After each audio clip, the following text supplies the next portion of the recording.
all caught up with this morning brief I keep talking about for you right here on News Now from Fox. This is quite possibly the story that impacts most people and that most people care about. Congress, let's take a live look at Capitol Hill, matter of fact. They have disagreed on coronavirus relief package details for months. Now, lawmakers are running out of time as millions of Americans face the loss of their extended unemployment benefits and expiration of an eviction moratorium after Christmas. The president-elect also weighing in as he campaigned in Georgia. Fox News correspondent Lauren Blanchard has the details. And what's the United States Senate doing? Nothing. President-elect Joe Biden had strong words for Congress as nearly midway through the week before a planned holiday recess, there is still no deal to provide relief to millions of Americans facing evictions and loss of unemployment benefits at the end of this month. The United States Senate should have passed the coronavirus and economic relief package months ago. People are hurting, millions out of work, small businesses closing. People are struggling to pay their rent, worried that after Christmas they'll be thrown out before New Year's. There was some forward movement on Capitol Hill as congressional leaders, the Treasury Secretary and the White House Chief of Staff met on Tuesday. Senate Majority Leader Mitch McConnell said they might not have a deal yet, but they at least agreed not to leave town until they do. They disagree on liability protections and funding for state and local governments. The Congressional Progressive Caucus wrote a letter to the leaders asking they not only include an extra 6 months of unemployment insurance, but also have $2,000 direct payment checks. The White House said President Trump also wants any deal reached to have some sort of direct payment. I won't get ahead of the negotiations, but I'll just say that we are hopeful there is a deal there that the president can then look at and support. While coronavirus funding is top of mind for Congress, they're also fighting the spending clock to avoid another government shutdown. That clock runs out this Friday at midnight. On Capitol Hill, Lauren Blanchard, Fox News. Lauren, thank you so much for that update. We're taking another live look at the White House, everybody, and that's because President Trump remained there while his second in command touted the success of Operation Warp Speed. This, as there are other significant developments in the fight against the coronavirus. Fox News correspondent Kristen Fisher has the story from the White House. Yesterday, under Operation Warp Speed, we made history. One day after the first Pfizer vaccines were administered, Vice President Mike Pence toured a pharmaceutical company in Indiana that's helping Moderna produce its coronavirus vaccine, which could get the green light this week. Pending the approval from the FDA that some 20 million doses of the Moderna vaccine could be shipped right from this facility out to the point of the need in states across the country. Today, the FDA released detailed data showing that the Moderna vaccine is safe and highly effective, clearing the way for the FDA to grant its emergency use authorization on Thursday. The FDA also cleared the first over-the-counter at-home diagnostic test for COVID-19. It is encouraging news for a country and an economy weary of a nearly year-long pandemic. The success of the vaccines hinge on Americans being confident to receive them. Dr. Anthony Fauci told the Washington Post, "When I am vaccinated, that will be public so people can see that I'm vaccinating myself." And the vice president said this. I look forward in the days ahead to receiving the vaccine myself and do so without hesitation. With the VP in Indiana, President Trump spent another day at the White House. Given the success of Operation Warp Speed, why hasn't President Trump been more visible during this initial vaccine rollout? You have the vice president in Indiana today. Where's President Trump? President Trump's been hard at work on COVID behind the scenes. Just because you don't see him at the podium every day doesn't mean that he's not aggressively pursuing actions on behalf of the American people. There were also no further comments from President Trump today about the resignation of his Attorney General Bill Barr Monday night. Barr wrote that he was greatly honored to serve in the administration, but will depart on December 23rd. Now, after that, the Deputy Attorney General, Jeff Rosen, will assume the top job in an acting capacity, but only until President-elect Joe Biden's pick takes over, and we still don't know who that is going to be. At the White House, Kristen Fisher, Fox News. Kristen, thank you so much for that update. Again, everyone, my name is Pilar Arias, coming at you live from our News Now from Fox East Coast Hub. right here in Orlando, Florida. If you don't know, I'm going to let you know. Your News Now from Fox hosts, they do more than just appear on camera and talk. There's no teleprompters here. We control the entire show by ourselves. That's why you see the graphics going and coming sometimes. And we monitor the video and the audio, and we play things for you, and we put things up for you. So it's a huge undertaking. If you've ever heard of a news reporter that's called a multimedia journalist, they're the ones that shoot and edit their stories on their own in terms of photography-wise. They're the photographer, they're the editor, they do it all themselves. Well, we do the entire show ourselves. Of course, it's a huge team effort here, thanks to our sister stations across the country that provide content. We have producers behind the scenes. We've got digital journalists, which is what the hosts are called, that are trying to compile all this for you and make it the best broadcast possible. But that's the situation. So sometimes you might see us looking off camera, and that's because we've got buttons to push. We've got two separate keyboards. We've got monitors galore. And this next top story I have for you, I do kind of need to read the intro for it. The mass vaccination program is underway across the U.S. This even as cities threaten new restrictions and even lockdowns, and workers and restaurant owners mount even greater resistance. Fox News correspondent David Lee Miller has more from New York. As the U.S. death toll from the coronavirus surpassed 300,000, more Americans today were inoculated with Pfizer's vaccine. States and local municipalities, meanwhile, are ordering stricter shutdowns to combat the surge in the virus, resulting in pushback from business owners and others. In New York, where indoor dining has been halted, restaurant workers rallied in Times Square and marched to the governor's office, arguing that based on the state's own data, less than 1.5% of COVID cases are spread in bars and restaurants. He needs to listen to us. We want our restaurant to be open back again. We want to work. Despite growing anger in the restaurant industry, New York Mayor Bill de Blasio said another citywide shutdown of all non-essential businesses could be weeks away. If we implement that with some good luck and hard work, and with the vaccine starting to help us, we could be out of that in a matter of weeks. In Ventura, California, where hospital intensive care units are almost at capacity and COVID restrictions are in force, there is frustration and anger. A viral video shows a restaurant owner cited by the health department for violating an outdoor dining ban fighting back. I followed the rules. I continue to follow the rules, and you guys still, time after time, are giving me citations, telling me I have to close my business. In Boston, new restrictions tomorrow will close gyms, movie theaters, and museums. Religious groups fighting COVID restrictions won favorable rulings from the Supreme Court, the High Plains Harvest Church in northern Colorado, and in a separate legal action, a New Jersey Catholic priest and rabbi challenged capacity limits for religious services. Back here in New York City, in addition to COVID restrictions, the restaurant industry has something else to worry about: the weather. A nor'easter is heading this way that could dump 8 inches of snow and possibly even more. Outdoor dining that interferes with snow plows will be banned. In New York, David Lee Miller, Fox News. David, thank you so much for that. That is actually why we're taking a live look at downtown Philadelphia, Pennsylvania. They are expecting snowfall with that nor'easter. Matter of fact, I'm going to go to Fox 29 Philadelphia's website. They are our sister station to get the latest information. It is currently 28 degrees there and cloudy. But what are we hearing about this nor'easter? So it appears from their website, winter storm warnings and advisories have been issued for most of the area, as the nor'easter is expected to bring significant snow tonight into Thursday. The warnings and advisory go into effect this morning at noon and will last through 10 a.m. tomorrow morning. Snow is expected to begin falling today between noon and 3 p.m., with the heaviest coming by about 7 p.m. and continuing into the overnight hours. The coastal storm could bring snowfall totals between 10 to 15 inches to the Lehigh Valley north and west suburbs of Philly. The area and I-95 corridor could see anywhere from 3 to 10 inches, with a higher chance of rain or sleet mixing with snow at different parts of the day.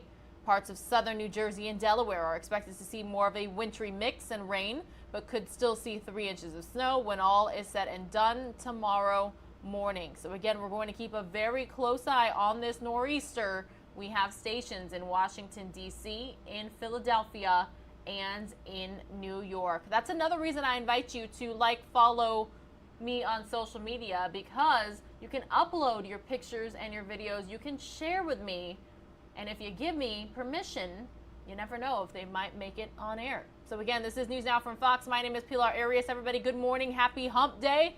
It is Wednesday, December 16th. We are 9 days away from Christmas. Believe it or not, it's next Friday, which means some people might have a nice 3-day weekend if they're still working, fortunately enough, during this pandemic.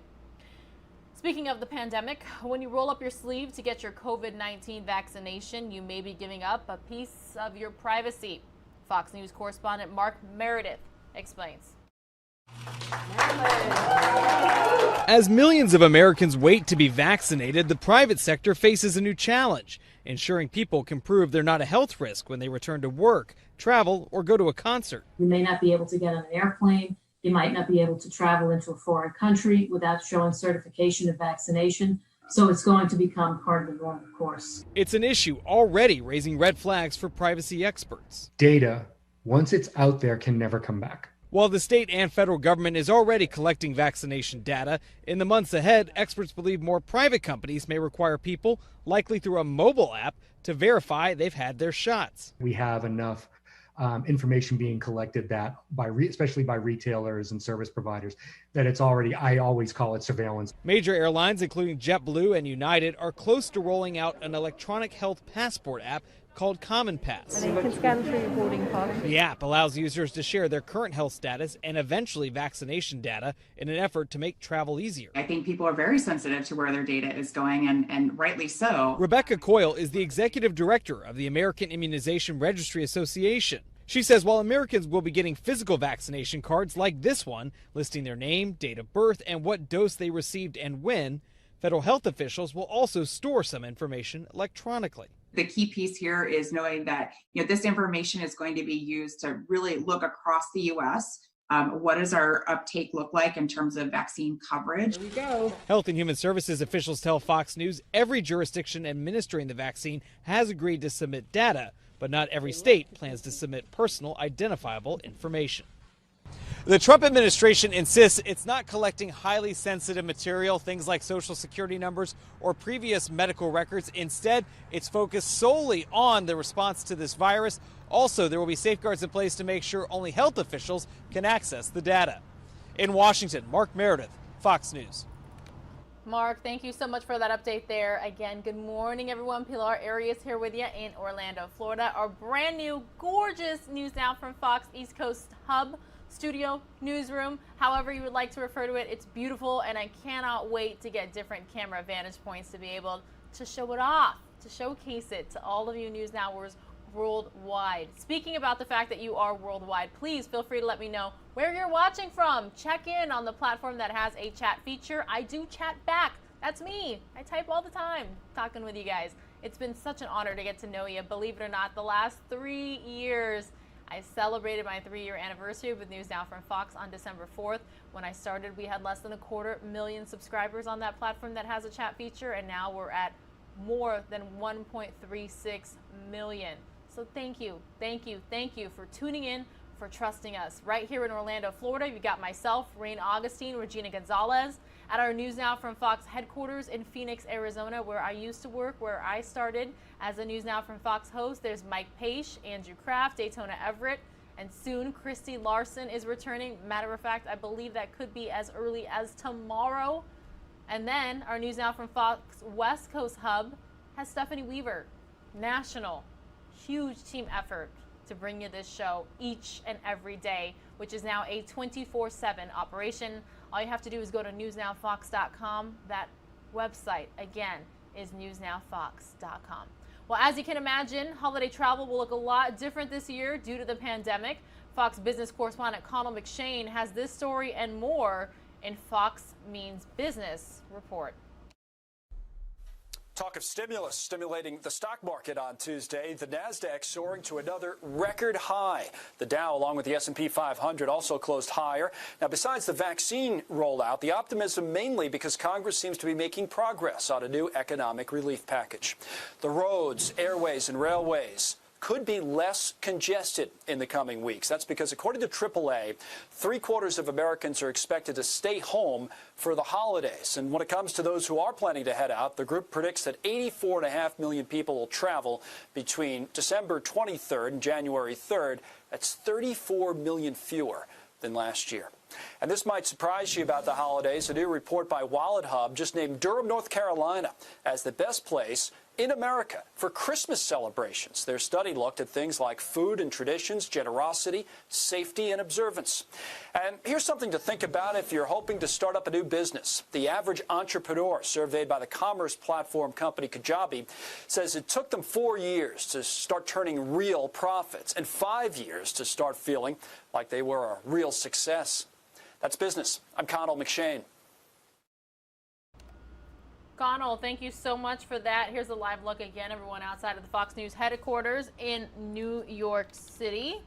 Gorgeous morning, 6:18 on the East Coast. I am hoping we can get a live picture from Times Square pretty soon, or another vantage point from the Northeast, and that's because a major nor'easter is headed their way. So this is really the calm before the storm. Let's head on over to Connecticut to hear how they are preparing for this storm. They did an update that I would like to provide to you right here on NewsNOW from Fox. So I'm going to start. Good afternoon. I'm here with the governor. The governor has wanted to make it very clear, that the state is prepared.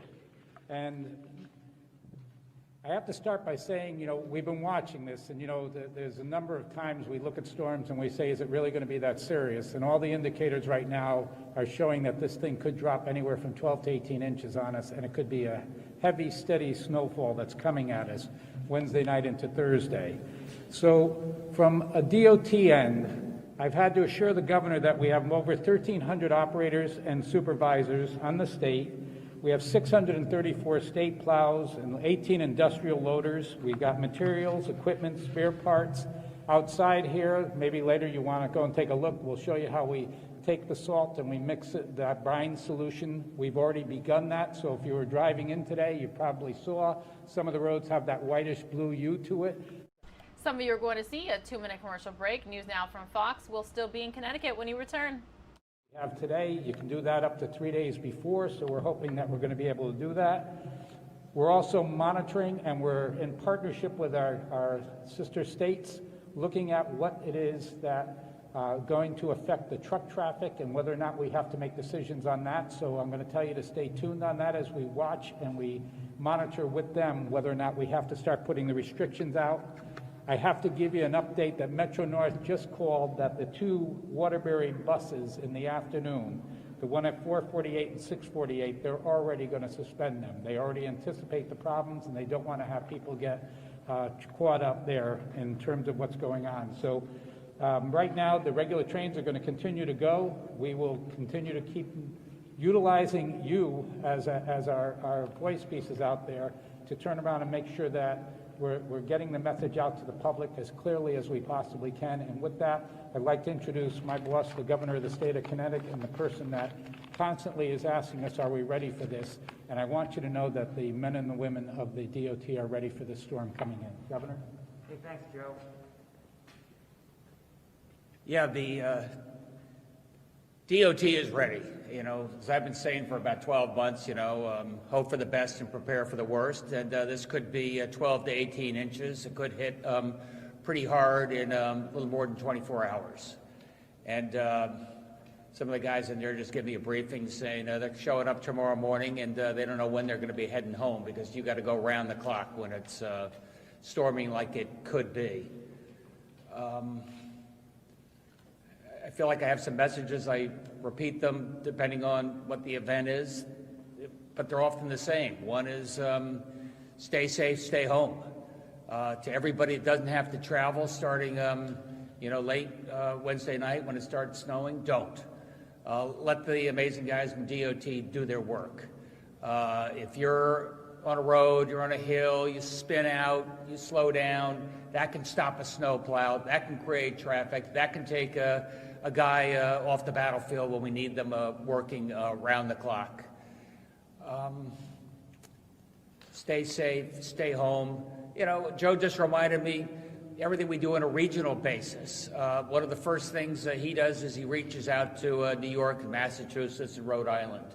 And together, one of the first things they'll decide is what you do with the big tractor-trailer trucks, since they're the ones that can really snarl up traffic. We want to avoid that. We're working hard to track our vaccines as they come in by truck and make sure they can work around the store and make sure the vaccinations can continue to happen with as little pause as we can possibly muster.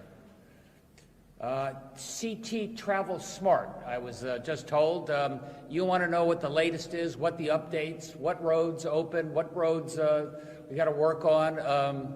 CT Travel Smart is where you go. You'll get regular updates there. I'll be getting regular updates there as well. And sorry, kids, in the old days used to have a snow day coming up, and now it will be a virtual learning day.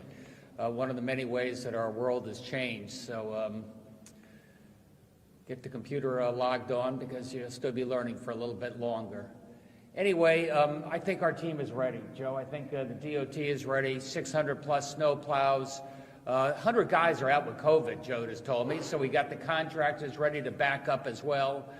They're starting to put down the salt mixture, right now, so we can anticipate as the snow begins to aggregate in 28 hours or something, and get a head start on this. And if I had one message for you, it's the same message I've been repeating for a while. Stay safe, stay home, don't get out on the roads if you don't absolutely have to. And that's how we'll be able to get through this and be back to something closer to normal by Friday. Thanks, everybody. The only other thing I'll add is that we warn people all the time that, if you go out there on the road, please stay well behind the plows.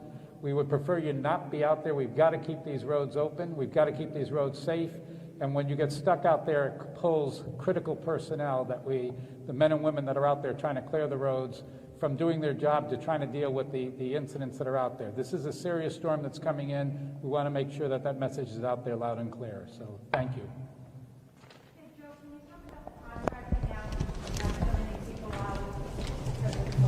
The question was, can I talk about the contracting out because of the people that have COVID? And yes, we do have, unfortunately, we've been hit very hard with the COVID. We have over 100 employees that have tested positive. I have almost double that number that are waiting for tests. And right now what we've had to do is we've always used contractors to supplement on a major storm. But we're now engaging a lot more contractors because we know that we are going to need them with a storm like this, and it's our way of augmenting the force that's there. They work with us. I didn't get a chance to say it, or I forgot to say it before, but this year we also have the ability with GPS to monitor where all the trucks are and how we're doing with the roads that are out there. So we have a constant exchange of information that tells us how the roads are going and how we're able to keep up with the storm. But the direct answer is it's not unique for us to have used contractors, but this time here it's much more needed than it's ever been in the past. And do you think COVID may work to your advantage in the fact that many people are working from home and have the ability to do so and will stay off the roads? I would turn and say to you that what we have seen lately, and it kind of works both ways. Yes, we are almost up to pre-COVID levels on our highway, but we're at pre-COVID levels while the people that are using the trains to go into New York are down 87%. So if that volume comes up, that directly impacts. So knowing right now that we're already carrying about 80% of what would have been a pre-COVID load out there, doesn't mean that we have the luxury we had when this thing first began and our highway was way down around 40%. But what you are right about is, yes, a lot of people, a lot of companies, including our own, has learned how to do work from home using computers and teleworking. And I'm hoping that the governor's message that if you can stay home, you stay home, and that you're able to still be able to be active, be able to do your job, because our world has changed in terms of being able to do that. Can you talk a little bit about the GPS trackers on the trucks, how that works? You know, you want all the secrets to how we go and make things work here. What's going on right now, we're going through this right now, and we will have a lot more information, and we'll give it out as it comes in. We've now put it out there. We always had the ability that we have, if you ever take a look at the front of the truck, and they'll show you, there's a little, sorry about that, there's a little, I would call it a receiver that is constantly feeding information that tells the driver not only what the temperature of the road is, what the temperature of the air is, so we can start seeing where the transition is. It'll also tell us how much do we want to take of the snow off the road.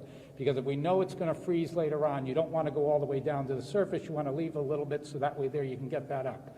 What we've added on this time is that we've put it there that the truck is going to be constantly communicating back with our headquarters.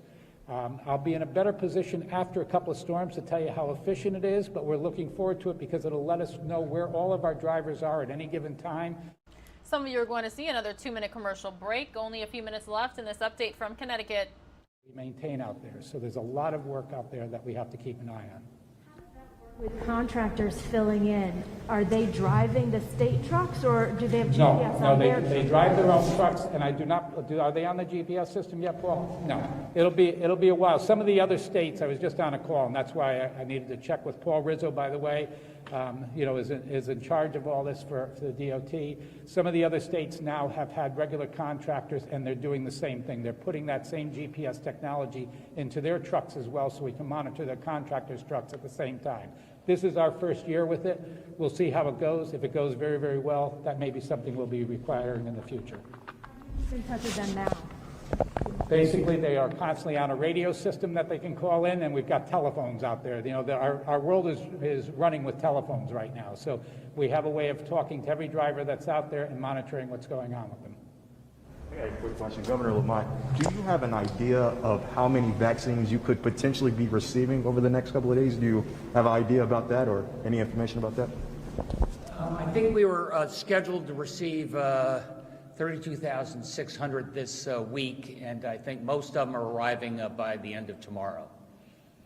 Are you concerned at all that the weather will impact delivery of these vaccines? I think we can manage the delivery. I understand that public health and public safety are working on that. Whether everybody's going to get vaccinated on Friday or Thursday, we'll see. People may have a tough time getting to work together. 5.98 was the positivity, by the way. I just took a look at that number, which under 6%, as I like to think. So we've been at as high as, I think, 8.6, 7.6 a few days ago, 6.6, 6. So that's a trend, but it's too short to extrapolate from. Governor, where will you be riding out the storm? Right here in Hartford, in the residence. And no plans for a travel ban at this time? You'll wait and see how bad it gets? I'll take the lead from Joe on that. I think they'll be giving us some updates on a regular basis.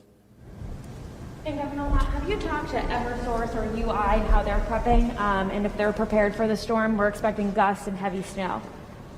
I have not personally talked to them. I can tell you the public safety and DEEP have been talking to them, making sure they've got folks pre-positioned, ready to go. I'll have to get back to you on the results of those conversations.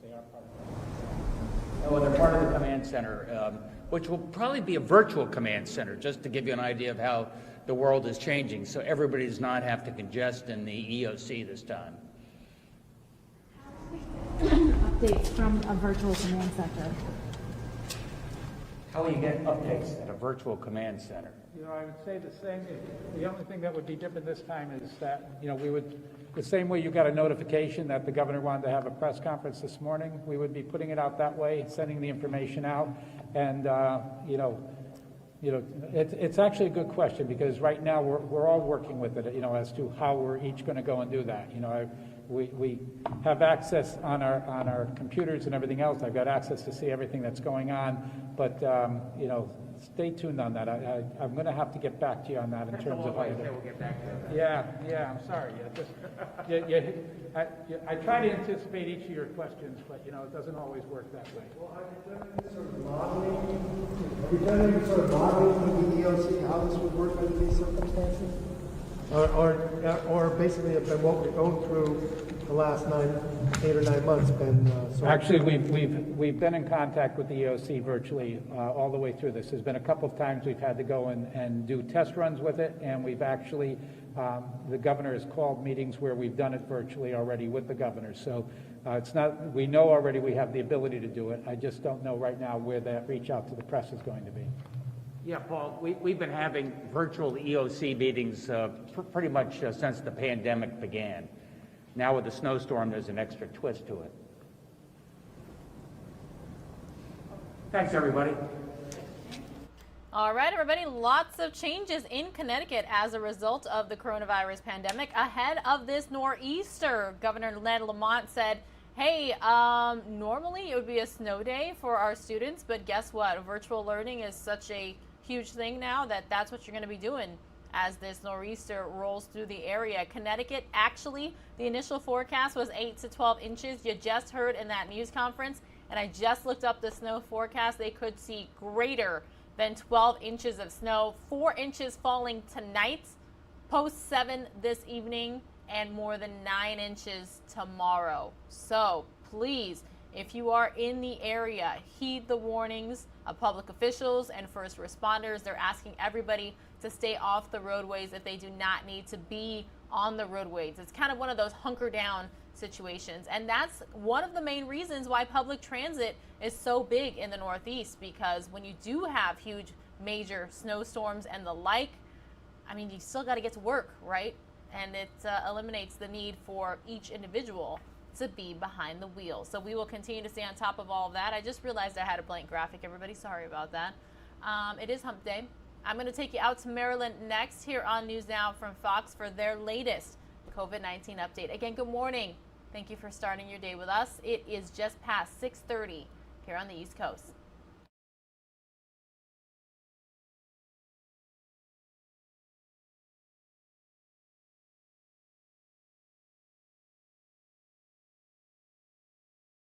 Major General Timothy Gowan, Deputy Secretary for Public Health Services, Dr. Jinlene Chan, and Dr. David Marcosi, who's our Senior Medical Advisor on COVID-19 and the COVID-19 Incident Commander for the University of Maryland Medical System. Before we begin, I know that many Marylanders are closely watching the weather reports. We have activated a government-wide response in preparation for the potential of a heavy snowfall and what looks like it could be the first major winter weather event of the season. According to the National Weather Service, travel may be very difficult to impossible in parts of the region. The State Highway Administration began pre-treating roads over the weekend. Maryland State Police is ready to implement snow emergency plans, and the Maryland Emergency Management Agency is coordinating closely with federal and local partners. And we just encourage Marylanders to stay tuned to your local forecasts and to heed guidance from state and local authorities. Most importantly, we're simply urging Marylanders to be prepared and to use common sense. Sadly, as of today, COVID-19 has taken the lives of more than 5,000 Marylanders and more than 300,000 Americans. Among the many we have lost is the father of Daisy Solaris. Daisy is a respiratory therapist at the University of Maryland Medical Center who came back from dealing with her father's tragic death to continue to treat COVID patients. Daisy is the very definition of a healthcare hero. And yesterday, after 9 months and 9 days after our first confirmed cases, she was among the very first Marylanders to receive the COVID-19 vaccine. I had the opportunity to speak with Daisy and some of her coworkers yesterday to thank them for what they've been doing each and every day, and thank them for being the first. They're our pioneers, the very first to receive our first vaccines here in the state. After all that we've been through in 2020, yesterday truly was a day of hope. While we still have several months of difficult struggles ahead of us, This is a turning point and a light at the end of a very long tunnel and the beginning of the end of this deadly pandemic. As we laid out in our statewide vaccination plan, our earliest vaccinations will be focused on our frontline healthcare workers, the residents and staff of our nursing homes and other long-term care facilities, as well as first responders and our most vulnerable populations. Over the course of the next week, as part of the initial allocation of 155,000 doses, every single hospital and every region of our state will begin to receive their first COVID-19 vaccines. As more vaccines begin to arrive from the federal government, our distribution plans will continue accelerating as we strive to reach more and more of our citizens. I want to ask Marylanders for their patience as we work hard to get the entire state eventually vaccinated. To assist in the efficient distribution of COVID-19 vaccines, today I am reactivating the Maryland National Guard in order to provide necessary logistical support to state health officials. During this initial distribution phase, the Guard will be providing logistical support. Special field teams will be deployed to assist state health officials with vaccination planning and operations, as well as providing logistical support to points of distribution across the state. As more vaccines become available to us, the Guard will then be ramping up to provide additional coordination and logistical support and to help us with the setup of mobile vaccination clinics. The Guard will also augment our rapid response teams to address outbreaks at nursing homes and other long-term care facilities. Throughout the crisis, the men and women of the Maryland National Guard have stepped up to provide critical support in a wide range of areas, including nursing home strike teams, building hospital surge capacity, transporting and transferring tests and PPE and Maryland is also expecting to be impacted by the nor'easter that's going to slam the northeast coast here tonight into tomorrow. More news now from Fox is just 2 minutes away for some of you. And once again, we're going to be utilizing them as we launch what will be the largest and most important vaccination campaign in the history of our state and our nation. We are also ramping up an aggressive public outreach effort, briefing our congressional delegation, the leaders of the General Assembly, county leaders, faith-based leaders, and community stakeholders. And soon we will be launching statewide public service announcements regarding the safety and importance of these COVID vaccinations. It will take many weeks to fully ramp up the production and distribution of vaccines, and we still have some tough times to go through. But these vaccines really do offer us real hope that we are approaching the final phase of this global pandemic. As of today, Maryland has had 239,362 confirmed cases of COVID-19. We have now experienced 42 straight days with more than 1,000 cases. Our current 7-day statewide positivity rate is 7.53%, and our cases per 100,000 is at 46.4, which is the 9th lowest in America. A total of 23,711 COVID patients have been hospitalized in Maryland, including 1,799 currently hospitalized as of today, which is our highest total ever. That number includes 411 COVID patients currently in intensive care. 88% of staffed acute and ICU beds are currently occupied statewide.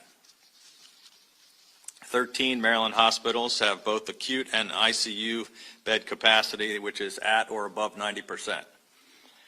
146 patients are currently in surge beds at the alternate care sites, which we added back in the spring.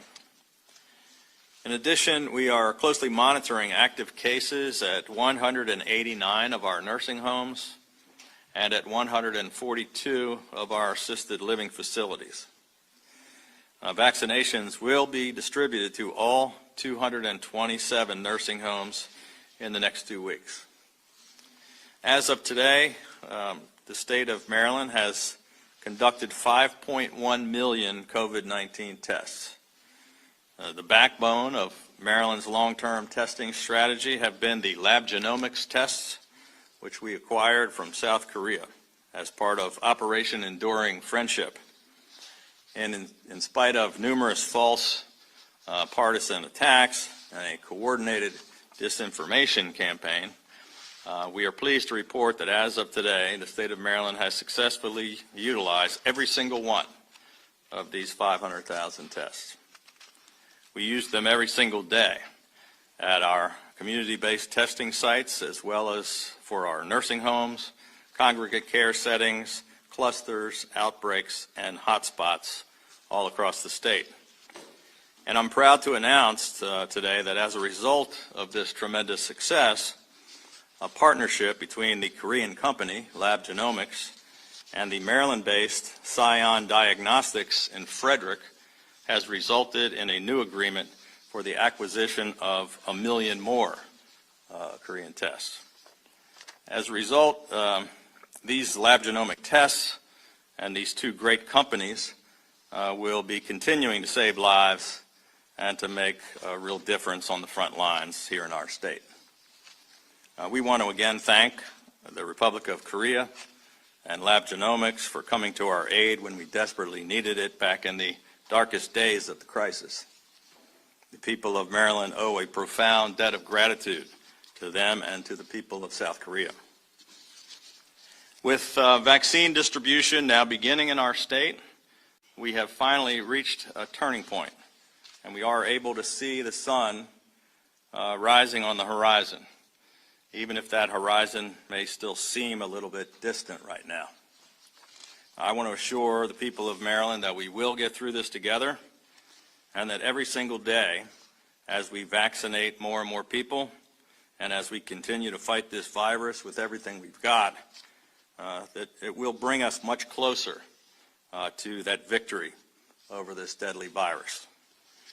With that, at this time, I'm going to turn it over to Dr. Chan to provide you with some more details and to update you on the latest developments regarding vaccination distribution plans.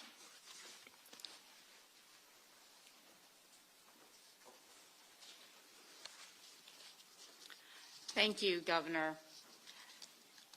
I'm pleased to be with you here today to provide an update on the status of the vaccination implementation here in Maryland. With the FDA approval of the Pfizer COVID-19 vaccine just this last Friday, distribution of vaccines has begun across the country and here in Maryland as well. As the governor said, this is a momentous time for all of us in the course of this pandemic as we continue all of our response efforts around testing, contact tracing, hospital surge. We know there is that light at the end of the tunnel.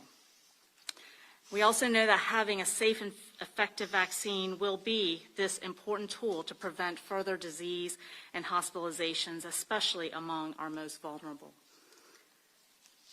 As the governor alluded to, yesterday, among the first to be vaccinated at the University of Maryland was a nurse, Shawn Hendricks. She is the nursing director of medicine, cardiac services at the University of Maryland Medical Center, and she has been there for over 20 years, starting as a nursing student.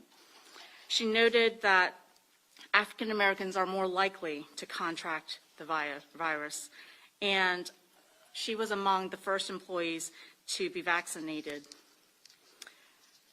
So I wanted to provide a situational update So as we've discussed, initial shipments of vaccine as part of the state's first allocations have begun to arrive. And over the course of the next 2 weeks, all hospitals will have vaccines to begin vaccination of their critical frontline staff. Also within the next 2 weeks, nursing homes will have their vaccination programs begin in partnership with CVS and Walgreens. I want to emphasize that in these early stages, as we are beginning the implementation of our vaccination program, that there will be limited doses that we have available to Maryland. However, with this initial allocation of 155,000 doses of both the Pfizer and the Moderna vaccines, this will be dedicated and allocated to healthcare workers in hospitals and nursing homes. While our projected allocation is up to 300,000 doses by the end of this month, the information from federal partners can change, and actually even on a daily basis, so that the availability and the actual amount of doses that we have to be able to order may change from week to week. But with this initial allocation that's coming to Maryland, our Phase 1A, the primary focus will be on healthcare workers and residents of nursing homes, as well as first responders, as is recommended by our federal partners at the CDC. While the focus right now is on those hospitals and nursing homes, as we're allocated more vaccines in the coming weeks, we will be able to expand further into the 1A population and make it available for other healthcare workers in non-hospital or non-nursing home settings. We anticipate that with ongoing allocations to the state, we will be able to expand further to include people in high-risk categories, those who are at risk of complications from COVID-19 disease in Phase 1B. And Phase 2 is when we begin to be able to open up availability and access to vaccine for our critical essential workers. And our draft plan puts educators and child care providers within that phase.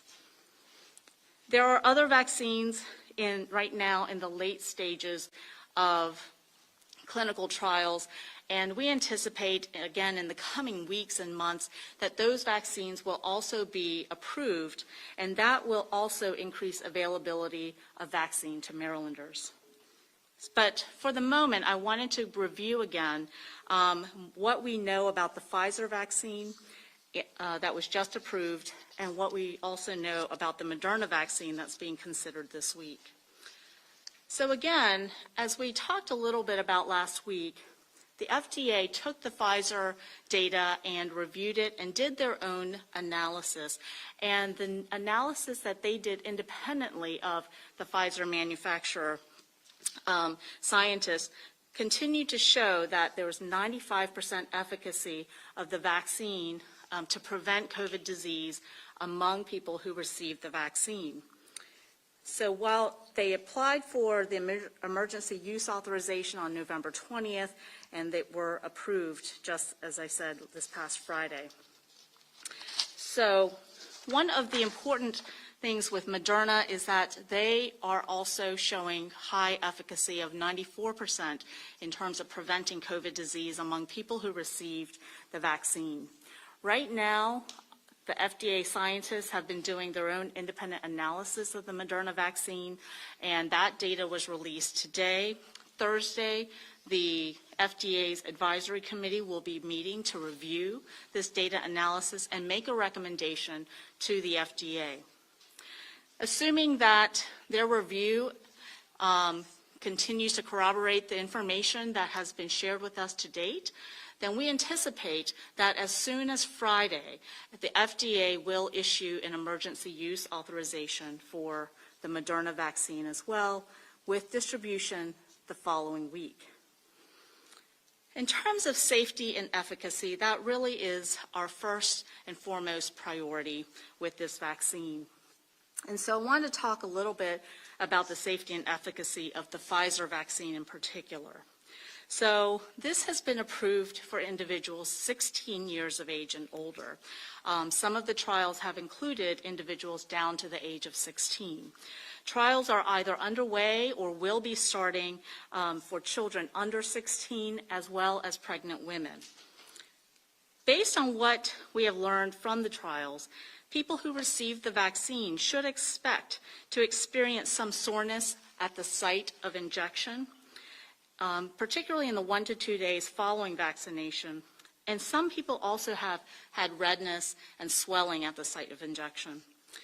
Many people have also experienced other mild to moderate symptoms, most commonly fatigue or tiredness, headache. Some people have had a low-grade fever after the vaccine. Most of these symptoms have resolved in about 1 to 2 days. So it's also important to note that these symptoms are a little bit more common among people who are younger, so under 55, compared to people who are a little bit older than 55, and a little bit more common after the second dose. The important thing to note here is that these symptoms show that the vaccine is working, that the person's immune system is actually responding to the vaccine, which is what's causing some of these mild to moderate symptoms. So I wanted to focus a little bit more on the work that we're doing now in phase 1A. So we've talked about that initial allocation going to healthcare workers, particularly in hospitals. And as we have put in those orders and continue to do so with this first allocation, those vaccines will be sent directly to the hospital facilities. And I will emphasize again that every Maryland facility and every Maryland hospital will get an allocation out of the initial 155,000 doses that the federal government has allocated for our state. With long-term care facilities, we have signed up every nursing home in the state for our federal pharmacy partnership program, which engages both CVS and Walgreens in the state to set up COVID vaccination clinics at the site of the nursing home for both the residents and staff. We've activated the program on December 8th, so about a week ago, and a portion of our allocation is being held in reserve to be delivered to CVS and Walgreens, who are, as we speak, scheduling clinics and appointments or dates for each of the nursing homes. First responders are another critical group within phase 1A, and Maryland is setting aside doses from initial allocations for local health departments to be able to vaccinate first responders. The vaccination clinics for our law enforcement, our firefighters, and our EMS may also be able to be started within the next couple of weeks. In the coming weeks as well, we know that information is important for our public, for the people that we serve, and so we want to be transparent. We will be standing up a new public COVID vaccine dashboard that will show how many vaccines have been administered by county, by age, race, and other important demographic information. What you see here on this slide is just a mock-up of what the page will look like. As we have actual real data come in, we will be able to put that up, and that will be released in the coming weeks. Public outreach, as the governor has indicated, has been really critical and will continue to be an important component of the work that we are doing. We have been briefing our leadership and important legislative stakeholders across the state. Tomorrow, for example, we will be presenting to the Joint COVID Legislative Work Group. But in addition, we've been working very actively with the Governor's Office of Community Initiatives, the Health Department's Office of Minority Health and Health Disparities, to engage state and local agencies, our community organizations, and other groups to develop and roll out a multilingual education campaign in the. Some of you are going to see a 2-minute commercial break before we get to the top of the hour. Coordination and discussion is important as we go around the state, talking to leaders, talking to community organizations. It is important that we listen and that we answer questions, and we will continue in that effort. So I wanted to end by just addressing a couple of the common questions that we've been receiving about the Pfizer vaccine, as well as about our overall vaccine effort. So one question that has come up is whether or not people should be worried about getting the Pfizer vaccine if they have severe allergies. And the CDC is recommending that only people who have an anaphylactic reaction to components of the Pfizer vaccine, that they not get that. However, other people who may have severe allergies may still be able to get the Pfizer vaccine, but they should discuss it with their healthcare provider and weigh the risks and benefits of getting it before they take it, and there should be an observation period after they receive the vaccine. But for the most part, most people should be able to receive the vaccine without any risk of a severe reaction. Now, one question is about how long will phase 1A last? And as we've been talking about, a lot of this is predicated on how much vaccine that we will actually get in the state over the course of the next few weeks and even months. And our goal and our focus is really to push it out as quickly as we get it, and so that we can expand as quickly as we can into phase 1B, phase 2, and beyond. And last, when will our COVID metrics reflect the impact of vaccinations? And that is a tough question to answer because there are a number of variables that impact our COVID metrics. But it may take still some time as we get more and more people vaccinated for it to really have an impact on our metrics themselves. Remember that both of these new vaccines require 2 doses. So for even a specific individual to become immune after vaccination may be 6 weeks. So that's an important time frame to keep in mind. So after vaccination, I would reemphasize that people, even healthcare workers, should continue to wear masks, wear appropriate PPE, practice social distancing, and refrain from going to large group gatherings if possible. In closing, I want to emphasize that we are just at the beginning of our vaccine implementation plan, and we will be rolling out more and more vaccine to our entire state as the weeks go by. It is also important that people get their information from credible sources. There is already misinformation and false rumors about the vaccine circulating. So don't be misled. Get the facts from the CDC or the Maryland Department of Health webpage at covidlink.maryland.gov for more information. So at this time, I'd like to turn it over to Dr. David Marcosi for his remarks.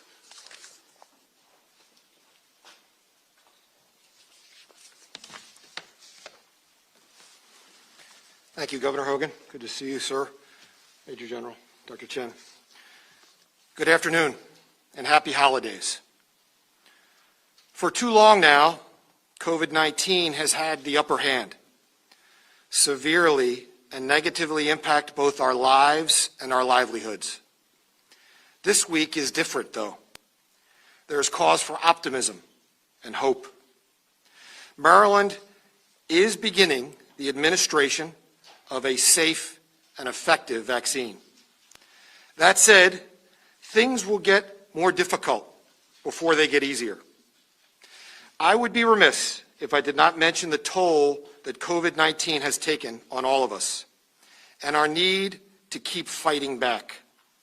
Just yesterday, as the governor made mention, the U.S. has realized a tragic milestone since the start of this pandemic, with 300,000 individuals dying as a result of COVID-19, including 5,000 of our fellow Marylanders. Lost at times is the fact that those numbers that we follow so closely represent grandfathers and grandmothers, mothers and daughters, fathers, co-workers, and children who won't be here this holiday season due to this virus. All right, everybody, good morning. Thank you so much for watching News Now from Fox. It is the top of the hour. Pilar Arias here with you. I want to provide you some updates for the top of the hour so that way you know that we are staying on top of things for you right here on News Now from Fox. So again, good morning, everybody. Thank you so much for tuning in, starting your day with us. Again, my name is Pilar Arias. I am coming at you live from our News Now from Fox East Coast Hub in Orlando, Florida. It is such a gorgeous facility. I cannot wait to show it off to you when the timing is right. Right now, though, I'm going to take you out to Chicago, Illinois, as soon as I can. I had a gorgeous live picture for you. There we go. Look how beautiful. Looks like they've got some clouds up above, Navy Piers on the right-hand side. I'm actually going to head on over to our sister station's website to see exactly what the weather is looking like in Chicago right now. It appears that it's 30 degrees, so quite cold. That's cold for me anyway. They are only expected to get up to 34 degrees today, so not a whole lot warmer than it currently is. And it looks like they could be getting some weather going through as well, because their radar is showing some stuff going on for sure. It looks like the morning forecast. Trying to see exactly what it is here. Our sister station did an update. Some light snow and light lake effect snow. So definitely winter-like conditions out there, even though we're still technically in fall, believe it or not. I'm actually going to look up. I'm pretty sure I know when it starts, but when does winter start? You can probably hear me typing. And that's going to be Monday, December 21st. I know it's always right before Christmas, so that is the case there. There's a reason I took you out to Chicago, Illinois. It's because our sister station is going to provide us some updates here. First, let's take a look at the first vaccines that have been administered in the city, thanks to our sister station, Fox 32 Chicago.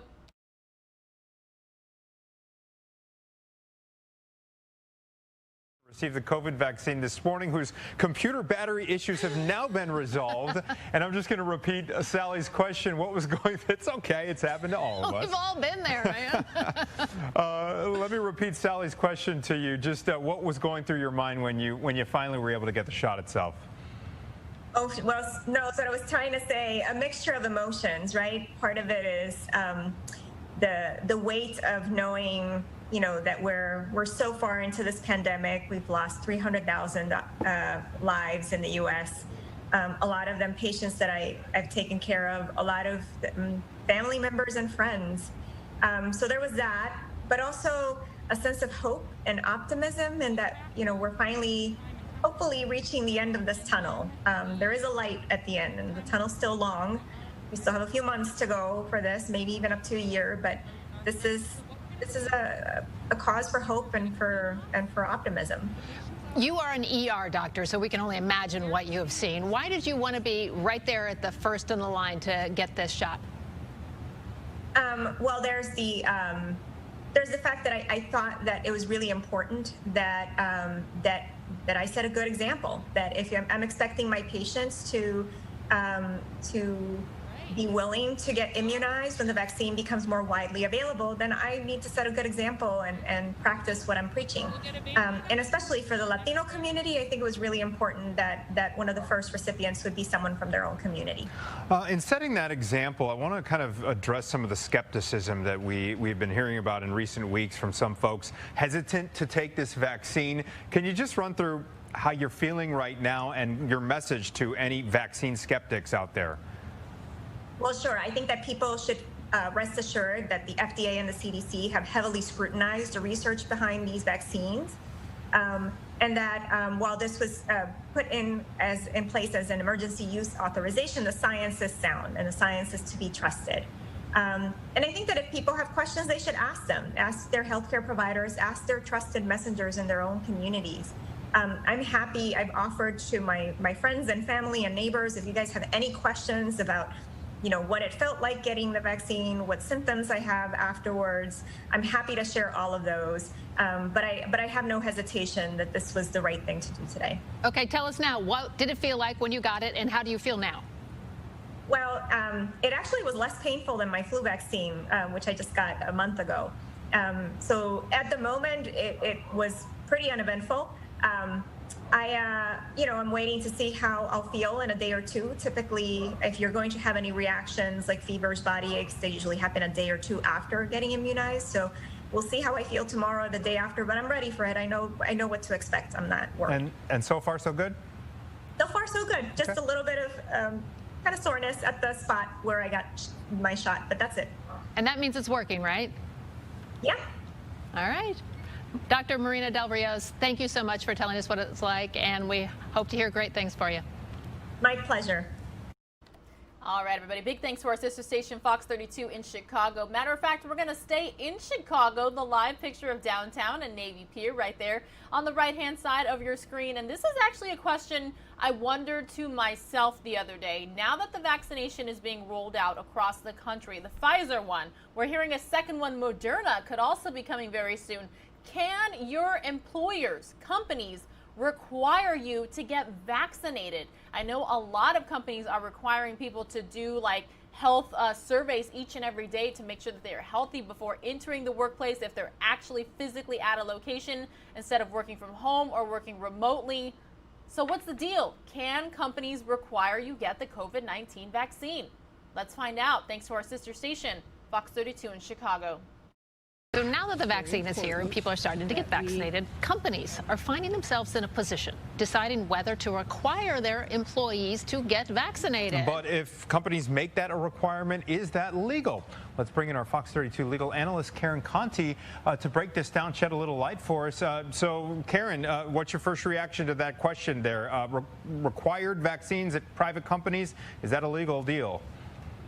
Short answer is yes, it's legal. An employer can create certain rules for the workplace, and certainly the employer has an obligation to keep people safe at the workplace. And there's nothing that says that an employer can't say, you need a vaccine before you come to work. And, you know, maybe there's some exceptions, some slight exceptions if you have a really deep-seated religious belief against inoculations, or if you are sick or you have a disability. But even then, the law says that there's a possibility that you could still have to, get that vaccination or work remotely. So I don't think people understand that the boss can really make those rules and stick to them.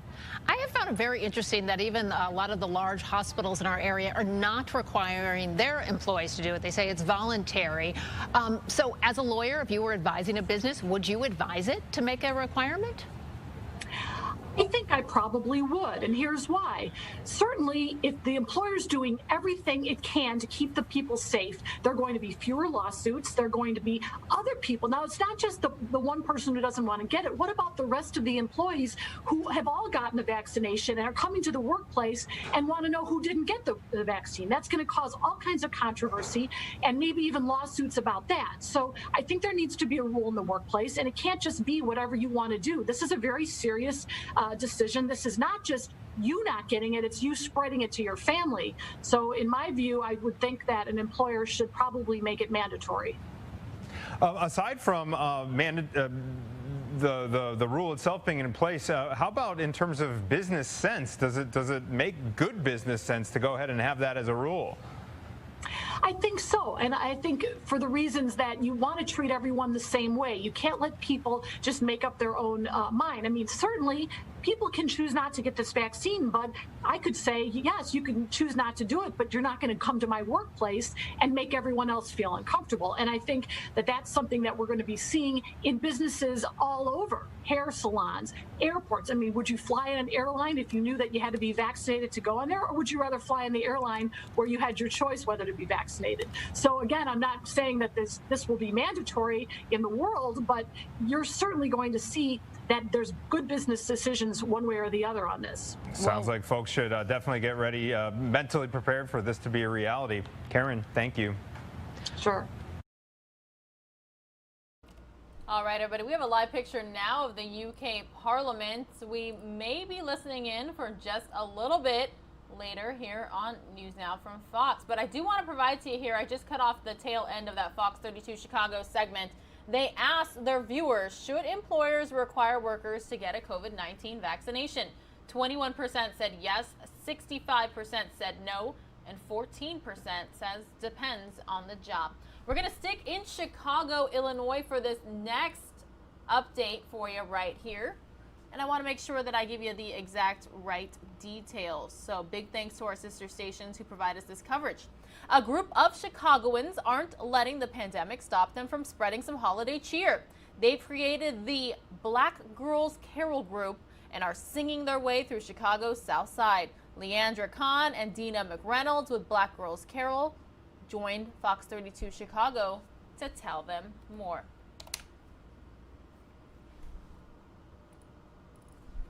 Stream from heaven afar, heavenly hosts sing hallelujah. And listen to that perfect harmony. A group of Chicagoans not letting the pandemic stop them from spreading some holiday cheer. They have created a Black Girls Carol group. They are singing their way through Chicago's South Side. Leandra Kahn and Dina McReynolds with Black Girls Carol. They join us now to tell us more. So glad you're here. Hello. What inspired you to start this group? Pardon me? Why did you start this group? Well, it's been such a crazy year for everyone, and it was just our way of like wanting to give back, bring a little holiday cheer. We have a sister friend group, and we get together on Sundays, and singing is a part of it. And we laugh and we joke, and we don't sing well, and yes, we just have fun. So we wanted to just take that to our neighborhoods. The art of caroling is pretty much gone, and then the year of the pandemic is probably making it even less present. So we just wanted to do something good in the hood. Well, you guys sound fantastic. Who all's involved, and where have you been performing? So we started in Inglewood with Alderman David Moore in the 17th Ward. He was the first one to welcome us. The video you're showing, we were on King Drive. Last week we did Bronzeville. We had a special appearance at a community event in Inglewood. Like, we're getting booked for gigs and things in Inglewood Saturday. So we started off just doing it on Thursday nights, and the last Thursday will be Christmas Eve, and just picking neighborhoods. This Thursday will be on 131st and Vernon at 6:30. Okay, so you mentioned this is following My Block, My Hood, My City around. So they decorate the blocks, and we've been coming on the blocks that they decorate to carol. You mentioned what an awful year this is. Obviously, the neighborhoods you're talking about there have seen loss in so many different forms. What's the reaction when you start singing? It was really surprising on the first day. People came out on their porches, and they welcomed us. It was cold outside, but they welcomed us. We had some kids out there asking us to sing specific songs. It was a really good, heartwarming time. I just heard one of you mention. We've been in, once people hear us, they like open windows, open doors, come out, and it's wonderful. Oh, if you came to our neighborhood, everyone's window would be open. I heard one of you mention 131st and Vernon. We want to get the details so folks know. When's your next performance? How can folks catch you? So we'll be out this Thursday night. I think that's the 17th. Yep. The 17th at 6:30. We're meeting on the corner of 131st in Vernon, and then we'll carol down that block. I think it's like 2 blocks that have been decorated. So we've been in contact with the Block Club president, and she's spreading the news, so we're excited. And next week, Thursday, Christmas Eve, we will be on 88th and Krieger, so you can join us then. And then I think we're gonna stroll through Hyde Park or down State Street, We just might expand things. I don't know Keep yet. us posted on exactly where you are, because you guys are spreading that holiday cheer, and we need it so much right now. Thank you both. We will. Thank you for having us. Merry Christmas. I love the holidays. I wish we weren't going through this pandemic. We are all going through this pandemic. Things are going to look a lot different this year. If you are watching on the platform that has a chat feature, please let me know. Are you going to do any traveling for the holidays? See family, friends? Some people, New Year's is a very big deal to them and they like to travel. Again, let me know, please. I chat with you. And I've been very chatty this morning. Here's a live look at downtown Philadelphia, Pennsylvania. I told you this live picture looked a lot better once the sun came up. It is 7:16 here on the East Coast. Some of you are going to see a 2-minute commercial break. For the rest of you, we're going to head back out to Maryland, and we will still be in Maryland when those of you return from a commercial break. This is News Now from Fox. It's Wednesday, Hump Day, December 16th. My name is Pilar Arias, and I'm happy to be hosting for the next 45 minutes or so before Raina Augustine comes up for a couple hours, and then I will wrap out the East Coast Hub coverage from 10 to 11 a.m. due to this virus. For this reason, the facts remain. Wearing masks, physically distancing, and washing hands needs to remain our normal. And family gatherings over the holidays should only be limited to household contacts. We are taking a significant stride forward toward getting back to our normal state as vaccination efforts begin. That said, there may be questions about the vaccine. I would encourage us all to take time and read published scientific information or listen to experts or doctors who can help you make informed decisions. Notice I did not say social media posts. As much as I value social media for providing us a mechanism to stay connected during this challenging time, there are concerns from public health experts that a significant amount of misinformation is posted there, and it is difficult for us to tell fact from fiction. Simply stated, online misinformation is a threat to our health, and it hinders our ability to end COVID-19 and reopen our economy. Please take time to get informed from reliable sources, ask experts, and make your own decision about receiving the vaccine. Personally, I firmly believe in the science and the process that supports the development of the COVID-19 vaccines. I will continually review the available information and the recommendations by both the FDA and the CDC and our Department of Health. Weighing the benefits of the vaccine against the risks of becoming ill from COVID-19, I look forward to being vaccinated. Just like we do in a grocery store when we read the list of ingredients on an item, I wanted to briefly list the components of the Pfizer vaccine that received emergency use authorization from the FDA. There are 4 components, one of which is the active component, mRNA. This mRNA helps our cells make the spike protein of the coronavirus. Only the spiked protein, which is what your body reacts to, which leaves you immunized, ready to fight the real virus if you are exposed. The other ingredients are fats, salts, and sugar. The fats, also called lipids, are basically tiny, greasy spheres that protect the mRNA. There are 4 salts, one of them table salt, which buffer the acidity of the vaccine. Lastly, the vaccine contains plain old sugar, also called sucrose. The vaccines require refrigeration or freezing, and the sucrose prevents the lipid spheres from sticking together when frozen. That's it, 4 components. A few other key facts about this about this vaccine. It will protect you from getting COVID-19. There is no way to get COVID-19 from this vaccine. You'll need 2 doses about 21 days apart to assure you are fully protected. Right now, the CDC recommends the vaccine be administered to healthcare personnel, first responders, and residents of long-term care facilities. But soon, there will be enough vaccine to vaccinate us all. Per the CDC, there are no contraindications for women of childbearing age, breastfeeding, or pregnancy. One important note is that the vaccine is currently not recommended for children under the age of 16. Those and other studies, as Dr. Chen mentioned, are ongoing right now.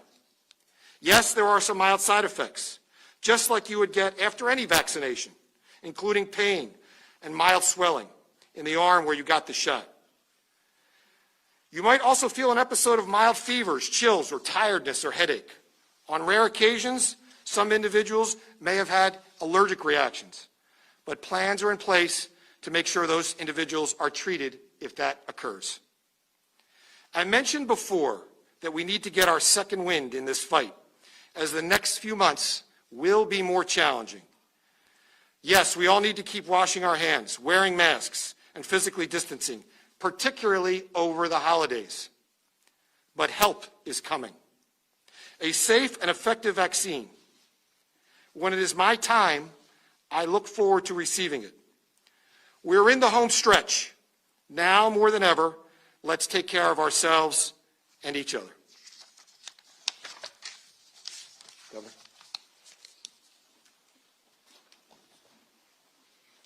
With that, we'd be happy to take a few questions.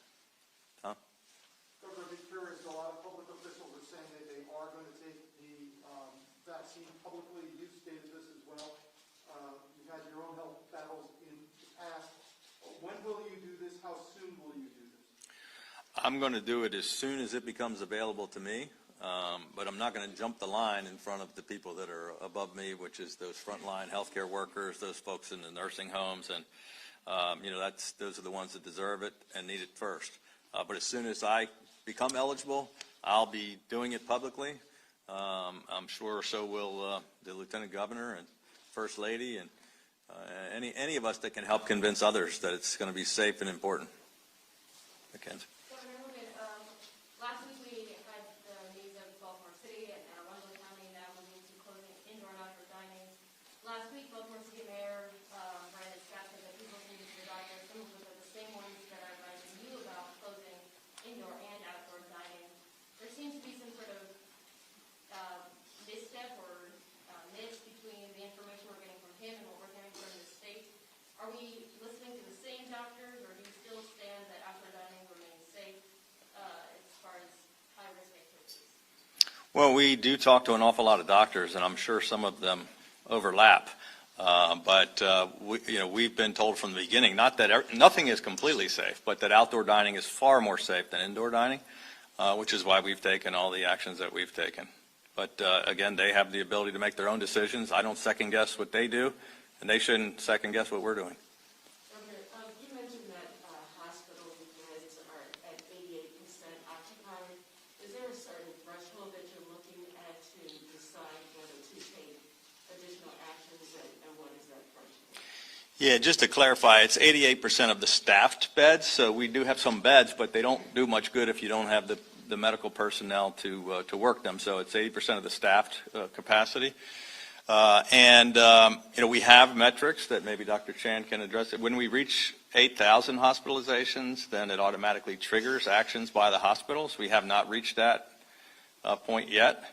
We had a pretty bad day today with an increase, but for the past 3 or 4 days before that, we were relatively stable and kind of up and down. So we're afraid that we will reach those points, but we're not there yet.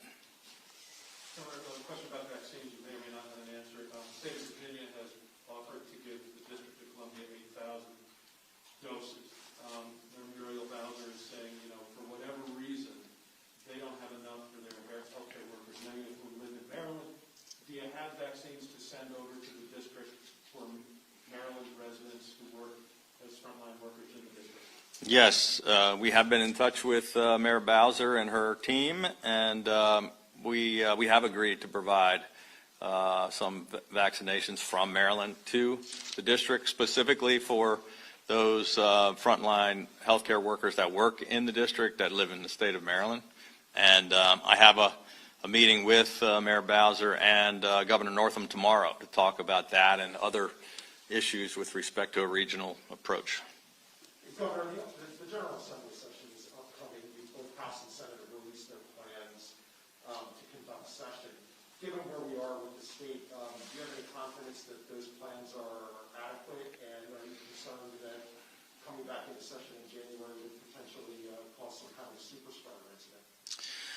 Well, of course, it's a separate branch of government. We have had numerous discussions. I've sat down with both the Speaker and the Senate President. They developed plans, and they ran them by our Health Department folks, and I think they got a lot of input from people that provided good advice.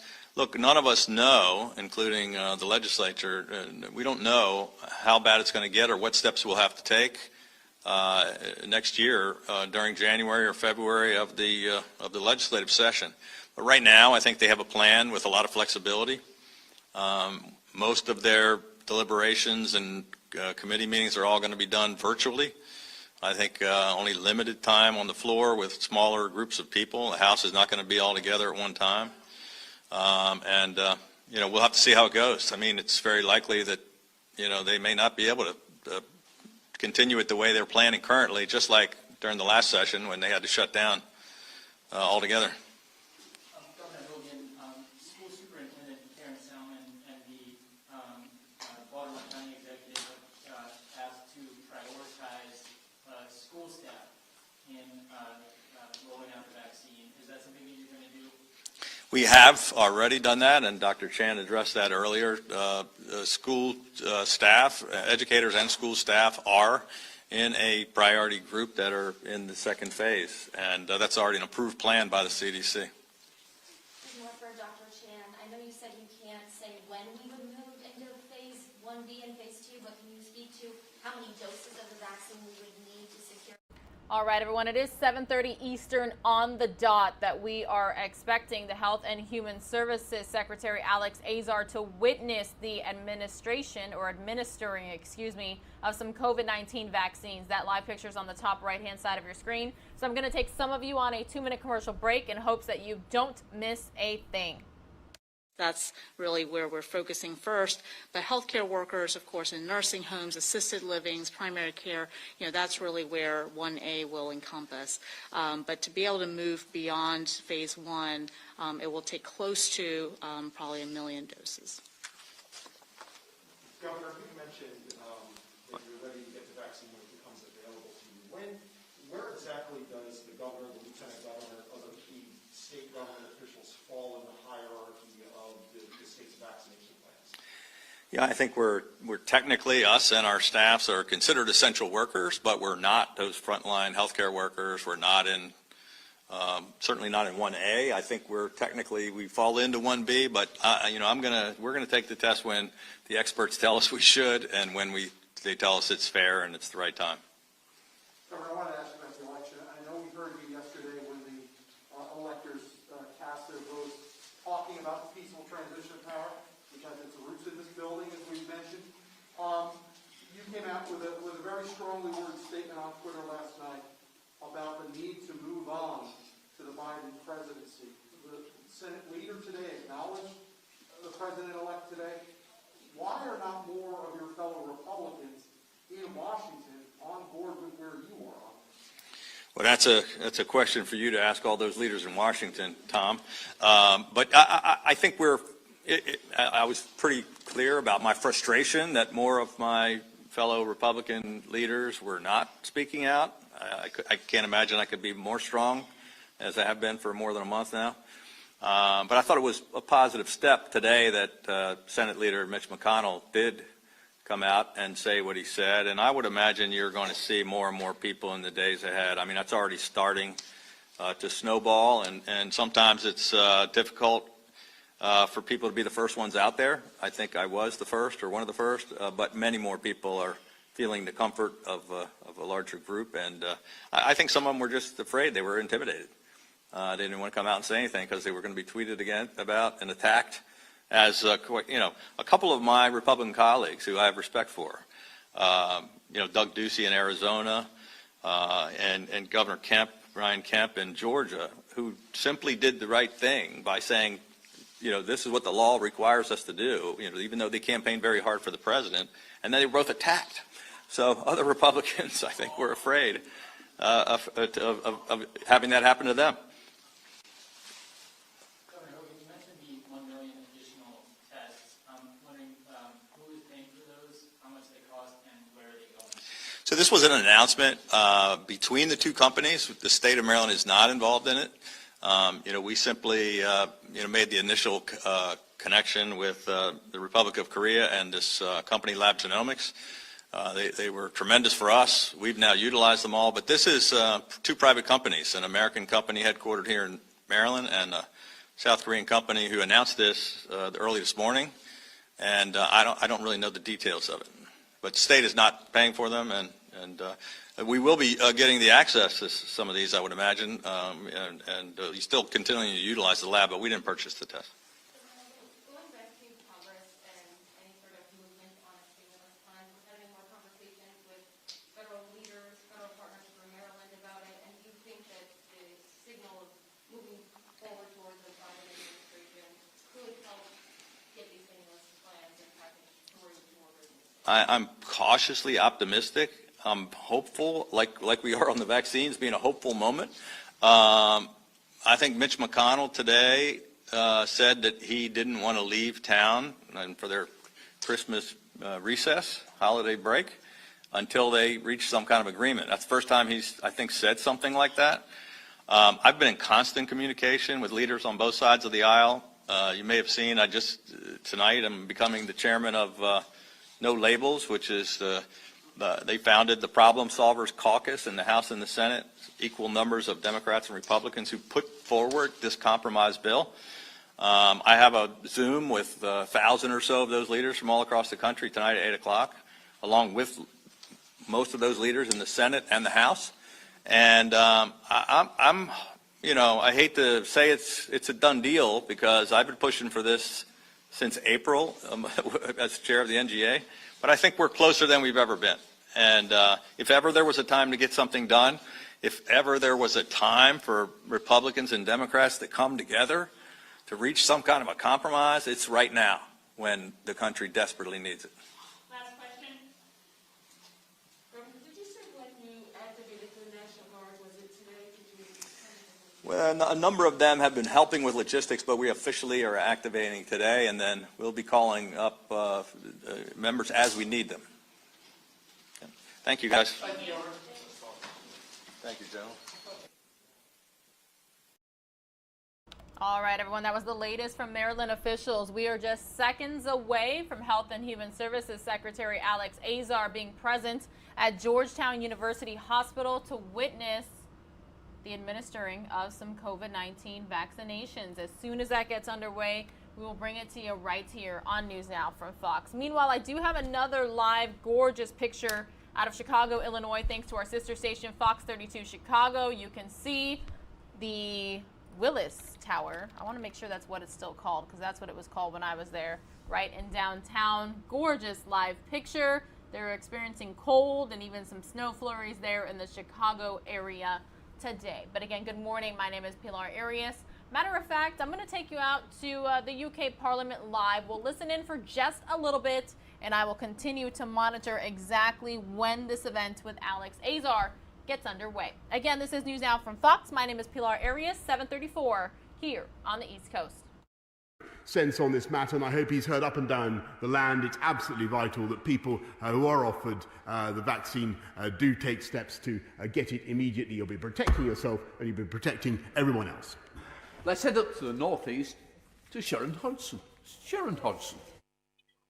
Thank you, Mr. Speaker. Highly skilled engineers at Centrica British Gas in my constituency were told last week that they had to sign new contracts before Christmas or else they would be fired and rehired in the new year on worse terms. Fire and rehire is an exploitative and illegitimate negotiation tactic and causes real hurt and anger. So will the Prime Minister join me in calling on Centrica to withdraw its threat and return to the negotiation table with workers and their union, the JMB? And will he work with Labour and the trade unions to introduce legislation to ban fire and rehire as soon as possible? Prime Minister. Well, Mr. Speaker, it's very, very important that all businesses treat their employees with fairness and with respect. And in that sense, I utterly share the point of view of the Honourable Lady. But it is also vital. It is also vital that we have a flexible economy that is able to generate jobs, particularly when we are going to be going through a very difficult and bumpy time, Mr. Speaker. And we've had a proud record of keeping employment high, keeping unemployment low in this country, and we want to continue with that approach. Thank you, Mr. Speaker. Despite the challenges presented by the pandemic, working with the Council and Local Enterprise Partnership, Kirklees College has managed to open its new campus at Pioneer House in the centre of Dewsbury.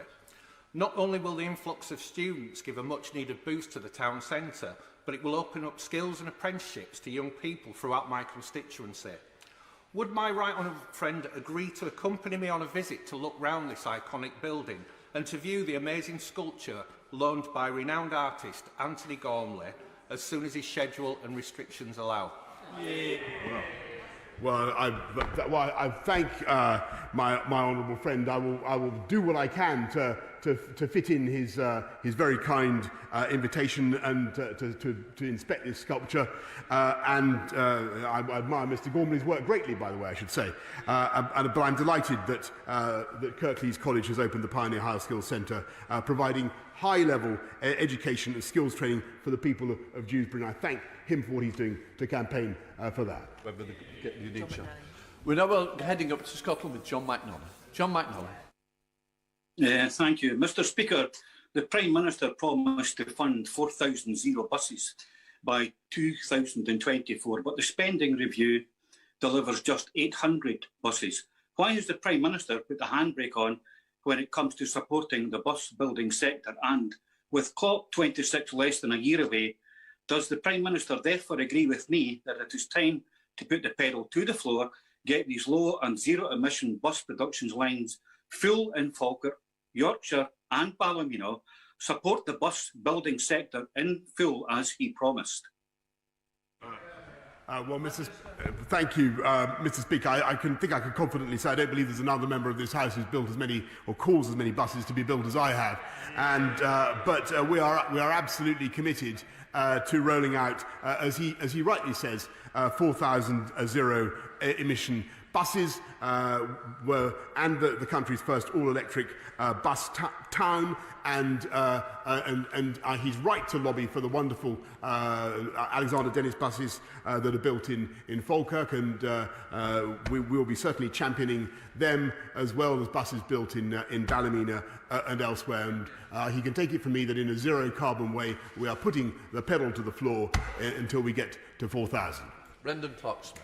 Thank you, Mr. Speaker. Will the Prime Minister join with me in congratulating Kevin Sinfield and Leeds Rhinos Rugby League Club in raising over £2.5 million for the MND Association by running 7 marathons in 7 days in honour of Rob Burrow, who is living with motor neuron disease?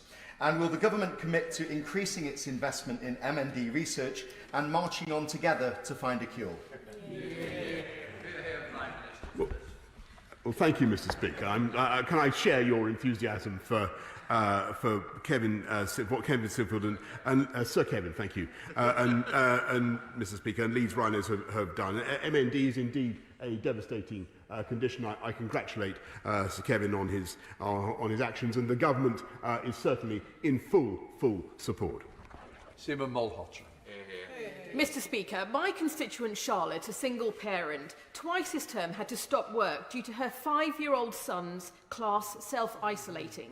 She's been told that because it is her son who is self-isolating, she is ineligible for the £500 support payment. The library confirms that parents may need to use annual or unpaid leave. Isn't it wrong, Mr. Speaker, to exclude parents on the lowest income from support to look after their children? And will the Prime Minister urgently look again? Wales and Scotland have done so. Why won't he now support parents in England? Well, she's right to draw attention to the hardship of parents who've had to cope with kids who've come home from school because of self-isolation rules. And one of the things that we're trying to do now is rolling out lateral flow testing for I am hoping that in just a few moments we see HHS Secretary Alex Azar live in Washington, D.C., witnessing some COVID-19 vaccinations being administered. That means I'm going to take some of you on a 2-minute commercial break in hopes you don't miss a thing right here on News Now from Fox. All manner of support that we are providing, in addition to free childcare for 30 hours a week. But, Mr. Speaker, the best answer for this. All right, News Nowers, here we go out to Georgetown University Hospital live on News Now from Fox. Thank you very much. Up the laboratory here. There we go. Precious cargo. Yes. When did it arrive? Just last night or yesterday? Yes. Smoothly, the courier came straight to the pharmacy and was receiving pharmacy. We inspected the box to ensure that there's no leakage or breakage around it. And then we opened the box.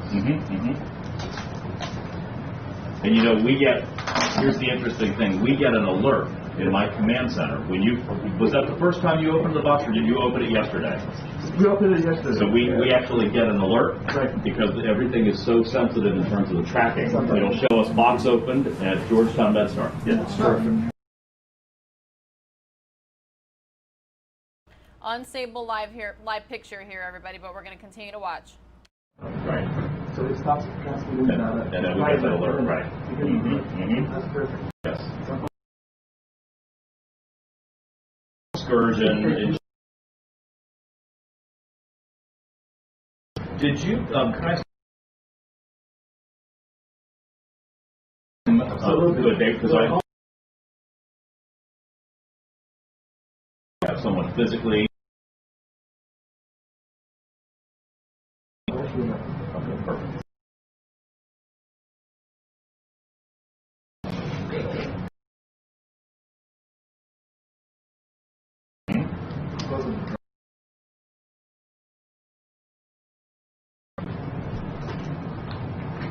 Nice to and deeply conditioned. To lift it up. Okay. And since the string is dented, if you just open it and let the CO2 evaporate. And then you go into the box and get the product out. We check the product to ensure that all the inside valves are right in there. And then you pick it up straight to the portion freezer. You show you got the Great. And that's 30 to 90 minutes to thaw, correct? Yeah. For you to discuss. 30 minutes outside the room temperature. Okay. And then 2 to 3 hours in the fridge. Okay. And then once it thaws, it's good for 5 days in the fridge. In the fridge. And once you reconstitute it, it's good for 6 hours. Okay, so 6 hours once you put the diluent in? Yes. Okay. So that's the other side of operationalizing it, to know that you're ready to actually get that in the arm. Exactly. Well, as the health commission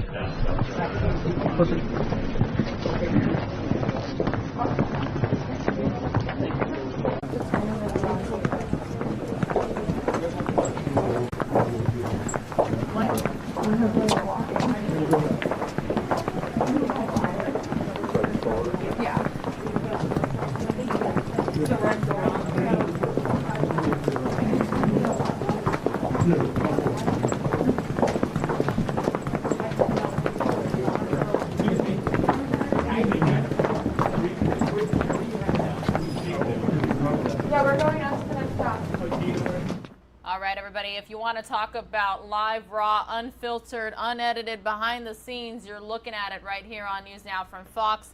Likely the crew out here at Georgetown University Hospital is using what we call a live view backpack in order to provide the live images. They're walking around. It's based off cell phone coverage, so it's not the best, a little bit spotty in terms of audio and picture, but we're going to stick with this. Because this is major news here in the U.S. The Health and Human Services Secretary Alex Azar is witnessing vaccinations being administered. So we're going to walk with them. We're going to hang out. But this is what we mean when we say unfiltered right here on NewsNOW from Fox.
Thank you.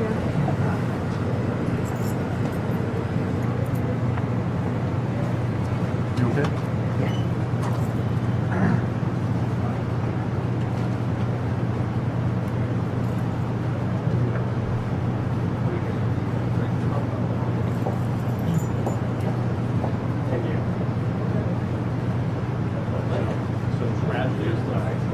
This is an active lab. This is the main lab. I know it's going to be sure. I'm going to bring them in and I'm going to test them. This is where they're stored. This is the Ah, there we go. Jeff's going to give you All a right. tour. Would you like me right here beside it? Okay, perfect. Good morning. Morning. How are you? Morning. So the great thing about this system is you have a continuous monitoring system. Right. Where each level of So minus 78C right now.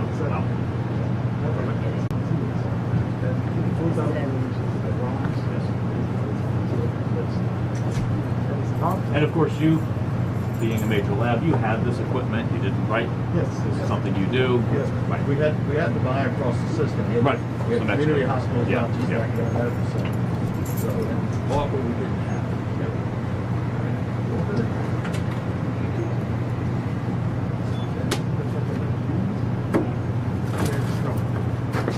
And we have 10 minutes to get outside. 10 minutes, okay. All right. Look at that. They are. Look at that.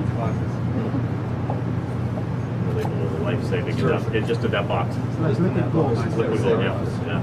Wow. Got it right there. It is. It's moving to see it in person, right? 1 second. Yeah. Really special. Part of your life works, Mr. Secretary. The whole team, everybody, and all our clinical trial volunteers. Incredible technology. And you'll get an opportunity to see it now. Actually go into delivering into healthcare here in ours. So could you tell me a bit as a pharmacist about the extraction process? Just I think it'd be helpful to have you explain just how that works.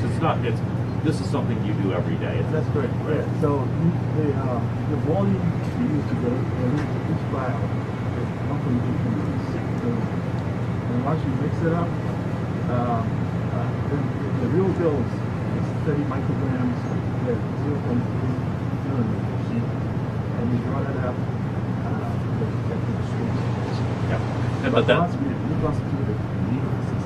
But that process of adding a diluent to a lyophilized vaccine, this is something that pharmacists, pharmacy techs do all the time, right? And also nurses. And nurses, right.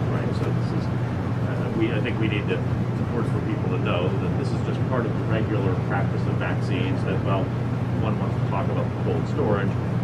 We do vaccines all the time, hundreds of millions of vaccines in this country.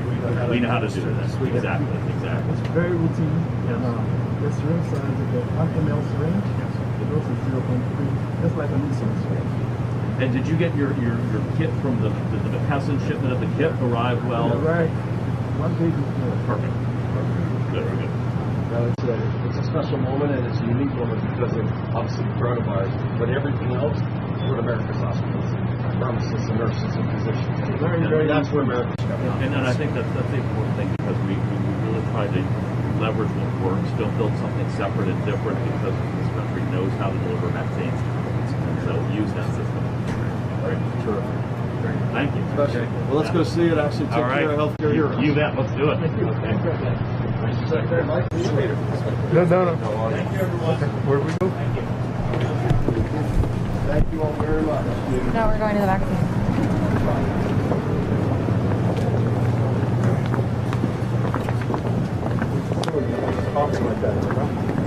Yeah, which is silly because he was obviously. I know, but that's what she said. That was a good fight, but. You're right.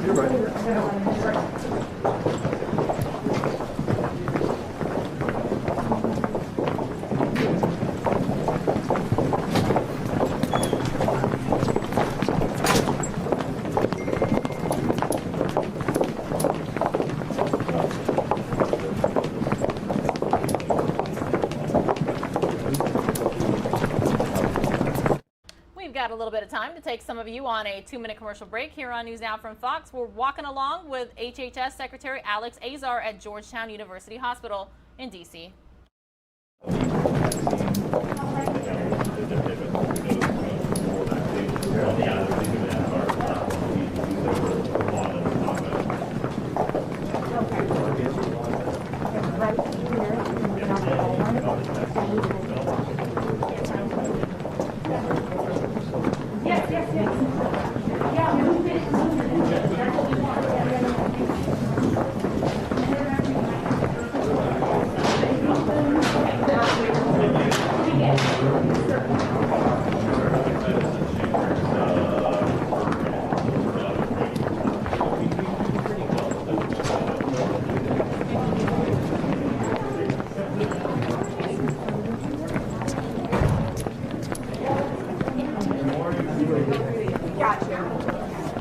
Hi, good morning. Hey guys, how are you? Check in our papers. So Dave is helping out here. Secretary coming in here. So this is our vaccination clinic here. So we've got this set up. Obviously, we can care for a certain number of associates at one time, just given the space. But we have a system where they can check in and quickly get over here and get their vaccine. And would this be where you would do your normal like employee health flu vaccination clinics, or do you do a different type of setup? Actually, this is a conference room, usually served, repurposed just for this. Okay. Given the central location of the organization and its availability, and so the team has worked over these last weeks, once we know it's coming, to design this and to build all the protocols and to work to get our associates signed up. And as you said, we actually now over 2,700 of our associates signed up, so that's improving and increasing every day. And the intensity of numbers, 2,700, you need a space like this to move through. A lot of the occupational health sites are small. Okay. Blue and keep the distance and everything. Right. And we plan to get through those 2,700 in 5 days. I bet you will. Yes. No dust. We have lots of dust. No dust. We're not returning any.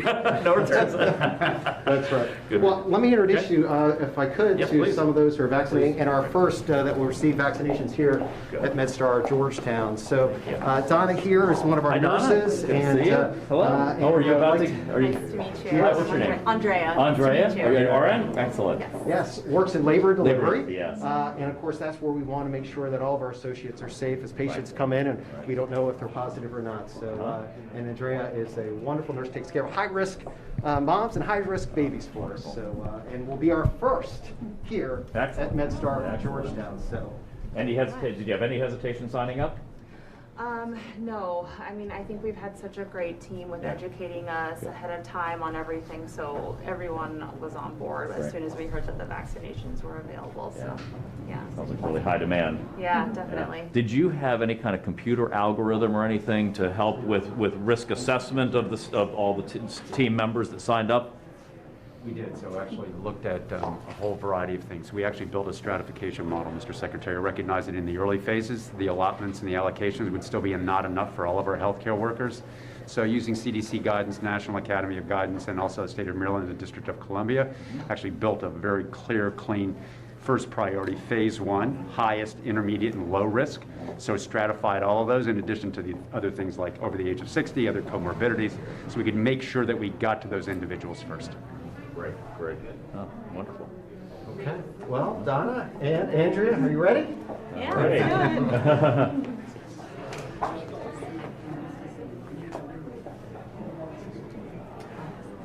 So you've got that vaccination card there, right? The white card? Yes. Okay, so that'll be your own personal record, just for your own use, and it also will it have on there when to come back? Yes, a reminder? it looks like it has the dates here for first dose and second dose. Yeah, exactly. And on the back, a recommended reminder, I think, on the back there, back side of that. But again, that's for your personal convenience. I think a lot of people worry about. Wow.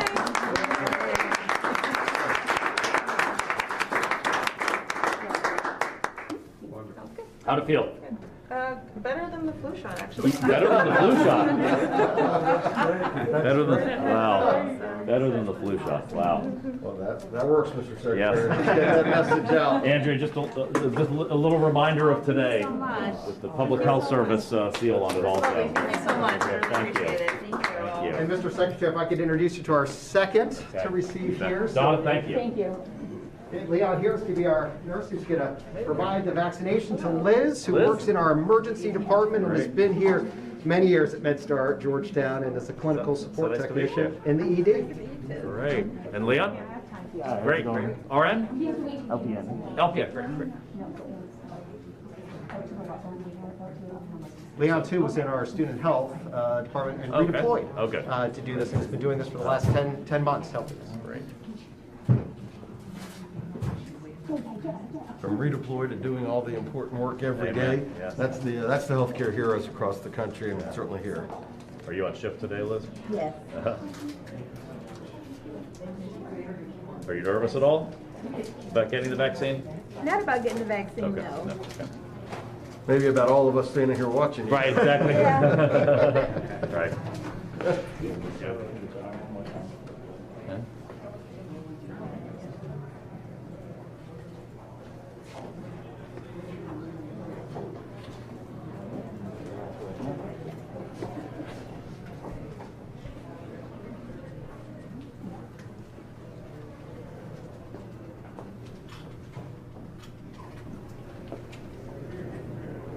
Sorry, check in.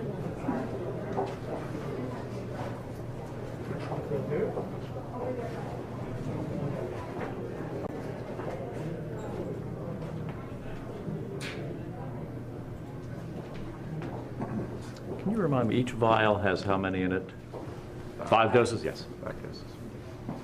Sometimes 6. Oh, okay. Yeah.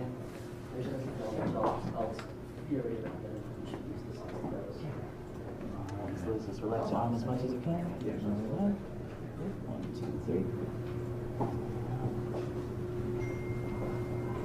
And done. Liz, how do you feel? I wonder if I could barely feel it. Barely feel it. It was really, it was nothing. Not even as much as the flu shot? No, no. No, not even as much as that. Wow. Well, Actually really impressed by it. Didn't, that's amazing. you barely knew it was even being done. Great. Good to hear.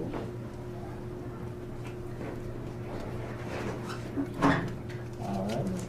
Thank you so much. Liz, just a little memento for today, this historic day. Thank you so much. I appreciate that. No, hey, thank you for doing this. Thank you for all the heroic work you do every day here. Thank you. Yeah. It's exciting. Thank you for taking care of so many. Thank you so much. Yeah. All right. And thank you for doing this. Mr. Secretary, thank you for making all this possible. Well, the whole team. Thank you. Really, just great to have you here. Thank you so much for your presence and all your support. Just delighted, and it's just great to see these frontline heroes. Hi. Candy? Our Candy? third, yes. Oh, am I going to get to see Candy get it done? Sure, if you'd Okay. like to, Mr. Secretary, Okay. absolutely. Candy's an ICU nurse. Oh, great. And actually, early on in COVID, was redeployed to take care of COVID patients. Usually he's in the neuro ICU and taking care of some of the sickest patients we had early on in March and in April.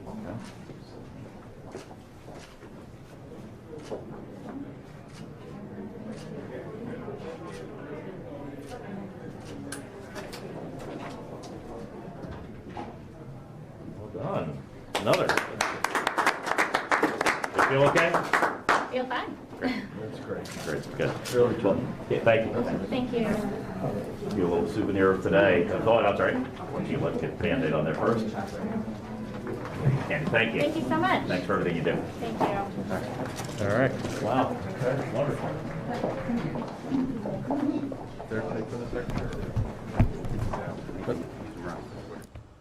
Good morning, everybody. My name is Rain Augustine, and you are watching News Now from Fox. Right now, we are taking a live look at Georgetown University Hospital, where Health and Human Service Secretary Alex Azar is witnessing doctors and nurses get their first shots of the COVID-19 vaccine. Some of our audience will see a quick commercial break. Whenever we return, we will tell you how cities across the country are planning to roll out vaccinations as they are approved and ready to go.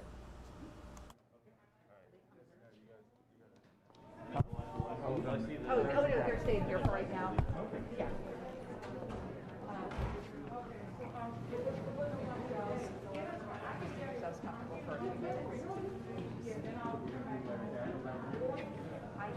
Health Orlando was selected by the state to be one of 5 first distributors and administrators of the COVID-19 vaccine. We received our first shipment of roughly 20,000 doses of the Pfizer vaccine this morning.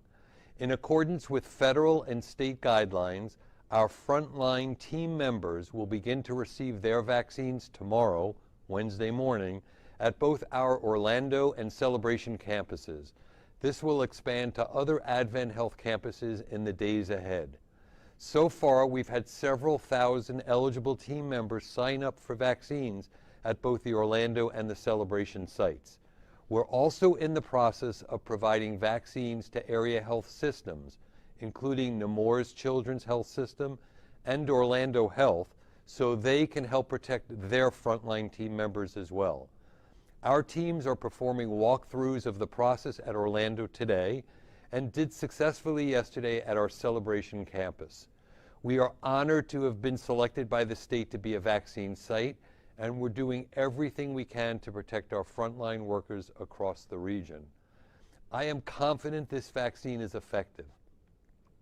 Not only do we have a thorough review by the FDA, but Advent Health's own scientific review committee, an independent committee, reviewed the process which evaluated the efficacy and safety of the vaccine.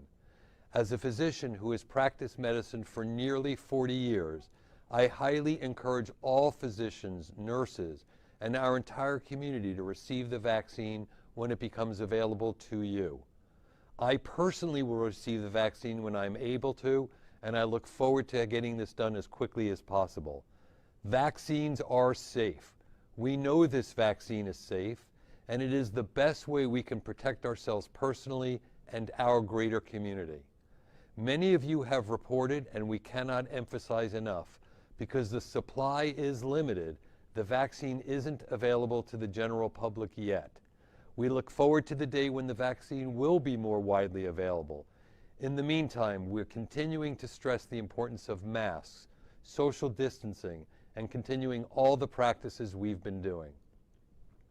And now I'd like to turn this over to Lynette, who represents the thousands of outstanding nurses who work for Advent Health here in Central Florida. Lynette? Thank you, Dr. Finkler. This is such an important moment for our teams and frankly the entire country.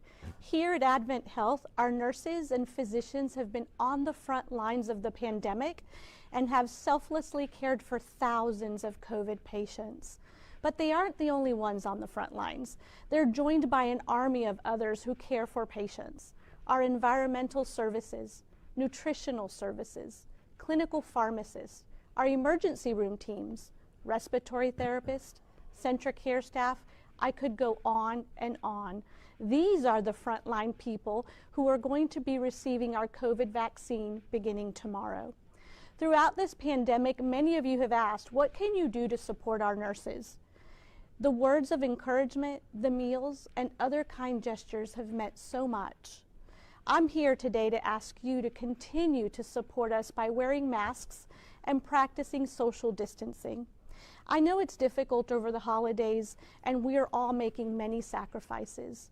We know that there's fatigue in our community, but now is not the time to give up. Please, for the 35,000 plus Advent Health team members in Central Florida and others throughout our region, please mask up. Help keep us safe while we continue to be on the front lines and serve our community. We are so thankful for our community's support and very grateful for those who have made this day possible. This is a big day, and what we hope is the beginning of the end of this pandemic. And now, Dr. Finkler, is there anything you would like to add before we open it up for questions? Well, thanks, Lynette. And I think I'd really like to stress to everybody the safety and the efficacy of this vaccine. I have personally reviewed the data as it was submitted to both the what's called the VRB PAC, which is a portion of the FDA, as well as the FDA. And our own scientific community looked at the integrity of the entire process as well as the efficacy and safety data.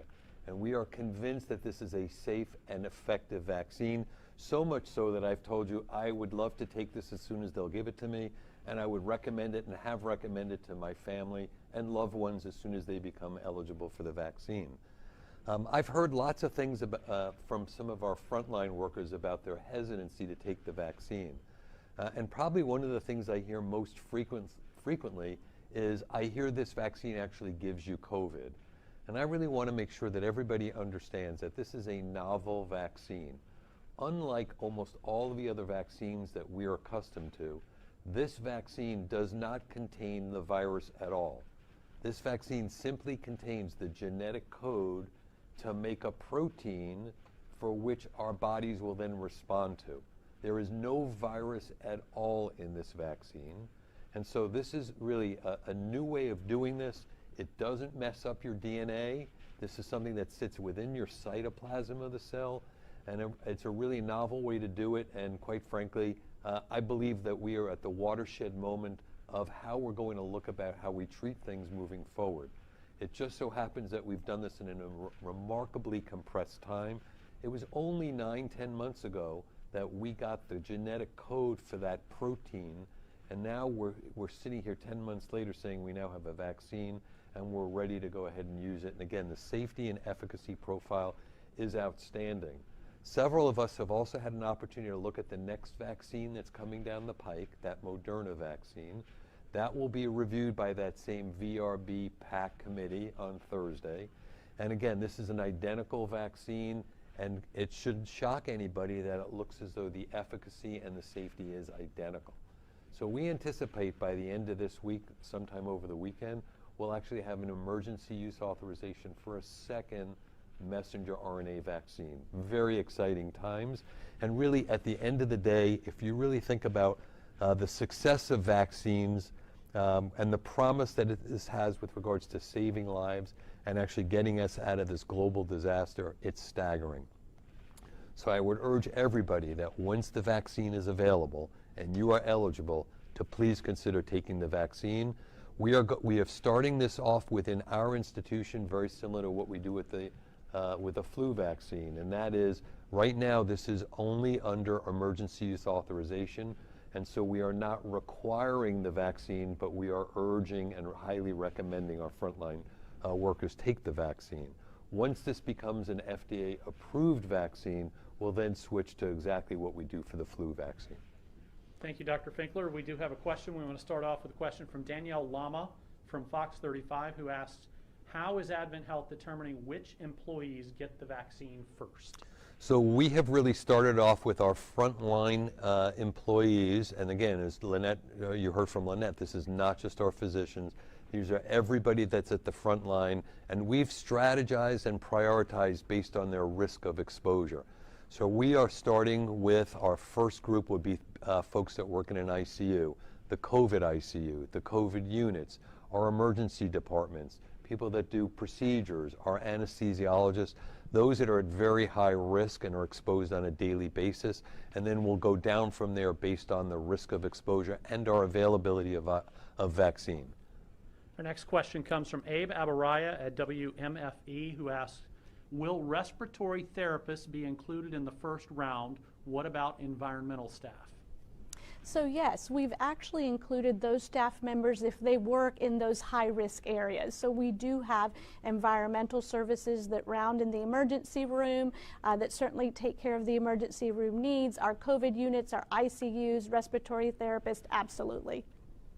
Our next question comes from Pete Reinwald, digital reporter with Spectrum News 13, who asks, would you elaborate on any concerns about elderly people who might take the first shot, show some side effects, and then be hesitant to take the important second shot? Can you discuss any strategies to convince such folks to take that second shot? Well, you know, it's a great question, and we certainly know the safety profile as it has been discussed and reviewed at the FDA. And we know that the safety profile of this is really excellent. The biggest issues are injection site swelling, redness, a little bit of fatigue, as well as some fever. And it's interesting in that the older population tends to have less side effects from the vaccine than the younger population. The side effects appear to be a little bit worse during the second vaccine than the first, but the vast majority of these symptoms are disappear within 24 to 36 hours, and there have been no significant serious adverse effects. I think that's really important.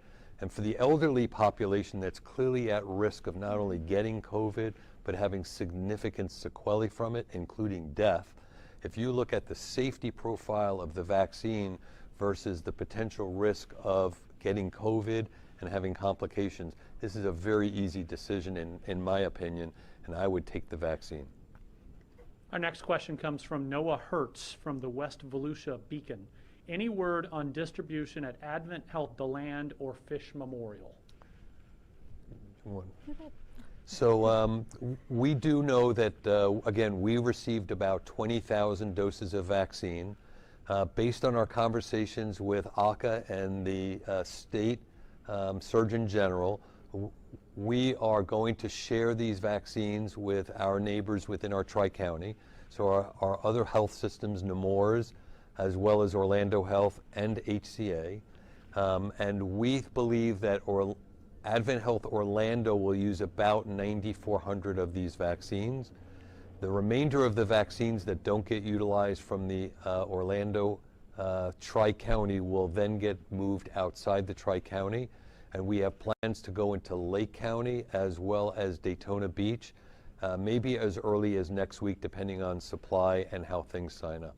Okay, once again, I want to remind everyone, the number to text your questions is 407-490-3075. Lynette, the next question comes from Nikki Ross with the Daytona Beach News Journal, who asks, what exactly falls under a frontline worker? What are those positions that qualify for the vaccine? Sure, it really has to do with risk of exposure and frequency. So it's not tied to a job class code or a job. So it is not just a registered nurse or a respiratory therapist. It is staff members who have a higher exposure on those units. So if they work in an ICU, you can be dietary, delivering trays, environmental services who keeps us safe by keeping surfaces clean, transporters that come in and out of those rooms. So it's staff that's assigned to those areas are considered that tier level 1A because of risk. Okay. Dr. Finkler, Ryan Lynch with the Orlando Business Journal asks two quick questions. Will Advent Health require vaccinations for employees? And will there be any allergies or other conditions that may preclude people from being vaccinated? Great question. So the answer to the first question is, as long as this is under an emergency use authorization and not an FDA approved authorization, we will highly recommend it but not require it for all of our employees and healthcare workers. Once this moves to an FDA approved vaccine, which we anticipate sometime in 21, then we will require this, very similar to what we do with our flu vaccine policy. The second question was about Allergies. Stand by. Allergies, right, the allergies. Yeah, allergies. So those people that have allergic reactions to drugs, foods like peanuts, and have allergic reactions, and particularly anaphylactic reactions, it is recommended that they don't get these vaccines. It's interesting if last weekend, when the vaccine went live in the UK, we heard from the media about the 2 patients that had anaphylactic reactions from the vaccine. It's interesting because if you look through the FDA submission packet by Pfizer, in fact, these hypersensitivity reactions occurred in both the vaccine group as well as the placebo group. And in fact, the numbers were exceedingly low, 0.63% in the vaccine group and 0.51 in the placebo group. So there was no difference in the hypersensitivity reaction between the placebo and the vaccine, but the FDA did make that recommendation based on what they've seen in the submission packet. I think it's also important to understand that because of this, we also do want to monitor individuals who get the vaccine The current recommendation was recently changed to 15 minutes to monitor post-vaccine. So when this is available and the public gets the vaccine, we believe that there will still be that 15-minute observation period. Okay. Amanda Dukes from WESH TV asks, if a healthcare worker who is offered the vaccine denies it, will they still be allowed to work in their current position, and what adjustments may be made? Absolutely. As Dr. Finkler stated, we will follow, once the vaccine is FDA approved, we will follow our flu vaccine process, which is you either receive it or you can consent out and opt out. We do have policies and procedures where you do have to wear masks throughout all of flu season whenever you're anywhere within our four walls, so we will continue that same policy. Dr. Finkler, Danielle Lama with Fox 35 asks, do you have an idea of the percentage of employees that have signed up to receive the vaccine? So we are still in that sign-up phase, and I believe once we get through that phase by the end, probably this time next week, we'll be in a much better position to give you percentages. Again, there are thousands that have signed up to date, and we'll continue to go down through our priority list as slots remain available.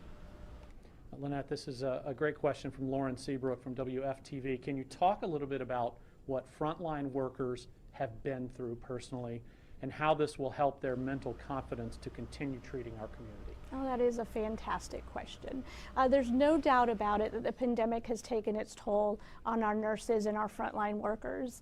Watching our patients be separated from families, bringing families back in safely, watching colleagues fall ill and physicians as well, has really just caused some moral distress for us all. We are so thrilled and excited about the vaccine. It is the safest way for us to move forward and to keep our communities, our loved ones, our colleagues well, which is why we're encouraging that when the vaccine is available for all, you receive the vaccine, and why it means so much to us as healthcare workers. There is nothing more frustrating than going to school for a long time to save lives and not being able to do it. This vaccine can be the game changer for that. Good morning, everybody. If you're just now joining us, my name is Rain Augustine, and this is News Now from Fox. We're continuing to bring you all the latest headlines from around the country, raw and unfiltered. Right now, we're listening into the latest vaccine rollout plans for the Orlando, Florida area. Medical professionals are saying that healthcare workers will be the first to receive the vaccines based off their availability of the vaccine and risk of exposure. So right now, some of our viewers will see a quick commercial break, and for the rest of our audience, we will continue to listen in right here on News Now from Fox. And when one of the questions that we had for Secretary Harris and the Surgeon General Rifkes was, would we need to save that second dose? And both Secretary Harris and Surgeon General Rifkes were very clear, was that we were not to sequester second doses. That second dose has actually been sequestered already by Pfizer. So for every dose that Pfizer sends out, they are keeping a dose behind. So the government and Pfizer are essentially guaranteeing that second dose. And Pfizer is a second dose should be given around day 21. If you look at the FDA submission packet, that second dose was given anywhere between day 17 and day 42. So even though it's recommended at day 21, there were people that didn't get their second dose till day 42. And the current recommendation is that even if those people missed that day 21 second dose, they should get that second dose as soon as they remember it and they can get that second dose. Interestingly, in the same submission packet, 5% of the treated group never got the second vaccine, and they appear to be similar to the two vaccine group with regards to their immunity. More to be seen on that. Obviously, the recommendation is get the second dose, and when you get your first dose, you will get an appointment to get your second dose. Our next question is for either one of you. It comes from Emily Braun with News 13. Approximately how quickly are you hoping to complete the administration of this first round of vaccines? As quickly as possible. So that would be the correct answer. Yeah, so right now we're planning on Wednesday, Thursday, Friday of this week, Monday, Tuesday of next week. So we believe by end of business Tuesday afternoon, we should have gone through all of our doses of vaccine. If not sooner. All right, our next question comes from Nikki Ross from the Daytona Beach News Journal. Are the vaccines available for frontline workers at other hospital systems and healthcare entities? Specifically in Volusia County, will the vaccine be available to Halifax Health employees when it comes to Daytona Beach next week, or will it just be for Advent Health employees? So our current thinking, again, based on the numbers that we have currently, is that this will be for Daytona Beach only, not for Halifax. Again, if the governor yesterday announced that he anticipates, as we discussed, Moderna to be approved, and the governor stated yesterday that if Moderna is approved, that 365,000 doses of Moderna will be delivered to the state of Florida on Monday. Exactly how that will get distributed, I am not sure, but we anticipate that within a week or two of today, assuming Moderna gets their approval, that there will be widespread distribution and availability of doses to start first vaccination of frontline healthcare workers across the state. Nassim Miller, again from the Orlando Sentinel, asks, do we know if vaccinated people shed the virus? That is a great question. And the current knowledge base is that we don't know the answer to that question, and therefore we will continue to mask, socially distance, and do all of the other things that we've done to get us to this point today. Again, we do not know if you could even, if getting the vaccine will prevent you from shedding the virus and infecting someone else. The only thing these vaccine trials we're looking at is, does the vaccine prevent you from getting serious illness from COVID? And the answer is overwhelmingly for both the Pfizer as we know it, as well as the Moderna as we believe to know it. And again, we'll see the FDA data this week. So I'd like to follow up on that question. So the fact that we don't yet know if vaccination keeps you from shedding the virus is another great reason why everyone should continue with masks and social distancing and that kind of thing. Absolutely. It is, we have no plans, nor there's no recommendations to change our current masking, social distancing, frequent hand washing. The exact same things that we are doing today, we should continue even after vaccination. Lynette, we have another question from Abe Abaraya with WMFE. If someone has gotten the COVID vaccine, will that person be allowed to visit a loved one in the hospital? As to Dr. Finkler's point, we're going to continue with all of the safety measures that we have put into place. So whether you've gotten the COVID vaccine or not, if you come through our screening, you don't have a temperature, we put a mask on you, you can visit your loved one. Again, I do want to emphasize, Tom, that the COVID vaccine, the Pfizer vaccine and the Moderna vaccine, contain no virus. That's really important. So it's not like we're giving you a virus or attenuated virus, and that's very typical what we've done in the past with vaccinations. This is not a vaccine that contains virus. This question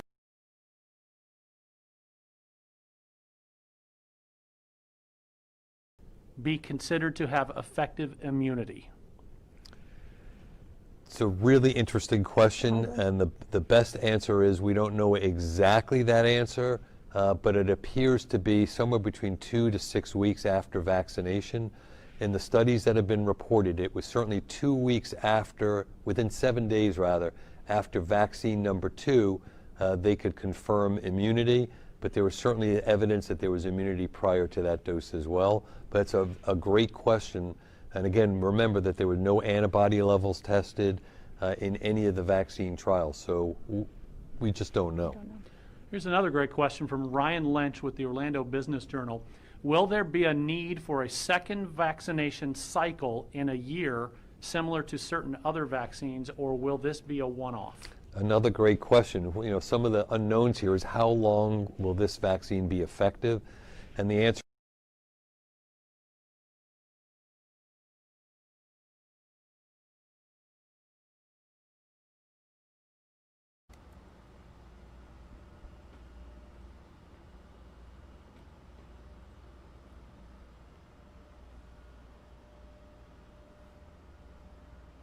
All right, everybody. It looks like that stream has ended, but thank you all so much for joining us. My name is Rain Augustine. Good morning to everyone that's waking up with us on this lovely Wednesday morning. If you're just now joining, we are watching News Now from Fox. Of course, we're bringing you the latest headlines, raw and unfiltered from around the country. We just showed you all a live feed of Health and Human Services Secretary Alex Azar while he was at the Georgetown Hospital watching the first healthcare workers received COVID-19 vaccination. So we're going to stay on the topic of COVID-19 and bring you all the latest Q&A from our sister station Fox 26 in Houston, Texas. Houston's leading vaccine expert has been working on a coronavirus vaccine for years, not months. Dr. Peter Hotez with Baylor College of Medicine joins me live now. Always great to have you here on Houston's Morning Show, Dr. Hotez. I want to start off by just getting your thoughts on another historic day. We had about 40,000 people vaccinated in trial, and within the next 2 weeks, 3 million will be vaccinated. What are your thoughts this morning? Well, thanks for having me. You know, we're going to learn a lot more about this vaccine as we scale up from 40,000 to 3 million. And I often often in our vaccine world, we often don't really celebrate till we hit that sort of 3 million mark because there are potentially rare safety events that could surface at this Advent time. Health Orlando But was it's looking really good. We're all hoping to get vaccinated over the next few weeks.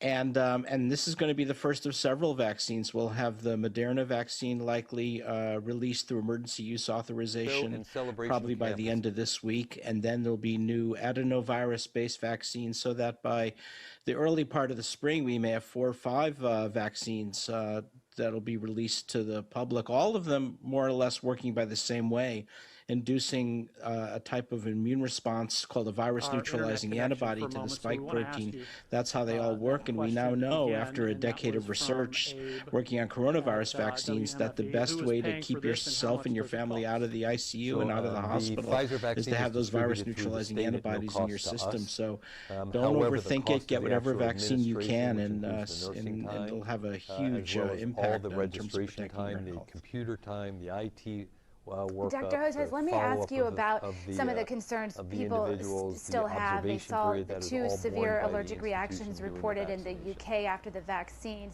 Stay with us. News Now from Fox returns right after this break.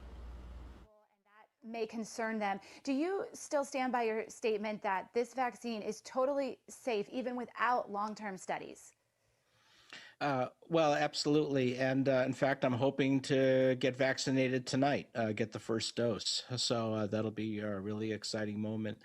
Look, I know they came up with that name Operation Warp Speed. It was an awful name because it makes it sound like the vaccines are rushed and not adequately tested for safety. But the truth is, this is a research and development program that began with the first serious coronavirus infection caused by SARS-1. So the COVID-19 infection is caused by SARS-2. The SARS-1 emerged in 2003, and that stimulated a 17-year R&D program, research and development program, and we were heavily involved in making prototype coronavirus vaccines.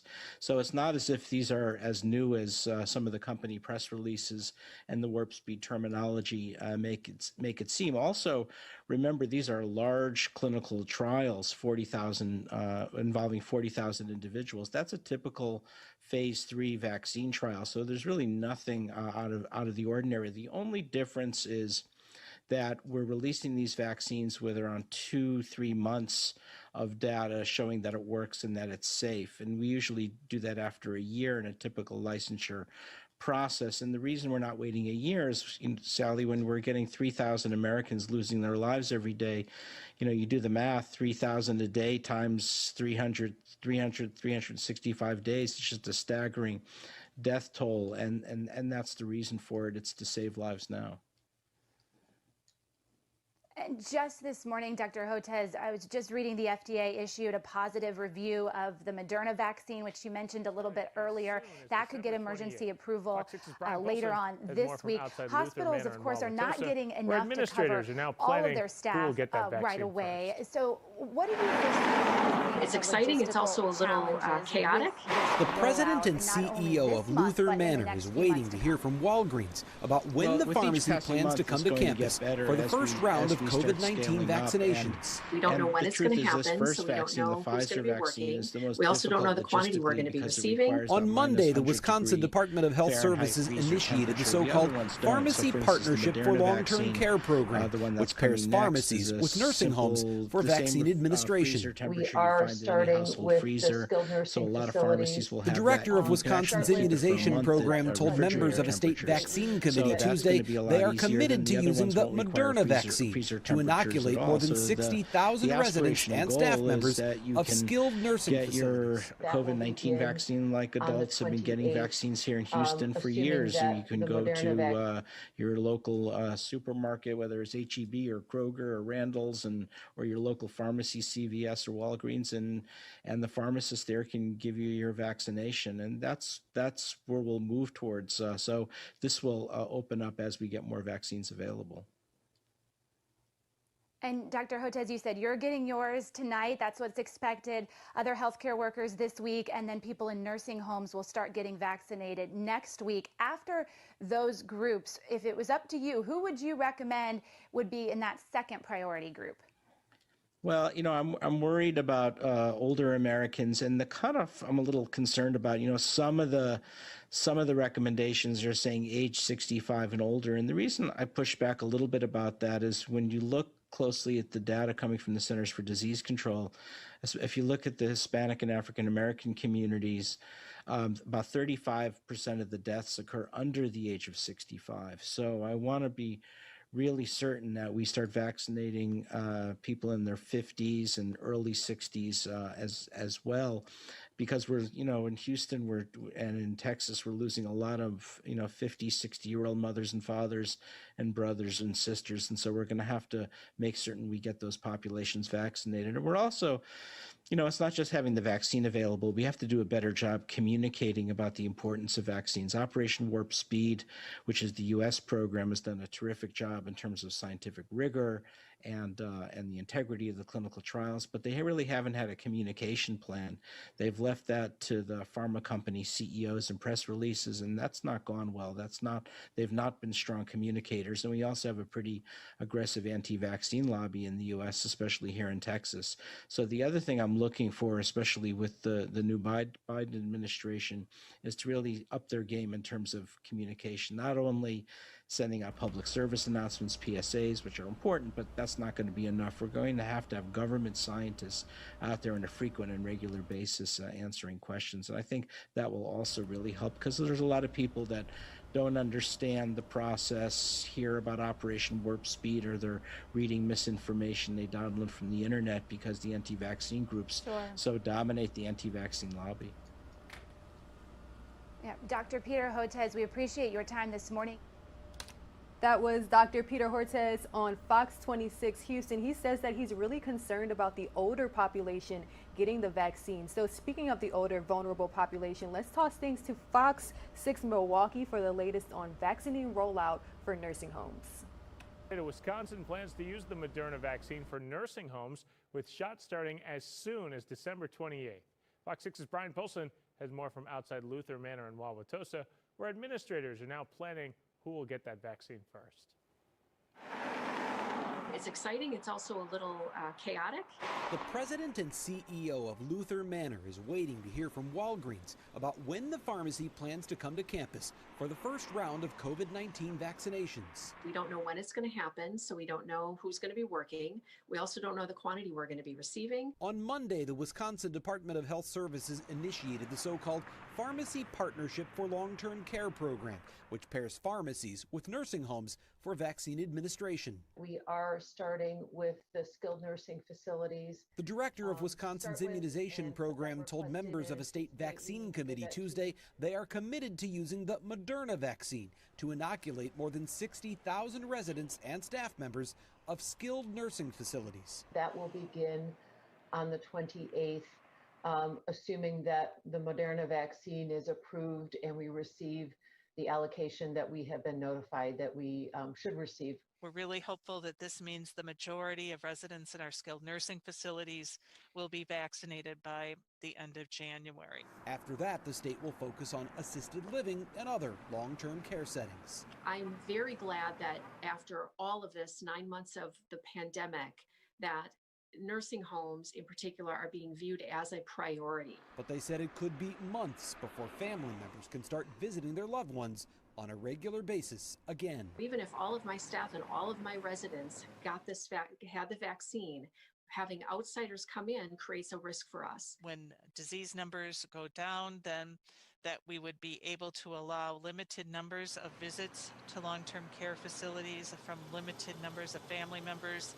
Stephanie Shadid, the CEO here at Luther Manor, says she's not yet sure if they will require or can require staff members to get the COVID-19 vaccine the way they already require them to get the flu shot, but she says she is confident her staff will come through because the residents need them. In Wauwatosa, Brian Polson, Fox 6 News.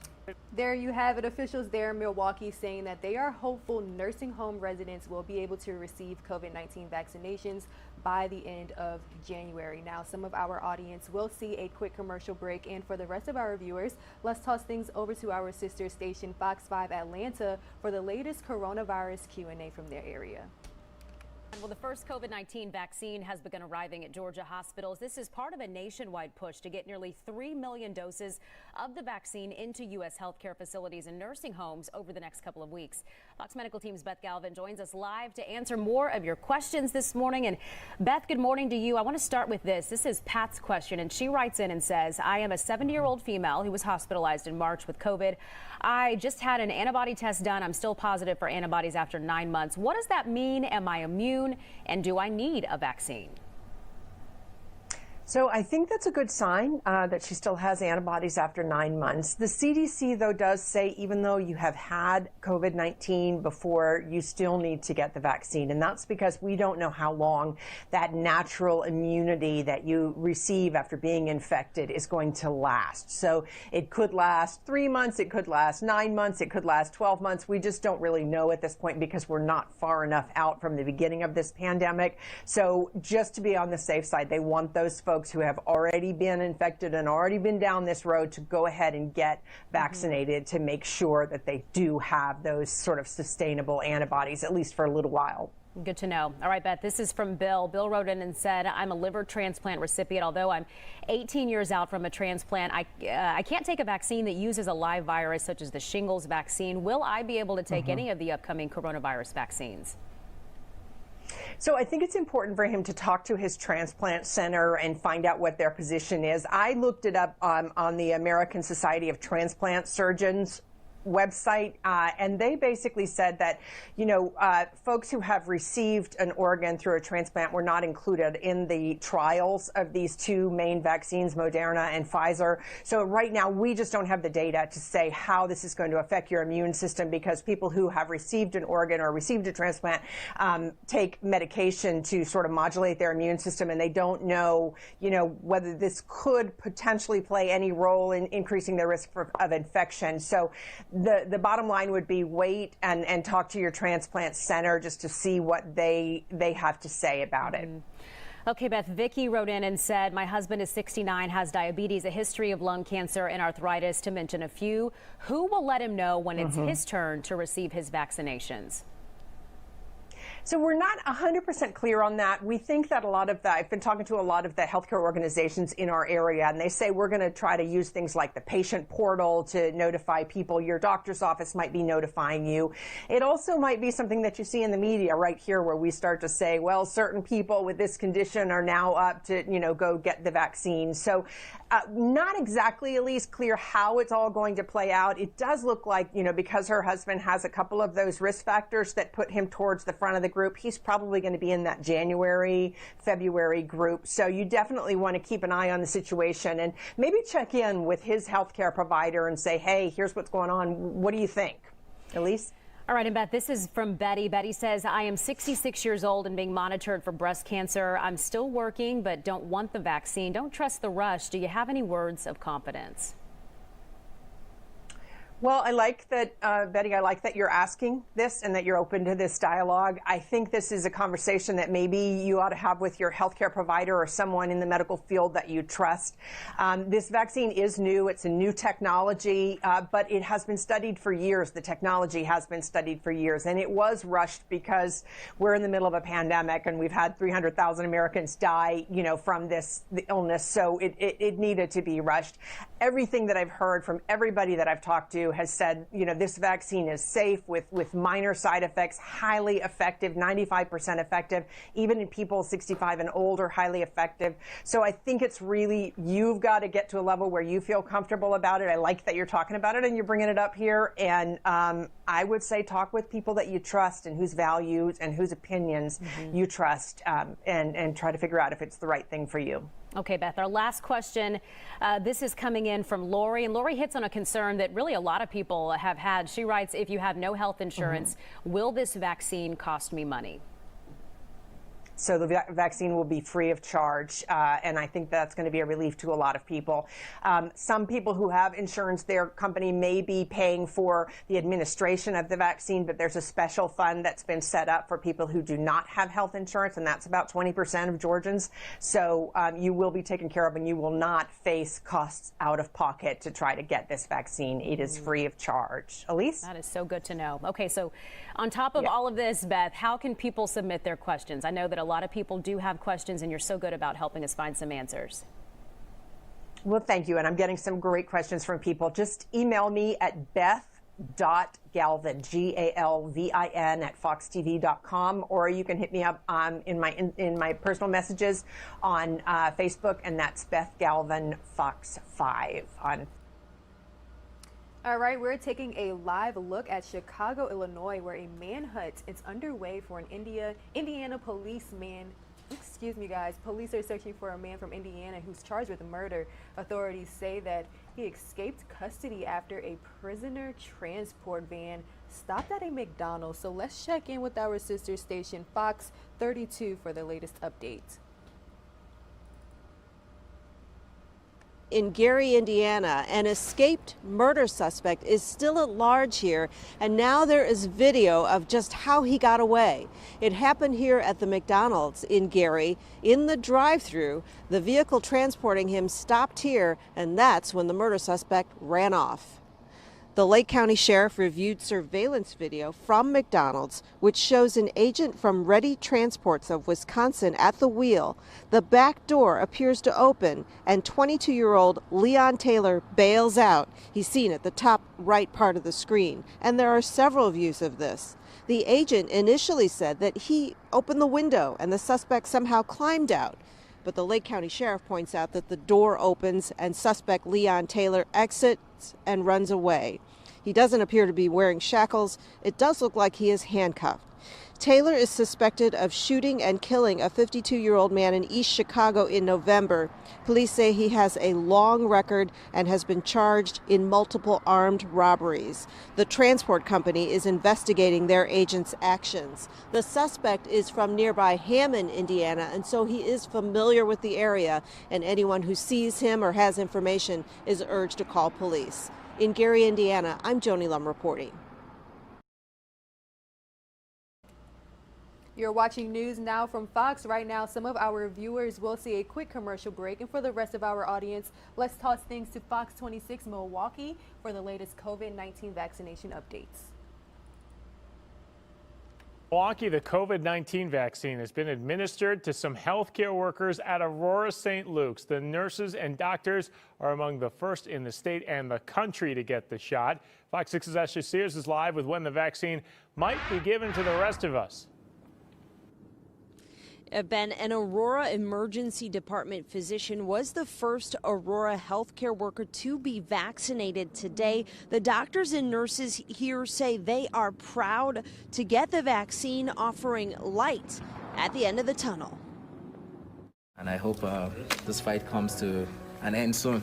Hope at a time of darkness. I'm just excited. I'm excited to see our future, what it was like pre-COVID. The doctors and nurses at Aurora St. Luke's in Milwaukee are among the first in the state to get the COVID-19 vaccine. the very first in the city. I have hope that this is the beginning of the end of all this, and I'm hopeful that there's light at the end of this tunnel. Frontline healthcare workers across the nation have been part of the initial wave of those vaccinated. This is an exciting time for all of us. We waited quite a while to get here. COVID-19 has taken so many lives and caused so much anxiety and stress. As the vaccine is rolled out, leaders are reminding the public to stay vigilant, asking people to not let their guards down. It may not be readily available to the general public until spring or summer of 2021. These vaccines will be game changers to this pandemic. They'll be game changers to the health system's ability to care for patients and game changers to allow us to return to a normal way of life. A way of life everyone is looking forward to as some relief has finally arrived. The vaccine is our way out, and we're excited that it's finally here. Now, St. Luke's was the first hospital in Milwaukee, first Aurora hospital in Milwaukee to receive the vaccine. Other healthcare workers are expected to get vaccinated in the coming days. Reporting live in Milwaukee, Ashley Sears, Fox 6 News. Milwaukee just a little bit. All right, everybody, time now is 8:47 a.m. Eastern, taking a live look at the skyline in Milwaukee. It's a little cloudy, but still looks like a beautiful skyline, beautiful day. So a lot of people have questions about this COVID-19 vaccine. One of the top questions that we're hearing is, can U.S. employers order their workers to get the vaccination? Well, we're going to explore all of that in the next few minutes. Right now, some of our viewers will see a quick commercial break, and when you come back, WITI, our sister station in Milwaukee, will be answering all your questions in regards to, can your employer force you to get the vaccination? Coronavirus vaccine is widely available, but when the time comes, here's the question: can employers mandate it? Well, with previous vaccine, the answer has been yes. But this vaccine raises some questions. Our Jenna Sachs with this Context 6 report tonight. Those on the pandemic's front lines are among the first to qualify for a coronavirus vaccine. I'm fairly certain we're very, very, very near the top of that list. Milwaukee's acting fire chief, Aaron Lipsky, wants his members vaccinated. The desire to possibly mandate it is out of an abundance of caution. But will he require it? No. We'll explain why in a minute. First, let's bring out the lawyers. I think the big question we don't know now is how many employers will be mandating versus, strongly encouraging. Attorney Sean Scullin says You're watching News Now from Fox, and we're all about bringing you the latest live feeds, raw and unfiltered. Right now we have Health and Human Service Secretary Alex Azar speaking on the latest vaccination rollout. So we want to bring you all this live right here on News Now from Fox. I was just so happy and excited to feel protected now, being on the front lines. Seems to be some confusion about the timeline for nursing home residents.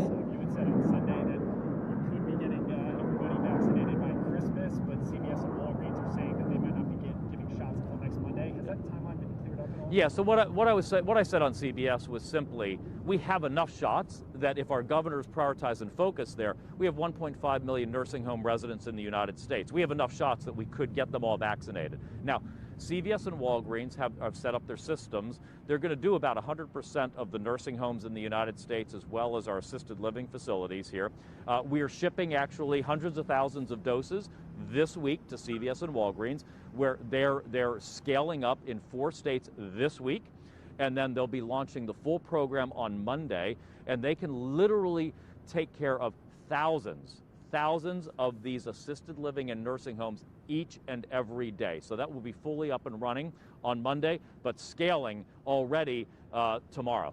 And curious your thoughts on some of the outcry about non-healthcare professionals getting some of the first vaccines. There was that back and forth with the West Wing. We saw the acting defense secretary get a vaccine, governor of West Virginia. Just your thoughts on kind of folks getting in front of some of the health. Well, listen, we have a serious issue of vaccine hesitancy in the United States.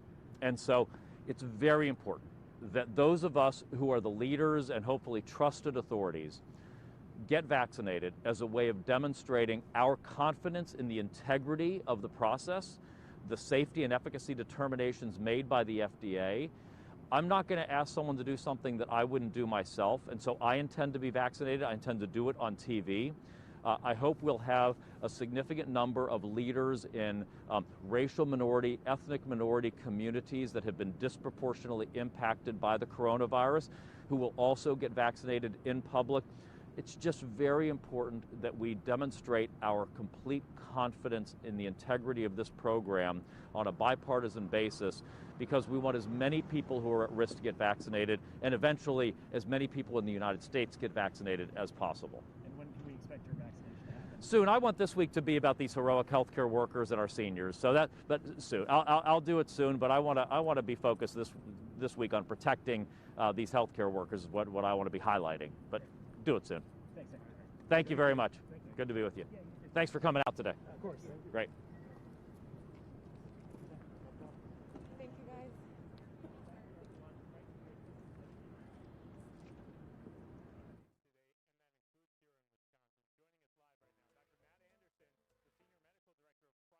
Here at UW Health. Dr. Anderson, thanks for coming back with us. I know at your facility, the vaccines, they're being rolled out. That continues today, correct? Yeah, we're continuing to vaccinate employees, definitely having a higher volume today and working through just our processes. So we're continuing to ramp up and things are going well. 2.9 million vaccinations from Pfizer are now all across the country. But we're getting big news about the Moderna vaccine today. The news coming from the FDA basically saying they looked at the statistics and they say that that vaccine works as well, correct? It's really positive news, yeah, to have the effectiveness rates that they've had and just to be able to be adding another vaccine into the supply chain and able to vaccinate a larger number of people more quickly. I think it's great news. Now, we know that doctors, long-term care facilities, hospital staff, that's who will get this first batch of vaccines. But the Pfizer and Moderna vaccines, they're pretty similar, right? I mean, one shot's not going to do it here. Right. Both of them require 2 shots. So the Pfizer vaccine really more around that 3-week time frame for follow-up. The Moderna really more on the 4-week time frame follow-up. So they're very similar in the way in which they help to promote immunity, and then similar in needing that second dose. And then it's really important to get that second dose to have the level of immunity that they've been reporting in the studies that's been widely publicized. Right. We'll know maybe on Thursday if it passes through committee. This thing could be approved on Friday for Moderna. We'll see there. But for the rest of us, it could be months before the vaccine is ready. The FDA, a big announcement as far as at-home testing today. What are we hearing? You know, I think that when you think about at-home testing and any of the antigen tests, it's important to know what those test characteristics are. Obviously, more testing is good as long as we can be confident in the accuracy and make sure we're using it according to those regulations. So more testing is better, and obviously a lot of the specifics coming out give us more hope, just making sure that we're following the protocols and procedures that they put out there. I know there were so many companies that said, hey, we've got a test out there, but the accuracy was really all over the board early on. So with the FDA saying, we approve this, that should give us some confidence that, yeah, maybe we don't need to drive down to Miller Park in the future. Maybe we can just do this on our couch, right? Yeah, I think, again, with antigen tests, it's really important to know, especially in symptomatic populations, typically the tests perform better. Sometimes people who are doing asymptomatic testing, if you have viral loads that are a little bit less, sometimes you can have some results that get missed. So it's important to just make sure that we're looking at what the recommendations are and understanding what some of the pros and cons to the specific individual tests are. Yeah, testing remains so important until the vaccine's really available for all of us. We're still getting lots of questions about the vaccine. One question I got today comes from someone who says, I got the coronavirus. Do I need to now get the vaccine when it is available? The one thing that's important to remember is that we don't know how long natural immunity necessarily lasts. And we've certainly seen instances of patients and individuals who are getting infected a second time. So from that standpoint, natural immunity is not necessarily a guarantee you can't get it again. There are some reasons to believe that vaccination might provide us with more prolonged immunity. We don't know that either, but certainly would still encourage people to strongly consider and think about getting vaccinated, even if they've had COVID-19 previously. Yeah, a lot of unknowns, but we're learning new things every day, and that's why, Dr. Matt Anderson, we're probably going to ask you back several times as we work our way through this. Thank you so much for joining us again. Yeah, happy to do it. Thanks a lot. Appreciate it.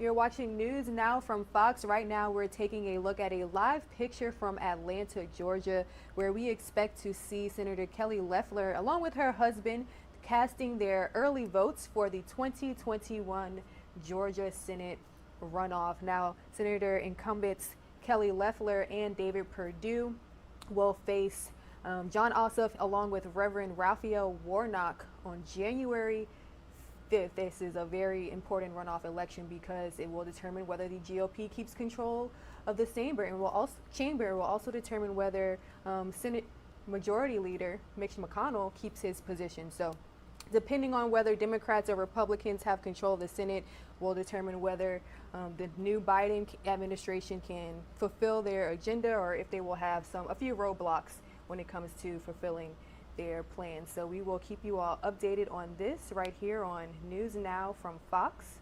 Now some of our viewers will see a quick commercial break.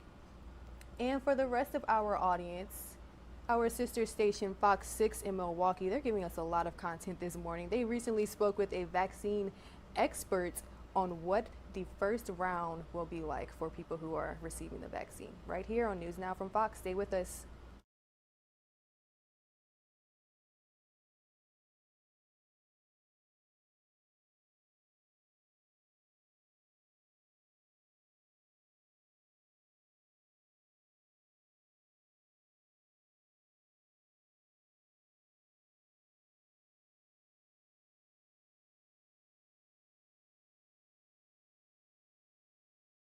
Out across the nation with its arrival coming many questions. We're joined this morning by Dr. Robert Sitchenberg. He is the Executive Director of Infectious Disease and Prevention for Advocate Aurora Healthcare. Good morning. Good morning. So I want to start with a personal question. What are your feelings as you hear that the first vaccine has been administered to a frontline worker in New York? Personally, where are you on this issue? This is an amazing day. For the first time, we have hope for the end of the pandemic. We have really not had any so far, and now we finally have a light at the end of the tunnel. This is just a great day for our nation, for science, for medicine. We could not be more excited. Now, Aurora has began notifying employees that the vaccine is expected this week, some 50,000 doses across the state. What is going to be the rollout procedure for your healthcare system?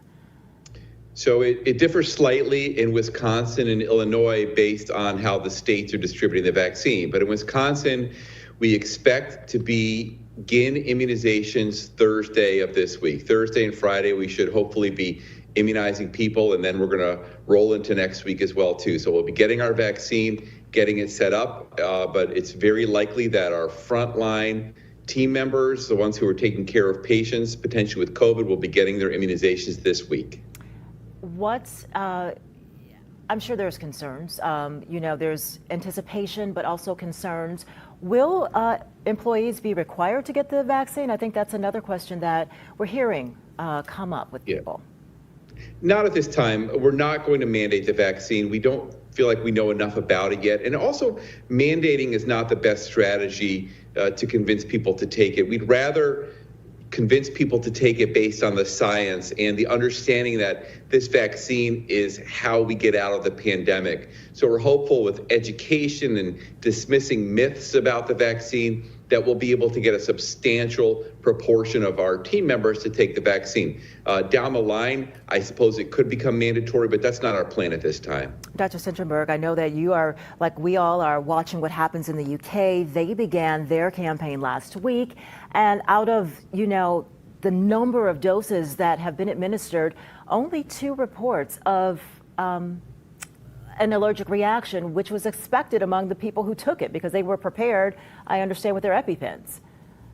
Yes, so there were a couple of people who got the vaccine. Now, both of them carried EpiPens with them because of a history of severe allergies. So we are screening all of our team members for severe allergies. It doesn't mean that you can't take the vaccine. All of our vaccination sites will have equipment, supplies, and staff available to take care of anybody with a potential allergic reaction.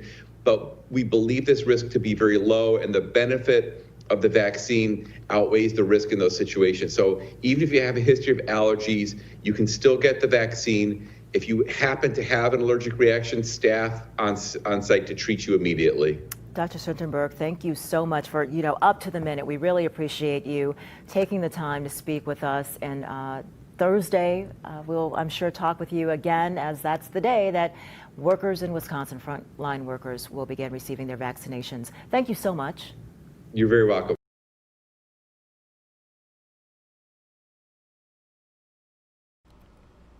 You're watching News Now from Fox. We're taking a live look at the Capitol. Now, we bring you the latest live events throughout the day here. We're going to bring you around 10 o'clock a.m. We expect the Senate Homeland Security and Government Affairs Committee to hold a hearing on examining irregularities in the 2020 election. We will bring you all that feed live, raw and unfiltered, right here on News Now from Fox. That's in just about an hour. So until then, I want to bring you all the latest COVID-19 updates from California.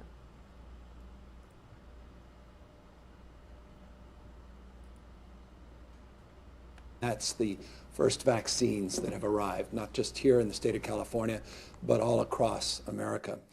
Just yesterday, we received word this weekend from our Western State Scientific Safety Review Work Group of the efficacy and safety of the vaccine. I want to remind folks, on October 19th, the state of California established a formal working group, a scientific panel of experts, physicians, with particular focus on vaccinations. 11-member committee. We were joined by other Western states, Nevada, Washington State, and Oregon, a total of 17 individuals. They unanimously approved and supported not only the results that were coming from the FDA, but the assertions that were made by Pfizer. That led to a series of events that ultimately allowed California to advance a formal notice that we put forward to multiple states. And I just note here on this slide, you can see some of the qualifications of the CDC and FDA vaccine committee members that also participated on our safety committee. But nonetheless, it led to a series of events that led to 33,000 doses of the vaccine arriving in the state of California yesterday, 33,150 doses to be exact. 4 locations of St. Joseph's in Eureka area, San Francisco General Hospital in San Francisco, San Diego, and of course yesterday where I had the privilege of being in Los Angeles County at the large facility there, one of the larger hospitals in the region, working there with Greg Adams and Kaiser Permanente. 24 additional locations across the state are expecting doses to arrive today. We've already gotten word in Madera, Fresno, San Joaquin, Shasta, that those vaccines have indeed arrived. So 4 locations yesterday, 24 more locations today. We anticipate 5 tomorrow. If all 24 are delivered today, 5 additional sites receive vaccines tomorrow, it will represent roughly 60% of the original allotted commitment from Pfizer. And I'll remind you, the original allotted commitment was 327,600 doses. 327,600 doses, the first distribution from Pfizer. All of those doses beginning to arrive in the state of California. 33,000 yesterday, tens of thousands more as we speak into the evening, into the rest of the week. Here's some good news. Just late last night, we received word from Pfizer that we will receive next week, with orders being placed as early as this Friday, an additional 393,900 doses. So the original 327,000 doses, this is additive. This is on top of that. We'll be receiving from Pfizer specifically another 393,900 doses as early as next week. This, in addition to what we have already socialized, and I'll just remind you briefly, and that's the anticipation when Moderna gets approval that we will receive as part of their first contribution on the vaccinations, 672,000 doses. So you start adding these up, 327 plus 393, plus 672,000 doses, getting closer to what we hope is the universe of doses that we can administer by the end of this year, by the end of the calendar month, of a little over 2.1 million. So that's an update specifically on where we are with the doses that we now have confirmed will be distributed once again Moderna gets the approval officially, and that could happen as early as this week as well, and those doses arriving next week. So it's starting to take shape, a bit of a flywheel, starts modestly, slowly, and we'll start to see these things build up. And that's why we started this Vaccinate All 58 campaign, recognizing that all Californians need to be included in this vaccination process and that we can't leave folks behind. We talk in terms of equity, we talk in terms of inclusion, we often advance our values, but we have to make them real, and we have to also make them visible to people throughout our diverse communities. And that's why in each and every county, we are providing resources and campaign assets that distinguish the unique characteristics and needs within each and every county in the state. You can see Vaccinate Shasta, Vaccinate Riverside, Vaccinate Los Angeles. Each region of the state, each county in the state will be provided these campaign assets. We're putting over $30 million into the first tranche investment into this campaign. The campaign has guiding principles, and not surprisingly, these principles have been well described in the past, but these are important to remind you of today. It's a focus on diversity. It's a focus to acknowledge that cultural competency as it relates to vaccinations has not always been made visible, particularly in Native American communities, particularly in the African American community. That's why we want to be acknowledging of that fundamental lived experience. We also recognize we need to do a better job partnering with our diverse communities, our faith leaders, partnering in communities where we have well-established community-based organizations, engage with trusted messengers, bottom up, not top down, and to provide, as always, a fact-based approach to making people aware of not only access of this vaccine at no cost, but also to understand the efficacy and, more importantly, the safety of this vaccine so they can make an informed decision themselves on their own if they choose to take the vaccine. So you're going to see a lot more about that campaign rolling out later this week. You're going to see more trusted messengers and PSAs coming out, more doctors and more folks in the community that will be part of that program. And for what it's worth, and we have the richness of this recent experience, we're using our census campaign, building off the experience we had, the census campaign, which truly was bottom up. The experience we had there during very challenging and difficult times as it relates to working on that census in this COVID and pandemic-induced environment. But we had success there. We had some areas that were stubborn, where we didn't see the kind of success in terms of engagement. And so we're learning those lessons, and we're taking that experience and bringing it right in to our efforts on the vaccines. I'll remind everybody that this state is the most diverse state in the world's most diverse democracy. 27% of our state is foreign-born, so it is incumbent upon us to meet people where they are. So we'll begin by connecting with Californians in 13 different languages, again with a constant drumbeat focus on efficacy and safety, cultural competency, bottom up, again, not top down. Phase one. Let's talk more about phase one. As you know, we not only put together a scientific advisory committee on October 19th, but we also established 2 additional committees. We established a drafting guidelines work group, and we established a community advisory work group. Stay with us. News Now from Fox will return right after this commercial break. About equity and distribution, the nuances, the details, the specificity of where these vaccines go, how they are distributed, and how we can guarantee with the kind of transparency you should expect that they truly are being delivered to those most in need with a prioritization And so we put out those guidelines in public forums. They're available on our covid19.ca.gov website, covid19.ca.gov website. All of those details are up on that site. Phase 1 has been complete, meaning we have put out the guidelines for our Phase 1A, which is a prioritization of roughly, and this is a rough number, but give you a sense of the universe, of roughly a 3 million person universe, healthcare workers and residents and staff in long-term care facilities. So that's the Phase 1A. Those are the details we put out, and I'm going to show you those details in just a moment. The Phase 1B is about an 8 million person universe. And this is the question many of you are asking and wondering yourselves, am I included in Phase 1B? And Phase 1B is currently being discussed. A lot of work has already been done by the Drafting Guidelines Work Group.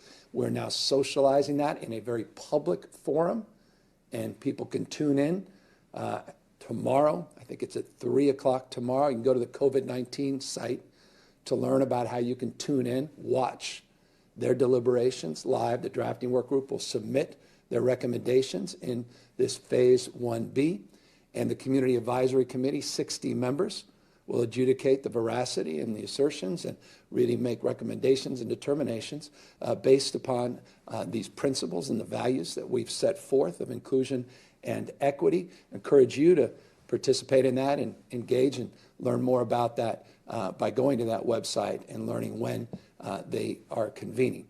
That discussion, again, tomorrow will be one of many different discussions in that 8 million plus or minus universe, which includes discussions around teachers, which includes discussions around farm workers, which includes discussions around grocery workers. You get the sense of that universe and those conversations. And so that's a broad strokes population, but remember there's subpopulations, and that's why we've created this tier status. So I want to give you an example of what I mean by tiers. I've provided these slides last week. I want to give you a sense, opportunity to take a look at them again.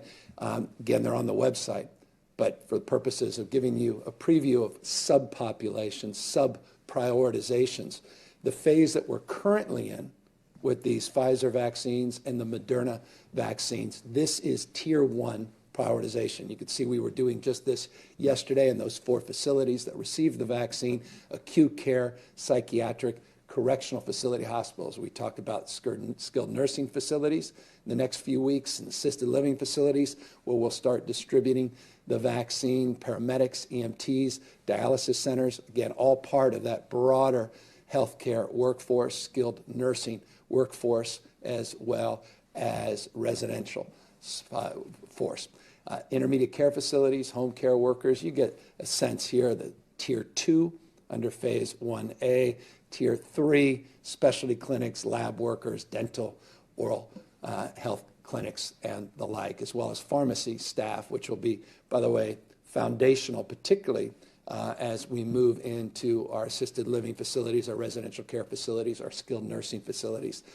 Pharmaceutical staff, pharmacy staff rather, will be critical in that endeavor as well. So you'll see something similar in our Phase 1B.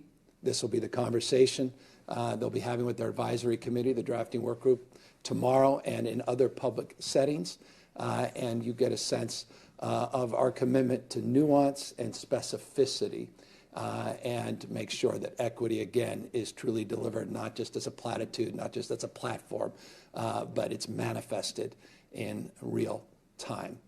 Speaking of manifesting, it goes without saying there is light at the end of the tunnel. This has been a very, optimistic 48 hours, meaning we're finally seeing the vaccine be utilized. We're finally seeing those we value the most, we've celebrated since the beginning of this pandemic, get that support, those emergency room docs and nurses, folks there on the front lines of this pandemic and have been from the beginning, that are wary, that have been worn out, worn thin, and now they're able to not only get the vaccine to help their own health, but also, as we heard yesterday, just the 5 individuals that I had a chance to meet, number of dialogue in dialogue with yesterday, just down in Los Angeles County. Two of them, first thing they said is, I'm just relieved from my family, because I was taking a shower before I went home, took a shower when I got home. I was so worried. I had a separate entrance. One of the nurses said I've had a separate entrance since March into my home because I didn't want to expose the rest of my family. And now to know that at least the first shot of this two-shot regimen that I've gotten that vaccine is such a relief to me, because I can now relieve the stress on my family as well. So it's why we put our heroes on the front lines as top in terms of the tier status. They're going to be able to come back to work without that stress, without that anxiety as well that they were bringing home. And these are the folks we're going to count on the most, because as I say, and I've said often, there is light at the end of the tunnel, but we're still in the tunnel. And that means we're going through perhaps the most intense and urgent moment since the beginning of this pandemic. Let me underscore why. You can see the case numbers here running about, yesterday's numbers were about where we've been the last 7 days. And these are historically high case numbers. 32,326 new cases we reported yesterday, roughly equivalent to the 7-day average. If you take a look here at the 14-day positivity, just pulling it back a little beyond that 7-day, the positivity rate in the state of California is now up past 10% to 10.7%. We haven't seen positivity rate that high since the very first few weeks of this pandemic, when few people were being tested and no asymptomatic members of the community were particularly being tested. And so that's why you had the high positivity rate at the beginning. But we obviously saw that settle out over the course of this last calendar year. Now, the 10.7% is roughly equivalent to the 10.6%, which is the 7-day positivity rate. One of the things that we are pleased with, increasingly proud of, is the fact we're getting our average daily tests up. We've been seeing average daily tests north of 300,000 pretty consistently over the last number of days. You can see now just shy of 300,000 average tests every single day. 296,000 is the average number of daily tests that we are conducting in the state. We still want to see that number rise. We want to see more access to testing. We want to see those results come back even sooner, and we want to make sure that all members of our community throughout the state are availing themselves to these tests. But nonetheless, average number of daily tests are starting to go up. Positivity rate, though, as I said, it's gone up 10.7%. Just consider where we were 2 weeks ago at 6.9%. You could see that rate of growth, that trajectory represented in our hospitalizations, 68% increase in the growth of total number of patients in our healthcare delivery system in our hospitals, 14,283. We were just at 8,500. You're watching News Now from Fox. Right now, we are listening to the latest COVID-19 updates out of California. Governor Gavin Newsom is speaking right now. Now, just yesterday, he laid out the state's plan to distribute COVID-19 vaccines now that the first shipments are arriving at cities around the country. According to Newsom, over 33,000 vaccine doses were received at 4 sites in California just on Monday. That includes Los Angeles, San Diego, and 2 sites in Northern California. And vaccines will continue to arrive statewide throughout the week. So some of our viewers will see a commercial break, and for the rest of our audience, we're going to continue to listen in right here on News Now from Fox. In the state where we have some mutual and proximate systems of engagement, meaning there is a healthcare delivery construct where there's mutual support, mutual aid, mutual agreements between hospitals and systems. Bay Area largely defined, Greater Sacramento, Northern California, the true northern part of the state, San Joaquin Valley. Look at that, 1.6% current ICU capacity. Over the weekend, they got to zero, which means they were in a surge frame. And I'll talk about surge in a moment. That's about a 20% increase in ICU capacity. So when you hear we're at 0%, that doesn't mean we have no ICU beds or staff available at all. It means we're now into a surge approach, surge staffing, and surge management. So 1.6%, it goes up, goes down by the hour. Switching gears momentarily, it looks like Senate incumbent candidate Cindy Leffler is speaking in Atlanta, Georgia. So we want to bring you all that feed live, raw, and unfiltered right here on News Now from Fox. Dream is on the ballot. That's what I'm fighting for. On the other side of the ballot, you have Chuck Schumer's agent of change. Chuck Schumer promised to change America if he wins Georgia. That's what Georgians need to hear. Radical liberal Raphael Warnock is his agent of change, and we need to make sure that Georgians know they have a fighter for them in Washington to protect their jobs, school choice, lower cost health care that protects pre-existing conditions, and someone like myself who has created jobs, who know what it means to sign the front of a paycheck. But I've also been a job seeker, and I know what it means to live paycheck to paycheck. That's the type of experience we need in Washington. But are you worried specifically of that stance by not acknowledging him might backfire as you are campaigning to be elected? What I'm worried about is that we have free and fair elections that are trusted here in Georgia. That's what I'm fighting for, to make sure that every Georgian knows that only legal votes will count, that their votes will not be canceled out by illegal votes. And that's not a partisan issue. That's an American issue. This country, this state, we deserve to have elections that are trusted, that are fair and accurate. And that's what I'm fighting for. Senator, we're seeing a surge of early voting enthusiasm. What do you think it says about the race, and do you think it helps Republicans as much as it helps Democrats? Well, look, absolutely. Georgians are engaged. I've gone across the state tirelessly every single day, and I'm going to keep doing that until January 5th, and the enthusiasm is extremely strong right now.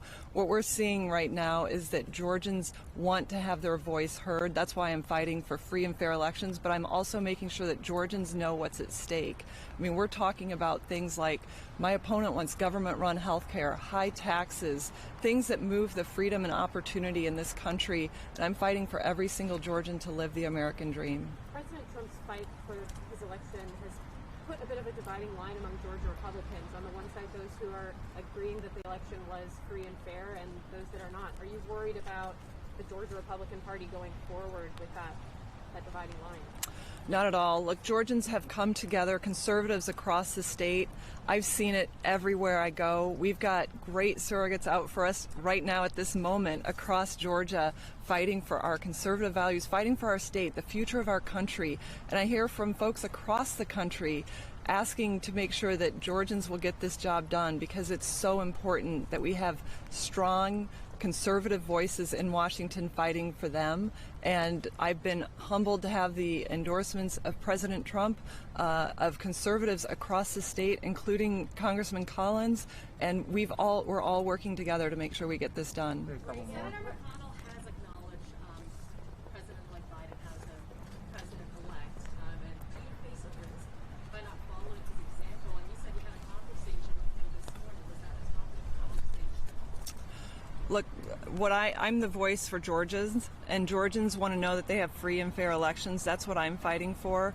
I've committed to always being an outsized voice for Georgians in Washington. I've committed to taking Georgia to Washington, not bringing Washington to Georgia. My focus is on serving the people of Georgia, and that's what I'm going to do every single day in the Senate. Okay, one more.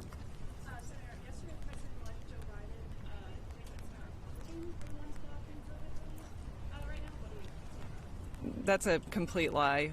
We have voted time and again to pass relief in the Senate that Democrats have blocked time and again. It's well documented. They blocked relief for families, for small businesses, for hospitals, and they admitted last week that they did it for political reasons.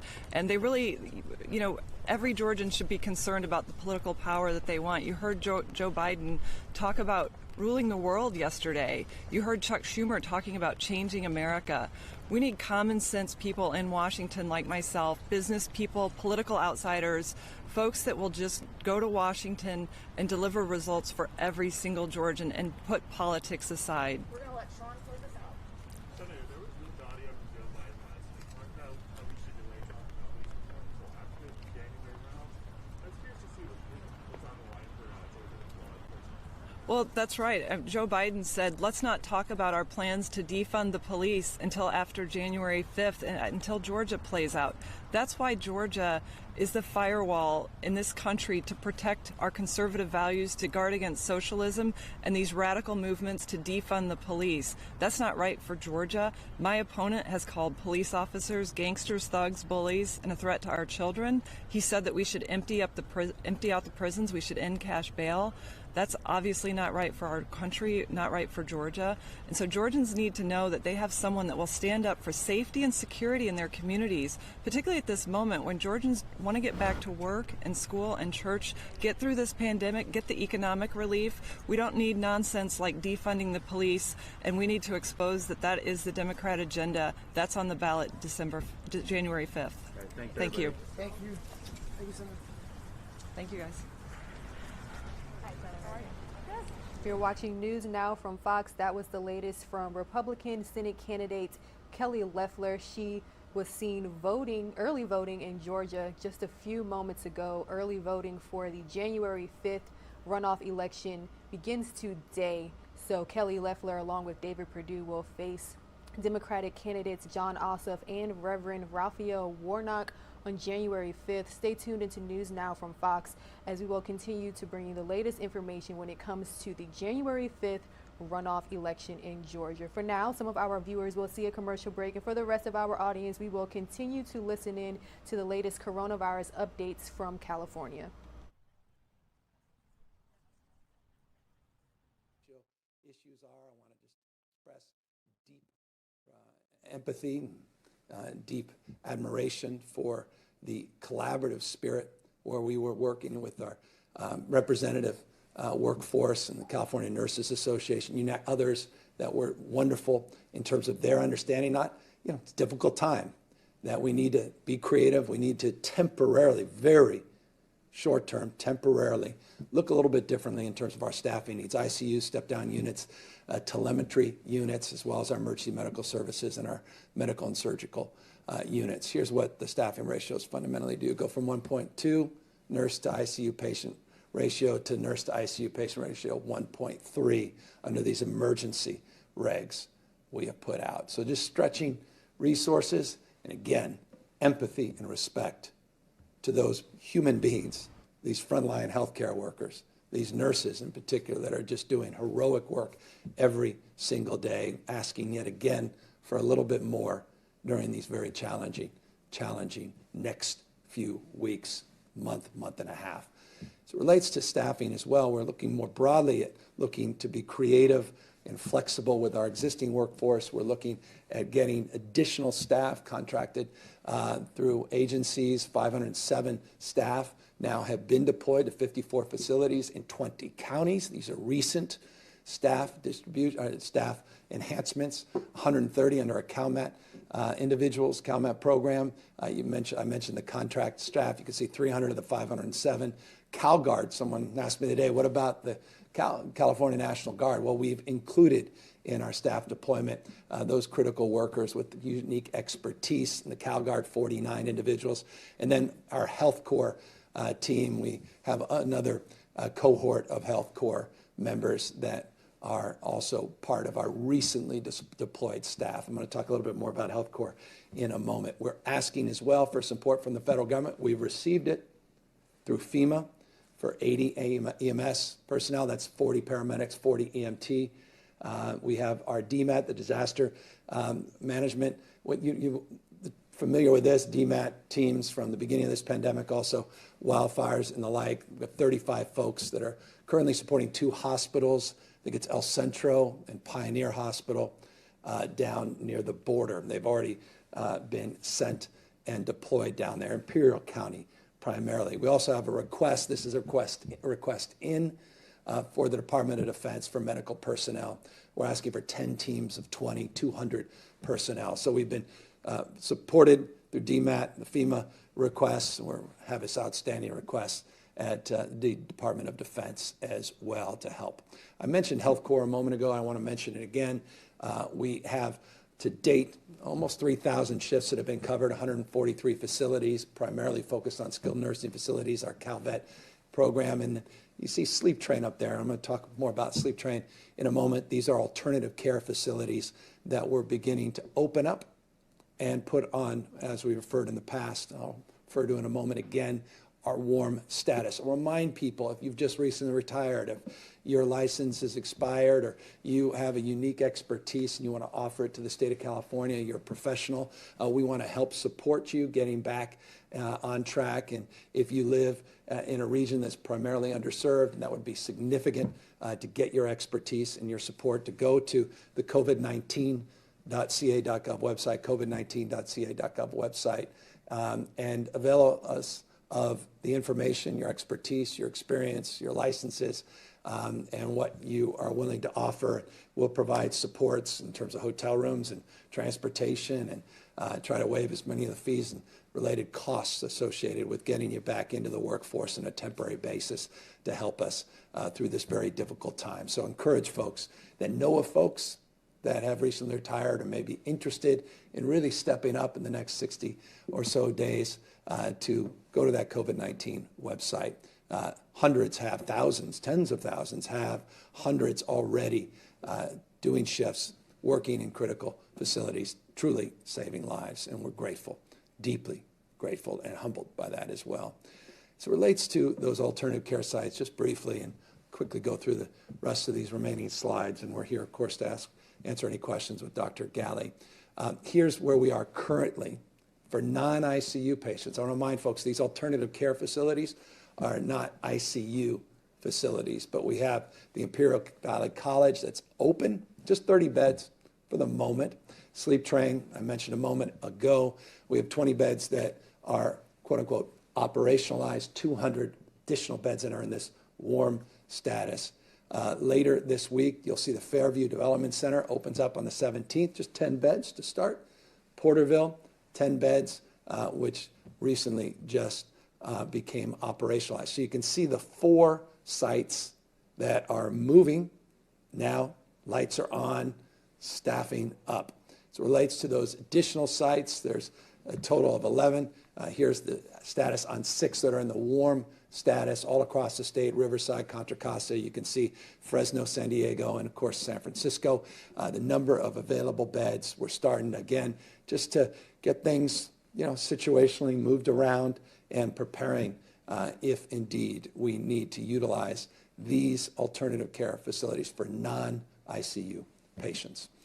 We have as well, and this is a very sober part of the presentation, I have a PSA I want to share with you at the end, but I want to focus on the issue of how deadly this disease is. It's an interesting time. We want to be optimistic. We want to share good news, and I hope we're doing that with the vaccinations, the additional 393,000 that Kaiser's moving in. So this thing's really starting to go, how we're more and more confident we get to 2+ million of you in the next number of weeks vaccinated. But let's deal with some sober realities. We lost 142 people in the last 24 hours to this virus. At least our reporting is 142 lives were lost to this deadly disease. Again, I want to remind folks, it's not the flu. This is not something to be trifled with. This is a deadly disease, a deadly pandemic, and we're in the middle of it right now. We're near the end, but we're in the middle of the most acute peak as it relates to what we refer to as the third wave. Third, and what we hope is the final wave of this disease. But we're in the middle of that peak, and you're seeing that reflected in the numbers. And so we have activated, and I've pledged to you that the conversations I'm having with my wife, my family, that I'm going to make them public to you. And I was having these conversations about some of the work we're doing on mutual aid for morgues and working with coroners just a couple of days ago. And some hesitated to want to share that publicly, but I think I have an obligation to share with you publicly what we are doing on this issue. Here's the numbers. 163 people we've lost on an average every single day. 142 yesterday, 163 on average over the last 7 days. Compare the 7-day average 1 month ago, 41. Think about if we continue down the path we're on, what that January 14th number may look like if we do not do what we need to do, which is not just avail ourselves when we can to the vaccine, but to continue to wear these face coverings and to minimize mixing to the extent possible because of what's occurred in the last 30 days in particular. But we have to be mindful of how deadly this disease, this pandemic is. Here's what we've just done. We have orders in 60 53-foot refrigerated storage units are currently standing by now in counties and at hospitals. We just had to order 5,000 additional body bags they just purchased for the state, and we just distribute them down to San Diego, Los Angeles, and counties. That should be sobering. I don't say that, I don't want people to run with that. I don't want people to scare folks.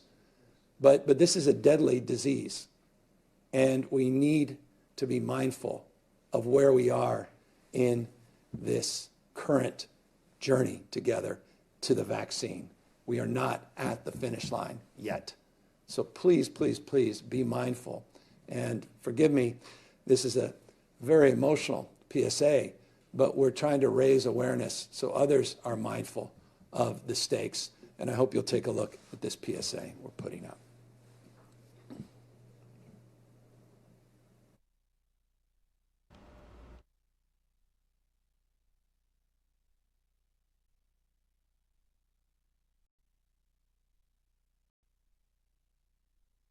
And that was a phone call he never got to do.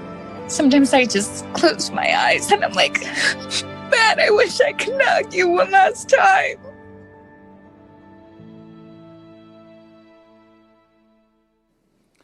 My dad. So wear a mask, stay 6 feet apart, do those basic things. Those are what we refer to as the non-pharmaceutical interventions that can truly save lives. So we don't have to, we don't have to learn more about people that have been torn asunder, families who've lost a loved one, who can never do the things so many of us take for granted, and that's reach out and make a phone call and hear a loved one's voice. So this is sober. This is the reality. This is the world we're currently living in. This is what we're doing, everything in our power to mitigate. We want to eliminate. We will eliminate, ultimately eliminate this disease, but we have work to do, again, in the tunnel, though there's light at the end of the tunnel. In order as well to help with that, I want to bring back a slide I had last week. Last Thursday, we announced California Notify. This is, again, all about tools in the toolkit. This is just another tool in the toolkit. None of this is absolute, none of this is just additive. These are just ability to use technology we're all familiar with, our smartphones. Some of you have the Android platform, Google, some of you have the iPhone platform, and both Google and Apple have joined forces with the state of California on a program called California Notify. Again, launched last Thursday. 6.5 million people have activated so far, which is not bad. Though it'd be nice if we can double that still. But 6.5 million people, not bad. And I want to encourage you to, if you haven't, learn about it first.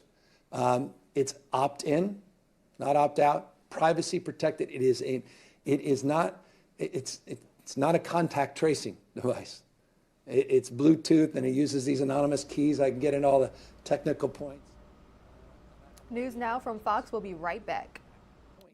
But I encourage you to learn about those things. And, 6.5 million people have already availed themselves. Apple iPhone, you just go into the settings, you scroll down to the exposure notifications.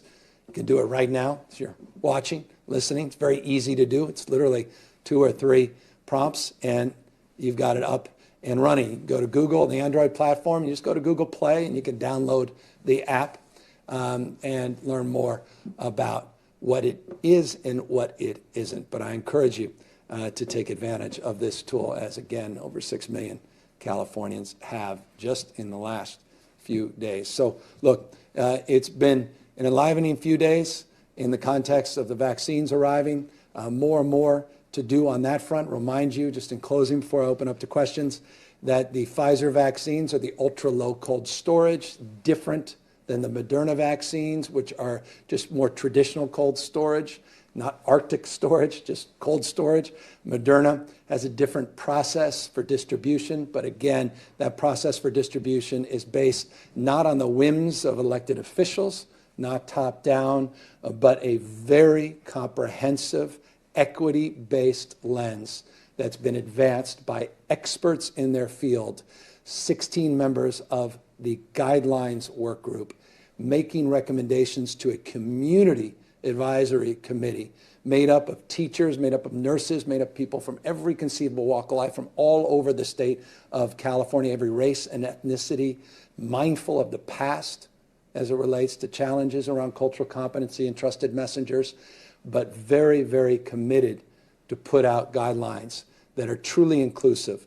And again, tomorrow will be among many public meetings they have. Please go to the covid19.ca.gov website to learn about their next public meeting time and learn more in real time about where the next round, roughly 8 million Californians, where those priorities will stack in terms of exposure, in terms of risk, and in terms of priority. With that, we're happy to answer any questions. David Baker, Bloomberg News. Governor, thanks as always for having these sessions and taking our questions. I want to ask you three things regarding the vaccines that are being rolled out starting this week. First of all, do you know as of this morning how many of the vaccines have actually been administered in the state? Second, are you going to be updating the state's COVID dashboard to include that data on a day-to-day basis? And third, you mentioned last week that you wanted to make sure that people with means did not cut in the line and get ahead of more deserving folks. How exactly are you going to do that? Yeah, well, people with means that aren't otherwise at risk and not appropriately availing themselves to the protocols that we are establishing. So I'm going to ask Dr. Galley to come up and talk a little bit more specifically. But here's, David, let me go back, and thank you for the questions. I want to go back to the slide here we began with. What we do know is we received 4 locations, and I laid out those details on the locations, the doses, 33,150. Not all of those doses were administered.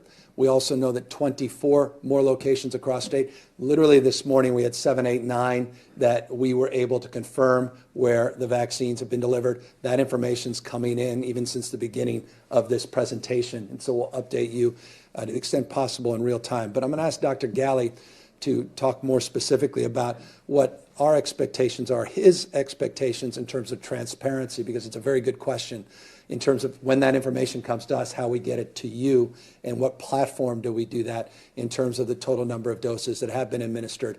And we are very mindful, and forgive me for belaboring your question, and I'll pull this over to Dr. Galley, that just because we receive all the doses, there may be issues with administering the doses. Obviously, with the ultra-low cold storage, there's obvious concerns about the ability to administer all those doses within that prescribed 5-day period, particularly for those that are no longer in the ultra-low storage.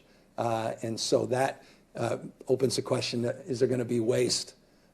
Is there enough doses that were, without getting into the details, I was just thinking yesterday, one of the doctors said, I actually think I can get an extra half a dose in each one of these vials, a little bit more than they thought. So is there waste, or there actually abundance? There's going to be all kinds of things that come forth, is my point, as it relates to distribution of the vaccine in real time. And so how we put all that up, how we make it available to you, Dr. Galley, hopefully we'll have some greater insight in just a second.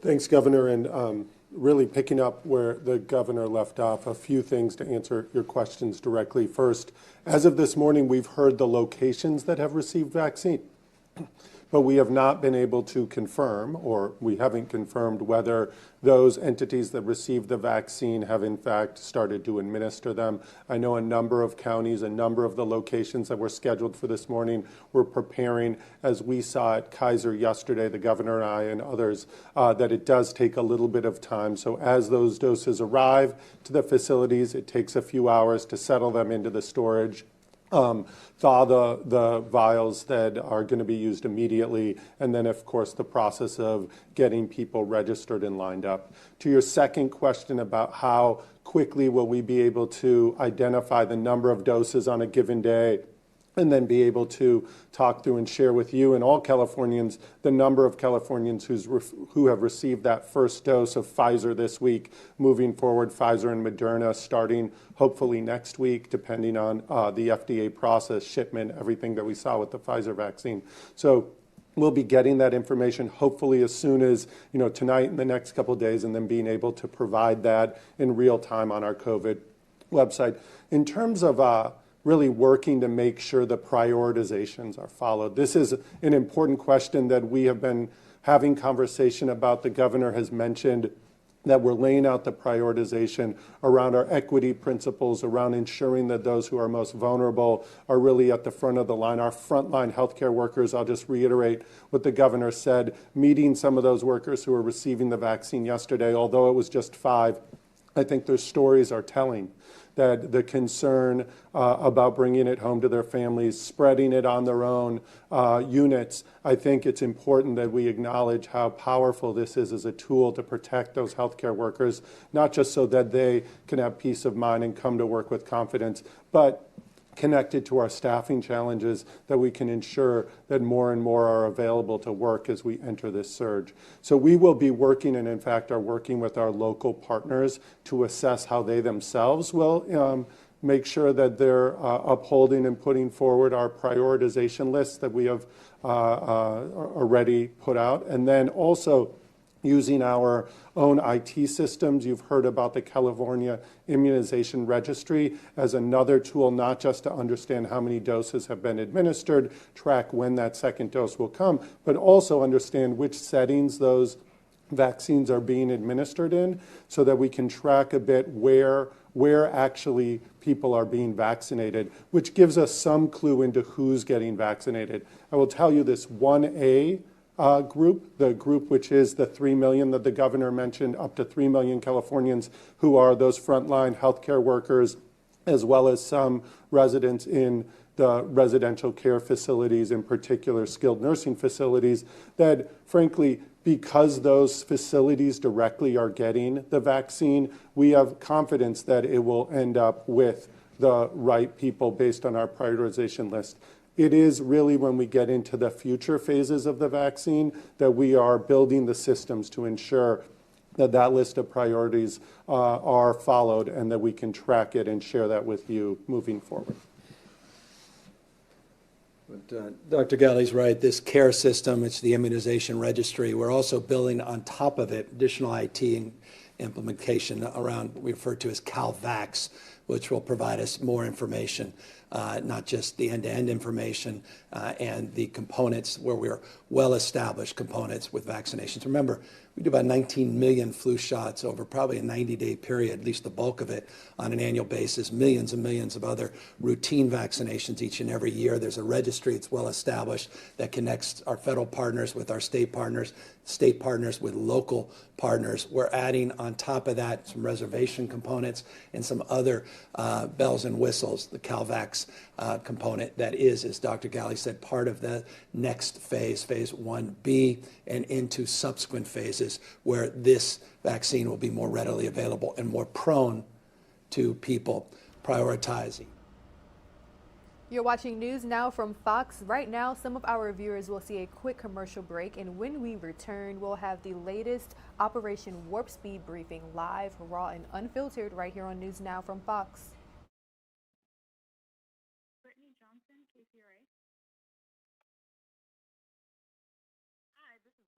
From virtually every partner that we are working with in this endeavor, every hospital, FedEx, UPS, McKesson, CVS, Walgreens. This is what we do. We have a great deal of work in the coming months to get a vaccine to every American who wants one. But we are confident in our approach to using the healthcare providers and institutions like hospitals and pharmacies that do such a good job of providing tens of millions of vaccines to Americans every year.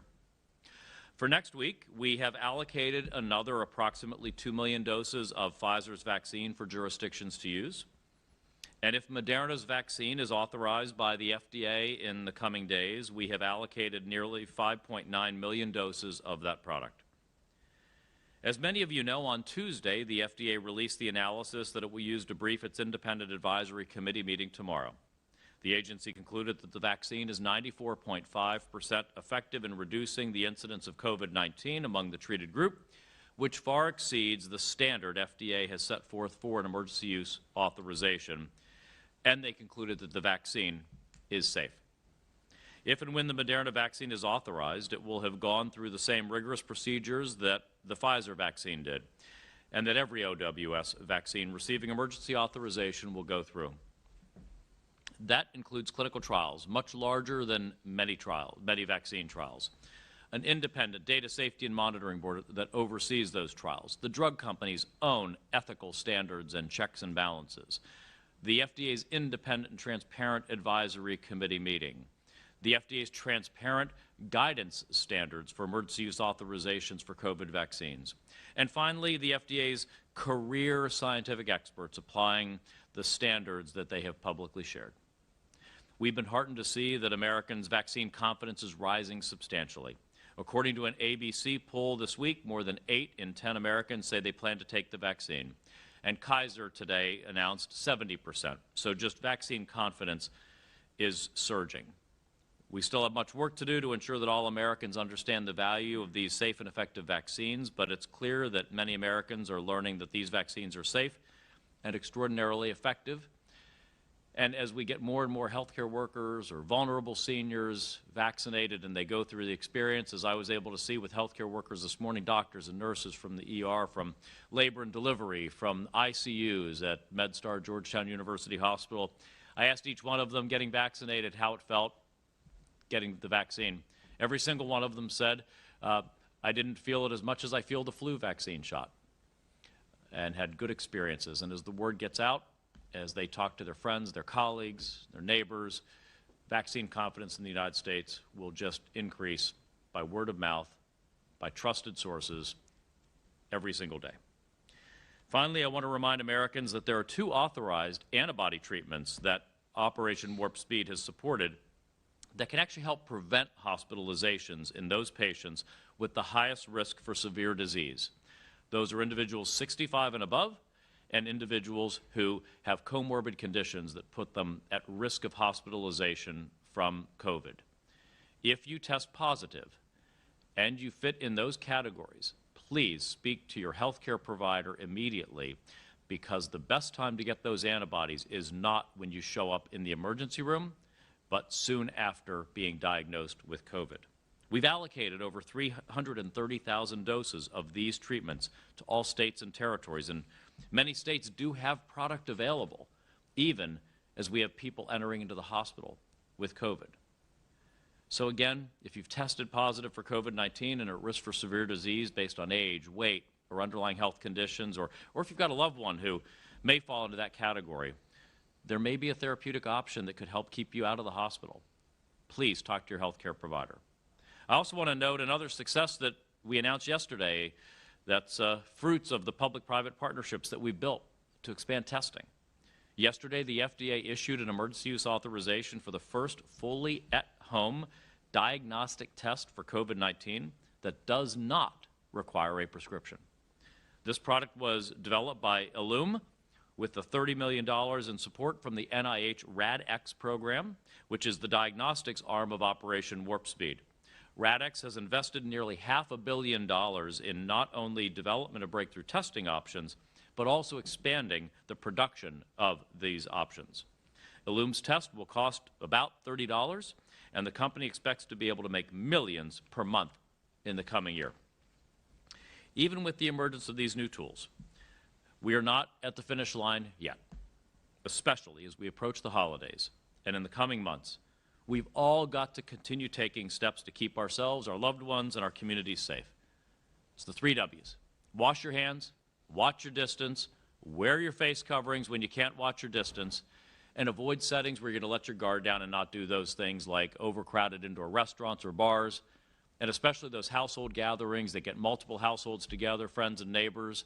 You eat, you drink, You let your guard down then. You think that because you know people, they can't be infected, you can't infect them, you're not symptomatic, you're not going to infect them. This is how the disease is spreading right now. And this is what's leading to cases, which are leading to hospitalizations, and tragically, leading to fatalities. So we have the tools in our hands right now to bridge to the days that are upon us. We used to say to bridge to the weeks and months ahead. It's bridging to the days that are right upon us now, but we all have to act responsibly, and we'll get there, because as we look to next week and the ongoing holiday season, my goal is for everybody that's here now to be here next year for the holiday season, thanks to the vaccines and therapeutics that the heroes of Operation Warp Speed and America's biopharmaceutical industry are bringing to you. But you got to make it to that point through responsible behaviors to get to the moment when you can get vaccinated.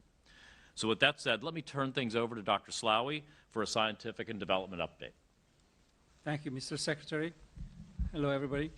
Just briefly, I hope you had a chance to look into the Moderna submission for VRBPAC and the FDA comments. I think they underline and demonstrate again how effective these messenger RNA vaccines are, and also describe very clearly their very good safety profile. Just want to highlight two things. Look at the Kaplan-Meier curves and look at efficacy after the first dose. 10 to 14 days after the first dose, maximum efficacy is already achieved. Of course, it doesn't mean this is a one-dose vaccine, because people got their second dose 2 weeks later. But it just means that onset of efficacy is very fast after immunization, and we should start to see an impact in the very high-risk populations that are being immunized as we speak. The second thing that's really interesting is the apparent protection against infection as detected by PCR detection of virus on day 28 in the study population that has shown anywhere between 60–65% protection, which I think is very exciting after one dose. Again, we'll see that data coming up after second dose in the next few weeks, based more on a serological endpoint than a virological endpoint. And I think that will be very important from a public health perspective, at least in the short term. I expect that protection to be quite significant. Maybe its duration against infection may not be as long-lasting as the protection against disease would be. Finally, on Moderna, as you have seen in their announcement, 20 million doses will be delivered by the end of the month, and I think that's really excellent. Pfizer, just to remind you that we are working very closely with the company to ensure that we can support and help them address all the challenges in continuing to increase their capacity and output, and also at the same time discussing how we may come to an agreement on the first option for an additional 100 million of doses. Next in the portfolio is the Johnson & Johnson Janssen's vaccine. Tomorrow, we will close recruitment in the phase 3 trial with about 43,000 to 44,000 subjects recruited. Really an outstanding performance in terms of the volunteers, which we really warmly thank for their generous participation into the trial. The trial is accruing cases very quickly. We hope that we may be able to assess efficacy a first time early in January and maybe a final time late in January. We just had this morning yet another meeting to discuss the supply chain and how we can optimize availability of vaccine doses even faster than we were thinking early on, given the speed of the clinical trial development, and have vaccine doses in February and March already impacting the US population. So we're very hopeful there. On AstraZeneca, we are about 23,000 subjects recruited in the phase 3 trial. We expect that trial to come to mostly its completion in terms of recruitment by the end of this year or very early in January, and case to accrue again during the month of January with a readout probably in February. We're also continuing to progress on the supply chain with the accumulation already stockpiling of vaccine doses. The 2 protein vaccines also continue to progress. You have seen the announcement by Sanofi GSK with some delay vis-à-vis the phase 3 trial plans, and the Novavax vaccine is really on the starting blocks towards phase 3 trials. Finally, I'd like to just close on the therapeutics. We are supporting 4 programs as priority programs. The Eli Lilly monotherapy monoclonal antibody, as well as the cocktail program. We've ensured access to 950,000 doses of the monotherapy monoclonal. It's being shipped very significantly. Mr. Secretary just shared with you the numbers there. Likewise, with Regeneron, we have an agreement and secured access to 300,000 doses of the cocktail mix of monoclonal antibody from Regeneron, and we were discussing additional access to additional doses. Likewise, with Eli Lilly. AstraZeneca, we have an agreement where they're testing their very long half-life monoclonal antibodies as prophylactic prophylactic medicines, let's call them, either in subjects at very high risk of acquiring the infection, and the phase 3 trial has started, already recruited 300 subjects, and is currently in the pause for the, as planned, review of safety by the Data Safety Monitoring Board before further recruitment in the trial goes on, and also in a post-exposure prophylaxis trial where people that have been in contact with people who are infected and are suspected to potentially be incubating the virus are treated with the monoclonal to prevent their progression into infection and disease. And then the 4th program is the OncoImmune Merck partnership now program, very important to treat patients in more advanced stages of disease with very significant impact in the interim analysis of their phase 3 trial on mortality outcome. Good morning, everybody. Thank you so much for watching News Now from Fox. Pilar Arias hopping back onto mission control. That's what I call the News Now from Fox set. I'm going to take you out to the Senate hearing called Irregularities in the 2020 Election. This is live. We're going to watch it right here on News Now from Fox. The American public does not believe the November election results are legitimate. This is not a sustainable state of affairs in our democratic republic. There are many reasons for this high level of skepticism. It starts with today's climate of hyperpartisanship, which was only exacerbated by the persistent efforts to delegitimize the results of the 2016 election.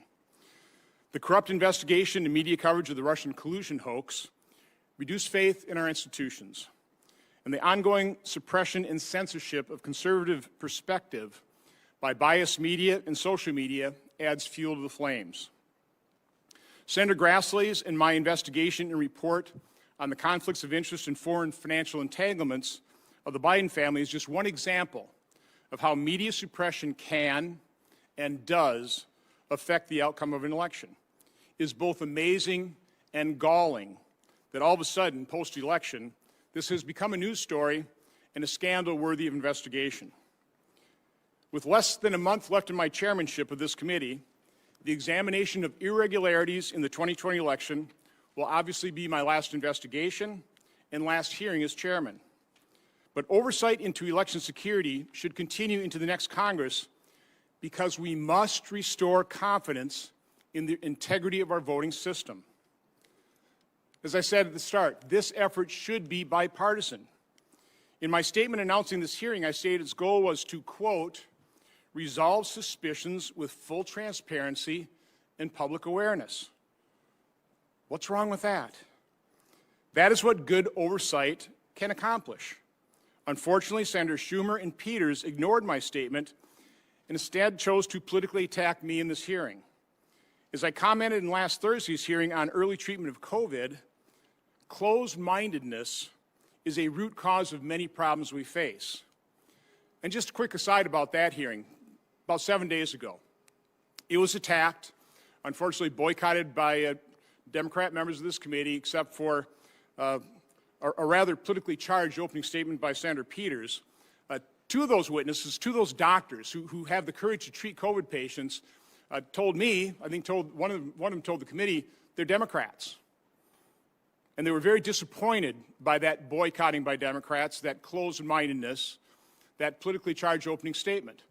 But to prove the worthiness and the value of that hearing, Dr. Corey, one of those Democrats, a person who's shown immense courage in treating successfully COVID patients, his 10-minute opening statement has received more than 4.4 million views in just the last 7 or 8 days. Obviously, Americans need that information. They have the right to know about early treatment, and they have the right to try early treatment. So my last pitch before I return to this hearing, if you or somebody you know gets COVID, seek a doctor. Again, you need doctor participation in this, but find a doctor who will at least consider and talk to you about early treatment. On with this hearing. In preparation for this hearing, I asked my staff to find out as much as they could about basic election mechanics, controls, and data flow. Much of the suspicion comes from a lack of understanding how everything works and how much variety there is in the way each precinct, county, and state conducts their elections. Even though decentralization makes it more difficult to understand the full process, it also dramatically enhances the security of our national elections. In addition to the witnesses testifying today, we spoke to state and local officials, as well as suppliers of election machinery, equipment, and data. I believe the alleged irregularities can be organized into 3 basic categories. Number 1, lax enforcement or violations of election laws and controls. 2, allegations of fraudulent votes and ballot stuffing. And 3, corruption of voting machines and software that might be programmed to add or switch votes. In the time we had, it was impossible to fully identify and examine every allegation. But many of these irregularities raise legitimate concerns, and they do need to be taken seriously. So here's a brief summary of what we did learn. And a lot of this should provide American public comfort in the integrity of our election system. First, multiple controls do exist to help ensure election integrity. Voter registration rules and election logs for both in-person and absentee vote balloting are used to verify eligible voters and help prevent fraudulent voting. But it is not a perfect system, as we will hear in testimony today. We have increased the percentage of votes using paper ballots from 82% in 2016 to 95% in 2020, and a lot of that had to do with the efforts of CISA and Chris Krebs, recognizing that was a vulnerability in our system, not having that audit trail. So this is a significant improvement in providing a backup audit trail, but only if full or statistically valid recounts occur. Optical scanners, ballot marking machines, and tabulators should not be connected to the internet during voting. But we found some do have the capability of being connected, and there are allegations that some were. Once voting ends, those machines print out a paper report and also transmit voting data in digital form in 2 separate data streams, from precinct to the county level and then the state level. The first data stream, this is the official stream, is sent to the official state election management systems, and the second unofficial stream is to the unofficial media reporting system through companies like Edison Research and the Associated Press. There is no uniform method of transmission. It is not fully automated, and thousands of human beings are involved in the process. So human error does occur, but that is what paper backups and post-election canvassing is designed to catch. Today we will hear testimony on how election laws in some cases were not enforced, and how fraudulent voting did occur, as it always does. The question that follows is whether the level of fraud would alter the outcome of the election. This year, in dozens of court cases, through the certification process in each state, and by the Electoral College vote, the conclusion has collectively been reached that it would not. However, lax enforcement, denying effective bipartisan observation of the complete election process, and failure to be fully transparent or conduct reasonable audits has led to heightened suspicion. The most difficult allegations to assess involve vulnerabilities in voting machines and the software used. In order to effectively determine the extent to which voting machines were subject to nefarious intrusion or other vulnerabilities, computer science experts must be given the opportunity to examine these allegations. This is a complex issue that has been under congressional scrutiny for years. Since 2018, I'm aware of 3 oversight letters requesting information from the main suppliers of voting machines. This oversight is focused on Election Systems and Software LLC, Dominion Voting Systems, Inc., and Hart InterCivic, Inc. Today we have a witness from the Election Assistance Commission, which certifies voting machines, to describe what has been done and what more can be done to address any vulnerabilities. On March 7, 2018, it was reported that Senators Klobuchar and Shaheen asked, quote, major vendors of U.S. voting equipment whether they had allowed Russian entities to scrutinize their software, saying the practice could allow Moscow to hack into American election infrastructure. Then last year, on March 26, 2019, Senators Klobuchar, Warner, Reid, and Ranking Member Peters wrote, quote, the integrity of our elections remain under serious threat. Our nation's intelligence agencies continue to raise the alarm that foreign adversaries are actively trying to undermine our system of democracy and will target the 2020 elections as they did in 2016 and 2018 elections. A combination of older legacy machines and newer systems, vulnerabilities in each present a problem for the security of our democracy, and they must be addressed. And then on December 6, 2019, Senators Warren, Klobuchar, Wyden, and Congressman Pocan wrote, quote, we are particularly concerned that secretive and trouble-plagued companies owned by private equity firms and responsible for manufacturing and maintaining voting machines and other election administration equipment, quote, have long skimped on security in favor of convenience, leaving voting systems across the country prone to security problems. Moreover, again, this is a quote from that letter, moreover, when state and local officials work on replacing antiquated machines, many continue to run an old software that will soon be outdated and more vulnerable to hackers. The letter continues. In 2018 alone, voters in South Carolina were reporting machines that switched their votes after they had inputted them. Scanners were rejecting paper ballots in Missouri, and busted machines were causing long lines in Indiana. In addition, these senators write, researchers recently uncovered previously undisclosed vulnerabilities in nearly 3 dozen back-end election systems in 10 states. And just this year, after the Democratic candidate's electronic tally showed he received an improbable 146 votes out of 55,000 cast in a Pennsylvania state judicial election in 2019, the county's Republican chairwoman said, nothing went right on election day. Everything went wrong. That's a problem. These problems threaten the integrity of our election. Now again, those were 3 letters from Democrat members of Congress. Now, maybe I missed it, but I don't recall the media or anyone else accusing these 8 congressional Democrats of indulging in, quote, quackery and conspiracy theories, unquote, quote, or their letters of being a, quote, ridiculous charade, unquote, as Senator Schumer did when he used those exact same words attacking me in this hearing on the Senate floor. The fact that our last 2 presidential elections have not been accepted as legitimate by large percentages of the American public is a serious problem that threatens our republic. I do not say that lightly. This hearing is part of what should be ongoing congressional oversight that is meant to transparently address that serious problem. So before I turn it over to Senator Peters, I do want to remark that this is my last hearing as chairman. I want to express the fact that I think it's been an honor and privilege to serve. I think our track record, even though a couple last hearings, some of these investigations have grown to be a little rancorous, I regret that, but I think we really have an excellent track record of achievement. Over 100 bills passed and signed into law in this committee, 200 others passed by the committee, maybe not signed into law, but that can act as a foundation for future legislation. And so again, I just want to thank everybody for working together, staff. It's really been an honor and privilege. And looking ahead, I want to acknowledge Senator Carper had a very kind phone call to me just an hour ago.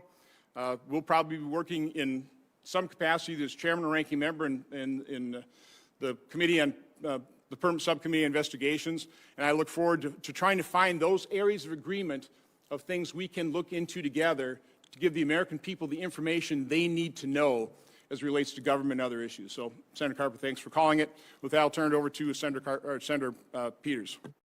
Some of you are going to see a 2-minute commercial break. We will continue to listen into this Senate hearing when you return.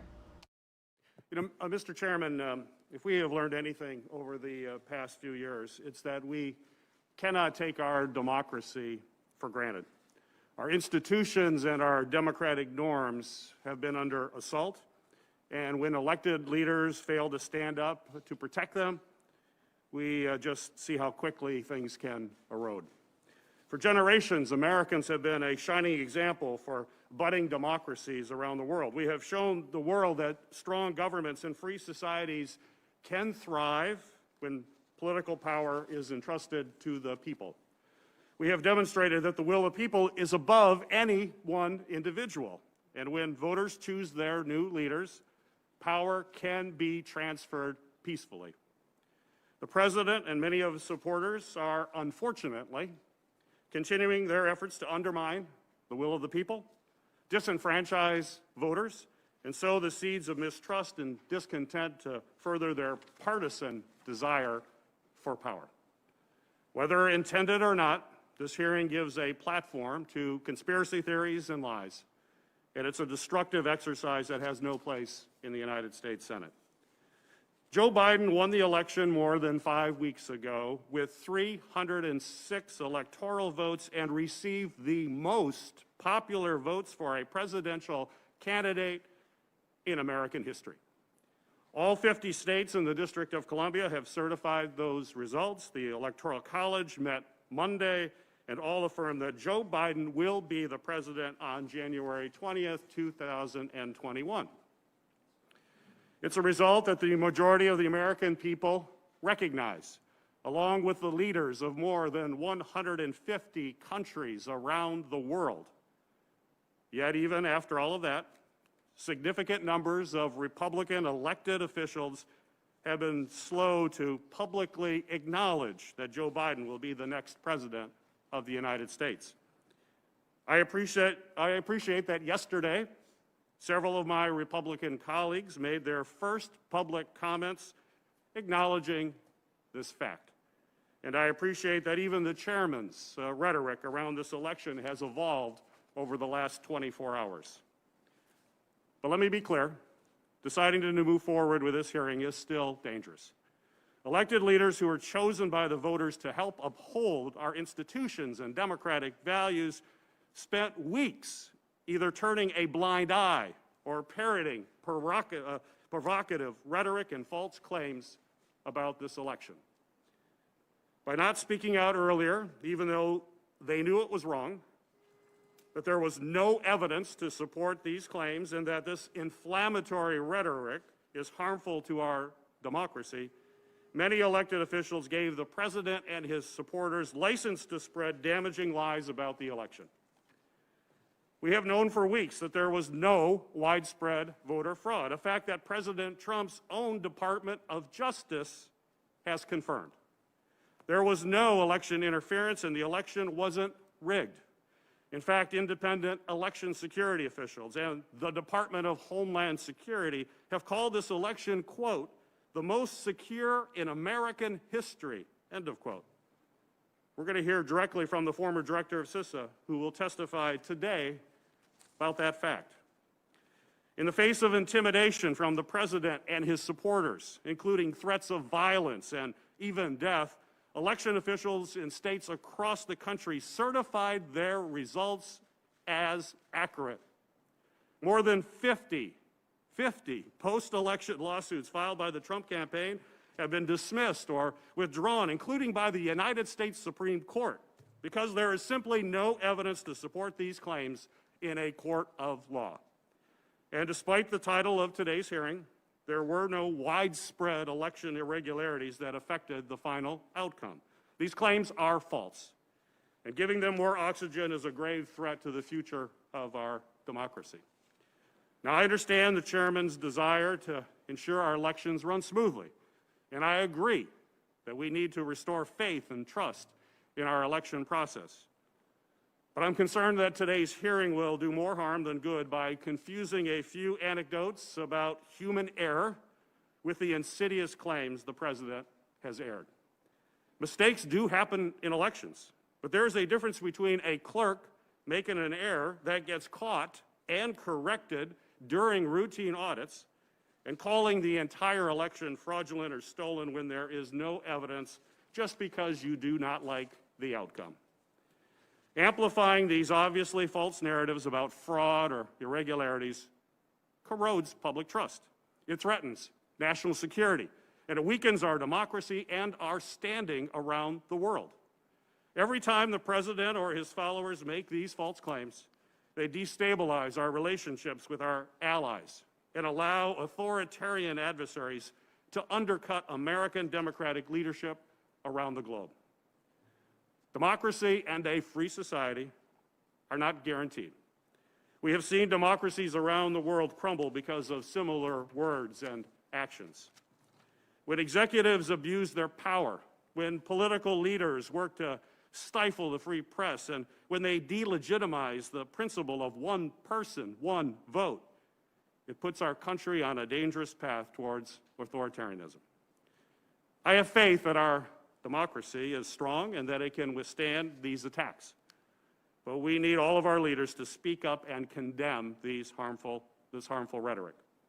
Preserving our democracy takes hard work, and I'm deeply troubled that we're at the edge of a crisis point. Now is the time for American patriots who love this country to say enough is enough. Now is the time for patriots to put our nation's founding ideals first during a time when American democracy needs the strongest defense that we can give. Mr. Chairman, to date, the Trump campaign has filed about 60 legal challenges to the election in 8 states across this country. I ask that this document highlighting those cases and their failed attempts be entered into the record without objection. Without objection. I'd also like to include in the record a non-exhaustive list of incidents of violence aimed at election officials, as well as a statement from our nation's top law enforcement and associations condemning the threats of violence, harassment, and intimidation leveled at election officials across the country since Election Day. I move without objection. Without objection.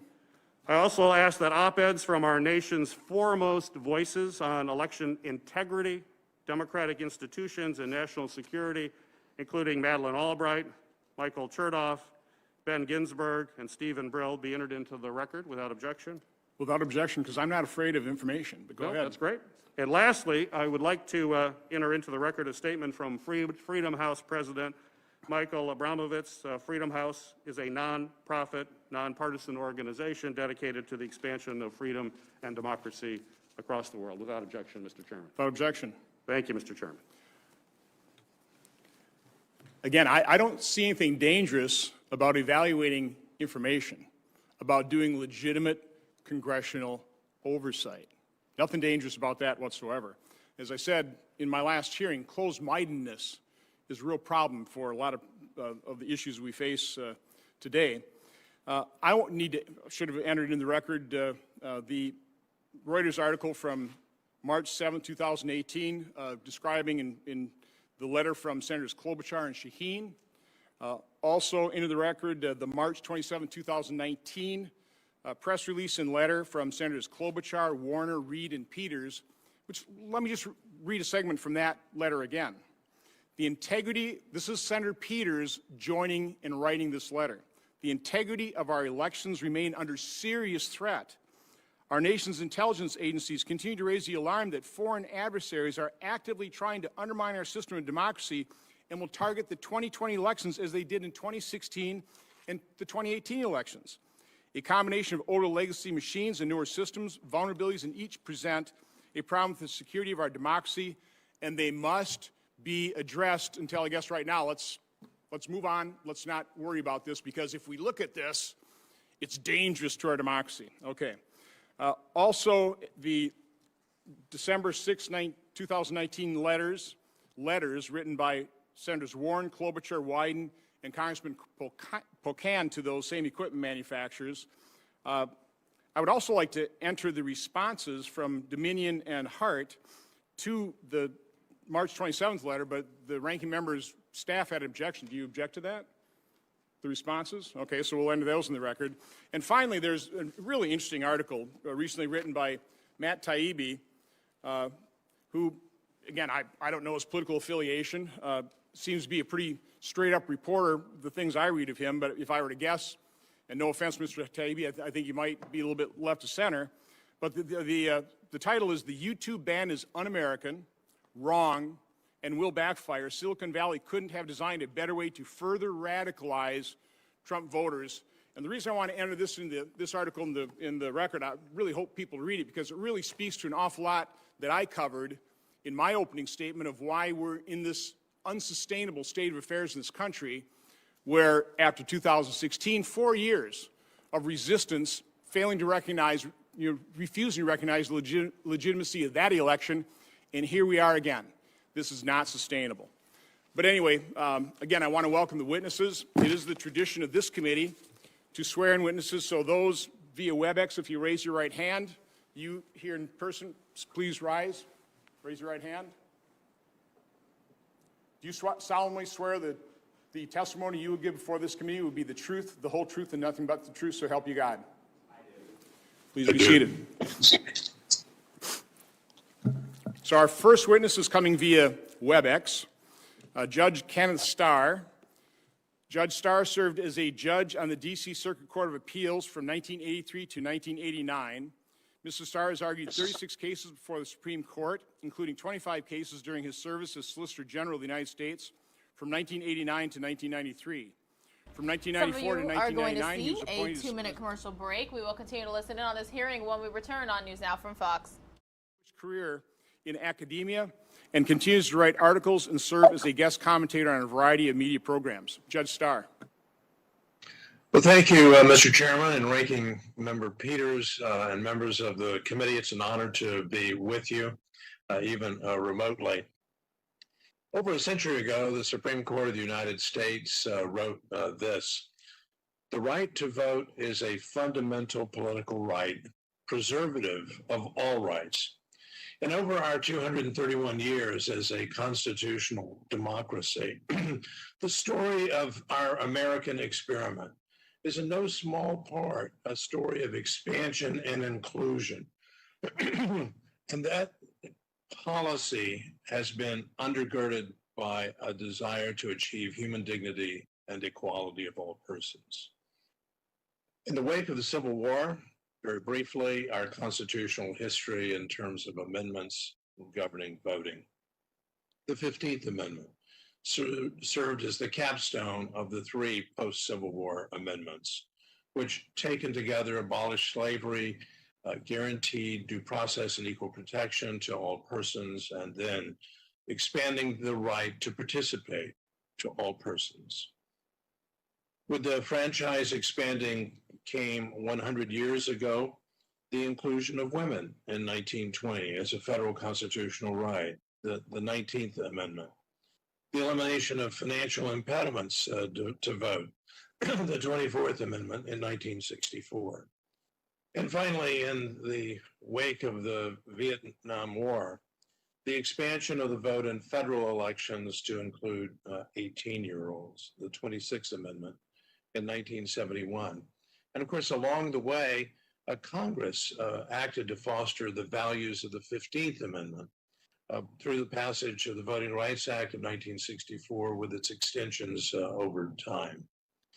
Now, underlying this story of ever-expanding voting rights was an assumption, that is one of integrity in the process. Recall the scene in the wonderful movie Selma, as the would-be voter portrayed by Oprah Winfrey was unconscionably stymied in her effort simply to register to vote. Dishonesty caused disenfranchisement and enormous moral outrage. The flip side of racially motivated disenfranchisement is the bedrock concept of treat everyone fairly and be honest in the process. And this bears repeating. Honesty in the electoral process is fundamental to the social bonds that unite us as a free people, echoing the chairman's opening statement. And not surprisingly, the Supreme Court of the United States has severely warned about the dangers and the corrosive effects of dishonesty. Here's what a unanimous Supreme Court wrote in 2006. Confidence in the integrity of our electoral processes is essential to the functioning of our participatory democracy.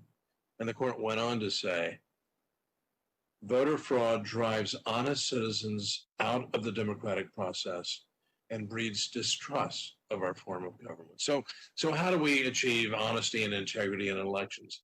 It's a challenge for the reason the chairman suggested, decentralization. We have national elections, but we do not have a nationalized election with one set of rules.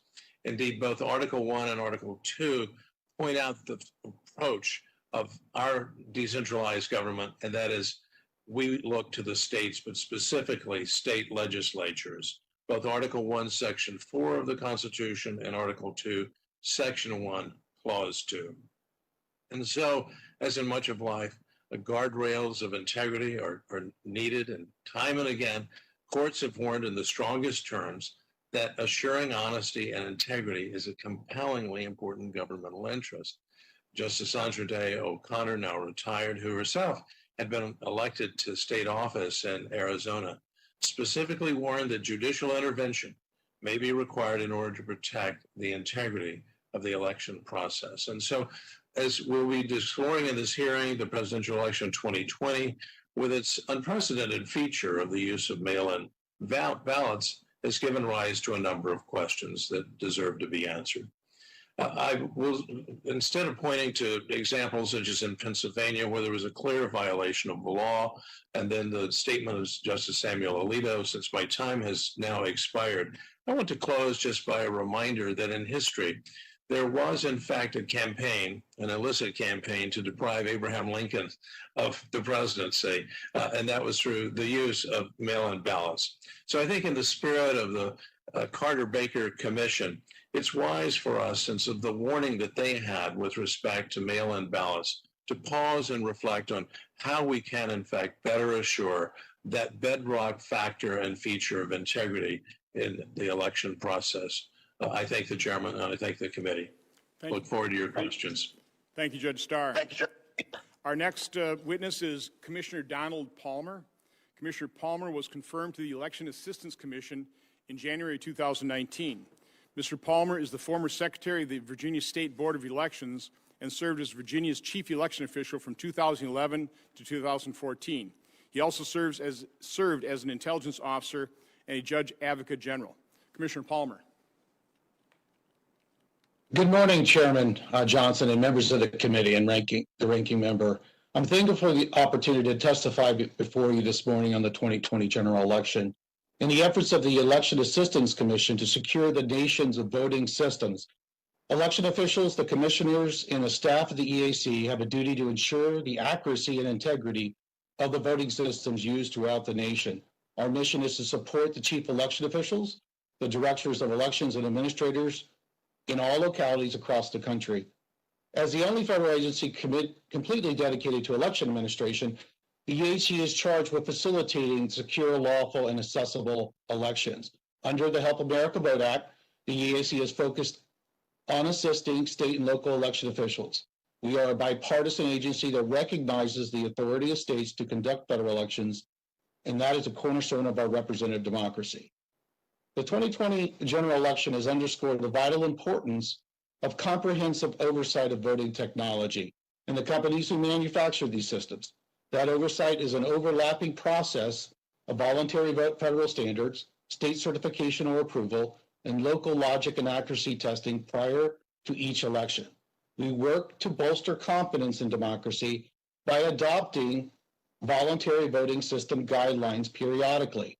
We test voting systems, we accredit test laboratories, and serve as a national clearinghouse of information on election administration. Let me be clear. The EAC has confidence in the voting systems we certify and in the state and local election administrators who ran the election. First and foremost, that's due to the process the voting system manufacturers must undergo to receive federal certification. Before voting machines and election management systems are used in elections, the systems undergo rigorous hardware and software testing by laboratories accredited by the EAC and the National Institute of Standards and Technology, or NIST. There are currently 2 accredited voting system laboratories, ProV&B and SLI. Currently, the EAC's quality monitoring program includes auditing voting system test laboratories and manufacturing facilities, conducting field reviews of EAC certified voting systems, and gathering information on voting system anomalies on EAC certified voting systems. I strongly support additional auditing, additional field reviews, and resolutions of any anomalies discovered. To apply for EAC certification of a voting system, a company must first apply to register with the agency as a registered manufacturer. Registration requires manufacturers to provide details on their ownership structure, names of officers and members of the board of directors, and any individual or organization with a controlling interest in the company. Additionally, a list of all manufacturing or assembly facilities used by the manufacturer and the name and contact information of the person at each facility responsible for quality management must be provided. There are currently 8 active manufacturers registered with the EAC's testing program. Please note it is not a requirement to be an EAC registered manufacturer to develop and sell voting systems to jurisdictions in the United States.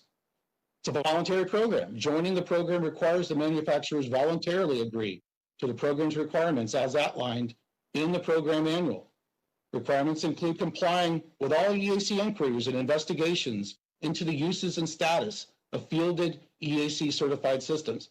Under our quality monitoring program, these investigations may arise due to technical failures experienced in the field by election administrators, misrepresentations made in regard to the certification status of a voting system, and any deviations in quality in regard to those systems submitted to testing versus what is actually fielded. The EAC staffed an election day war room to gather information on issues reported by the media and election officials. 5 of the 8 manufacturers participated in those calls. Additionally, the program is following up with election officials and voting system manufacturers to obtain any information on claims of irregularities reported in the media during the general election. This effort is ongoing. Jurisdictions across the United States also perform a series of logic and accuracy tests prior to operating those voting machines in polling places. We support those efforts through technical assistance and best practices and our grant monies. Election officials conduct post-election audits to verify the completeness and accuracy of the tabulated votes. I'm going to conclude with stating that we recognize the need to do more than ever to strengthen the confidence in the integrity of our elections. HAVA set forth an ambitious agenda for the EAC, one rooted in protecting the foundation of our democracy. Despite the challenges in recent years, the EAC has faithfully fulfilled its obligation and even expanded the support it provides to election administrators and to voters. We look forward to working with Congress in a bipartisan manner as we continue our efforts to help America vote. I'm happy to answer any questions following this testimony. Thank you. Thank you, Commissioner Palmer. Our next witness is here in person, Mr. James Troupas. Mr. Troupas serves as the lead attorney for the Trump campaign in Wisconsin. From 2015 to 2016, Mr. Troupas served as the circuit court judge in Dane County, Wisconsin. He is currently a partner at the Troupas Law Office. Mr. Troupas.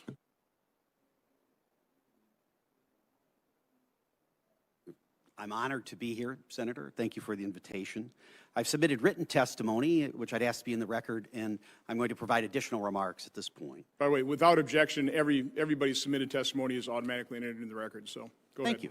Thank you. So the absentee voting in Wisconsin is treated quite differently, I believe, than other parts of the country. Let me read for you what the legislature found. It's in our statutes. It says that the legislature finds that the privilege of voting by absentee ballot must be carefully regulated to prevent the potential for fraud or abuse, to prevent overzealous solicitation of absent electors who may prefer not to participate in an election, to prevent undue influence on an absent elector to vote for or against a candidate. As a consequence, our laws are strictly construed, and even more so, let me read again from the law, results which do not comply with those regulations, quote, may not be included in the certified result of any election. So it's very straightforward that the state of Wisconsin has taken a very different view of in-person voting with all the protections and absentee voting that has been repeatedly, including in the Carter Commission report, thought to be a source of significant potential for fraud. In Wisconsin, we just completed a recount. We had more than 2,500 volunteers, or probably more than 1,000 volunteers for the Biden campaign as well. Uniquely, we are able to examine actual envelopes that contain the ballots that are submitted by absentee voters. This allowed us to identify by person, by address, by ward. It's not conspiracy. The real names are in the record. And here's what we found. We found that there were incomplete and altered certificates. These are the certificates on the front of the envelopes that have to be exactly done correctly under our law. If not, those results may not be counted. How many of those? More than 3,000 of those identified by person were nonetheless counted, even though they are clearly invalid under the law. A second category. Initials of clerks are placed on all of those envelopes. Why? Because the clerk identifies it having been properly received and identification is provided. That's the check in advance of the election. What did we find? More than 2,000 of those ballots in Dane and Milwaukee County had no initials at all, but nonetheless, they got counted. We also have special laws in Wisconsin with regard to voting in advance. We do not allow advance voting. We allow in-person and other voting as absentees. So anything before Election Day is under our absentee rules. What did the city of Madison do? They created a system where people could arrive at a park, hand in their ballots in envelopes 5 weeks before the election. They also created boxes. No controls at all, just boxes on corners that you could throw the ballot in. No attempt at all. And our statutes explicitly say there are only 2 ways to submit an absentee ballot: in person or delivery to the clerk's office. That's it. Nothing else is allowed. And yet the city of Madison, we had 17,271 ballots in this category that we identify. There are tens of thousands more because they commingled the ballots afterwards, so we couldn't identify each one that may have been properly cast. Then we have an interesting category called indefinitely confined. These are people which the statute, I read from the statute, by age, physical illness, or infirmity, or are disabled indefinitely. Among those claiming this status, so they don't have to provide any identification, among those claiming this status is one of the electors for Joe Biden. Who said, I can't get to the polls. We have poll workers who claimed it. We have people who went to protests, people who had weddings, people who had vacations.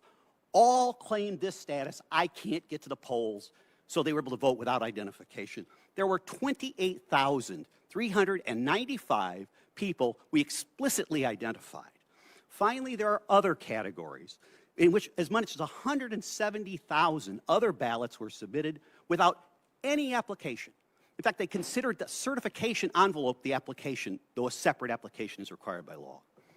3 million people properly voted in the state of Wisconsin. More than 200,000 identified during this recount did not. But those votes got counted, and our statute says they should not have been. That, in our view, is a taint on our election in Wisconsin. Thank you. Thank you, Mr. Troupas. And I believe Joe Biden won our state by about 20,000 votes. Correct. And you're talking about over 200,000 that were outside of our law that probably, if the law would have been followed, probably shouldn't have been counted. Correct. Should not have been accepted, shouldn't have been put in the ballot pool. And of course, the remedy is not particularly pleasing, which is one of the reasons the decision went its way. I'll come back to you. Our next witness is via WebEx, Representative Francis Ryan Representative Ryan has served in the Pennsylvania House of Representatives since 2016. Mr. Ryan is a certified public accountant, and prior to his election ran a practice that focused on corporate restructuring and management. Mr. Ryan is a retired Marine Reserve Colonel who served in the Central Command Special Operations Officer in Operation Enduring Freedom. Representative Ryan.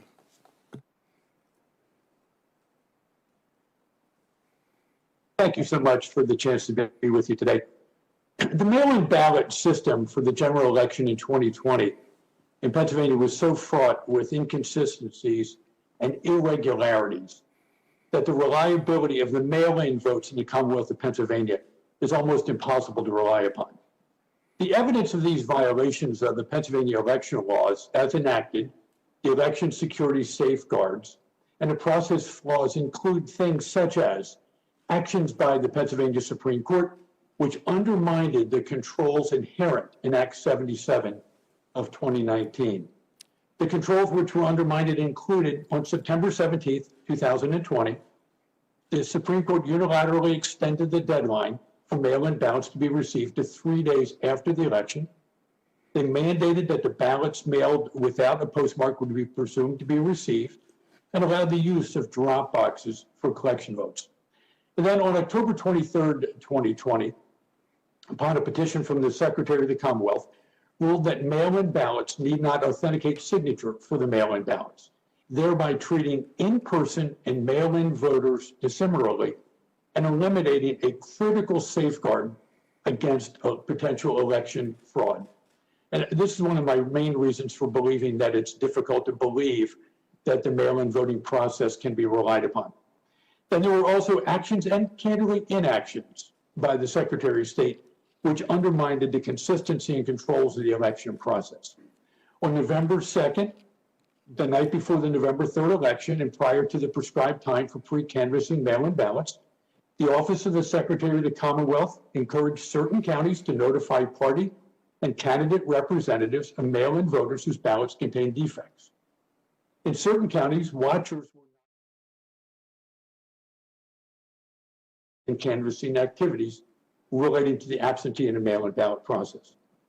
Those are at the, what I would call the strategic level. At the operational level, there were a significant number of issues that resulted from those issues. The Pennsylvania election system is the Shore system, and some of the issues that took place actually called into question the consistency. For example, in the case of an overvote in case of Philadelphia County, on November 4th, 11:30, the Department of State posted updated mail-in vote counts for Philadelphia County, showing 508,112 ballots, despite the fact that only 432,873 ballots were in fact issued to voters. This data was later corrected, but the question becomes who had the authorization to change and correct that information and who had access to the system. Any type of system control would ask for that. Additionally, on a data file on November 4th, 2020, the Commonwealth of Pennsylvania's Open Data Record site reported 3.1 million ballots sent out. In a prior discussion that was had the day before the election, it was indicated that there were 2.7 million that were sent out.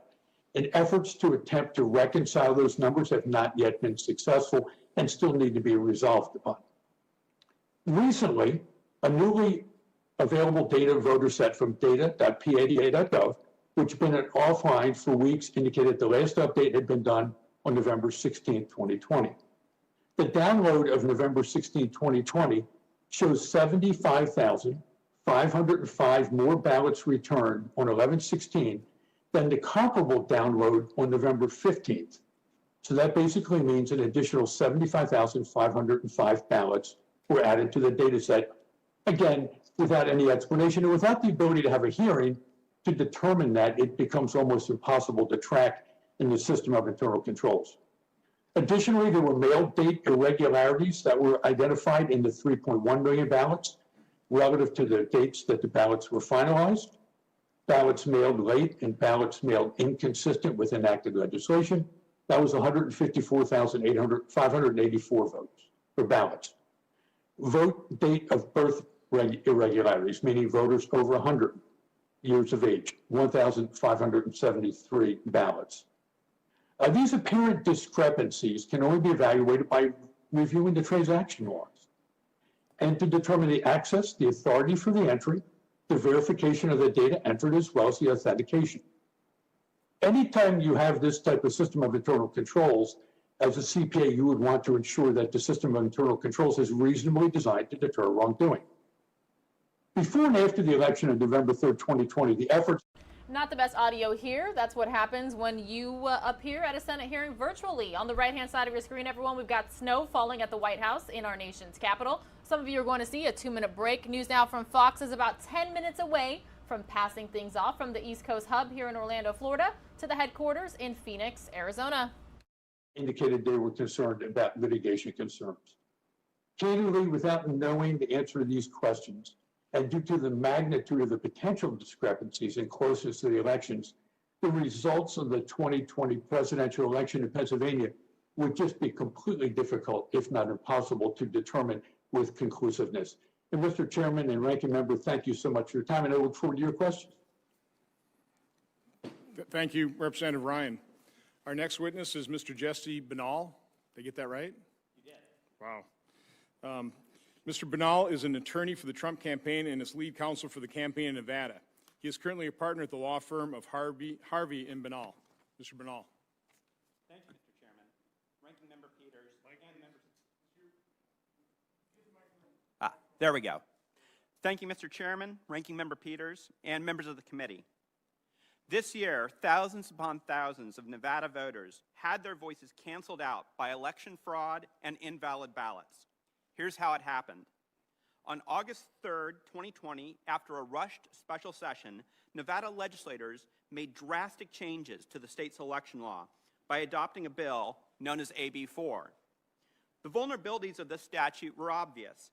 It provided for universal mail voting without sufficient safeguards to authenticate voters or ensure the fundamental requirement that only one ballot was sent to each legally qualified voter.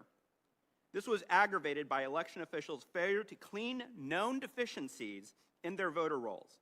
Because of AB 4, the number of mail ballots rocketed from about 70,000 in 2016 to over 690,000 this year. The election was inevitably riddled with fraud, and our hotline never stopped ringing. While the media and Democrats accused us of making it all up, our team began chasing down every lead.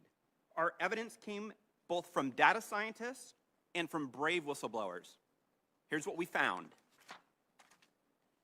Over 42,000 people voted more than once.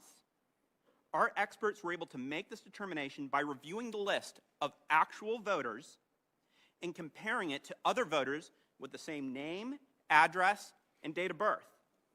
This method was also able to catch people using different variations of their first name, such as William and Bill, and individuals who were registered both under a married name and a maiden name. At least 1,500 dead people are recorded as voting, as shown by comparing the list of male voters with the Social Security death records. More than 19,000 people voted even though they didn't live in Nevada. This does not include military voters or students. These voters were identified by comparing the list of voters with the U.S. Postal Service's National Change of Address database, among other sources. About 8,000 people voted from non-existent addresses. Here we cross-reference voters with the Coding Accuracy Support System, which allowed our experts to identify undeliverable addresses. Over 15,000 votes were cast from commercial or vacant addresses. Our experts found these voters by analyzing official U.S. Postal Service records that flag non-residential addresses and addresses vacant for more than 90 days. Incredibly, almost 4,000 non-citizens also voted, as determined by comparing official DMV records of non-citizens to the list of actual voters in the 2020 election. The list goes on. All in all, our experts identified 130,000 unique instances of voter fraud in Nevada. But the actual number is almost certainly higher. our data scientists made these calculations not by estimations or statistical sampling, but by analyzing and comparing the list of actual voters with other lists, most of which are publicly available. To put it simply, they explained their methods so others could check their work. Our evidence has never been refuted, only ignored. 2 Clark County technical employees came forward completely independent of each other and explained that they discovered that the number of votes recorded by voting machines and stored on USB drives would change between the time the polls were closed at night and when they were reopened the next morning. In other words, votes were literally appearing and disappearing in the dead of night.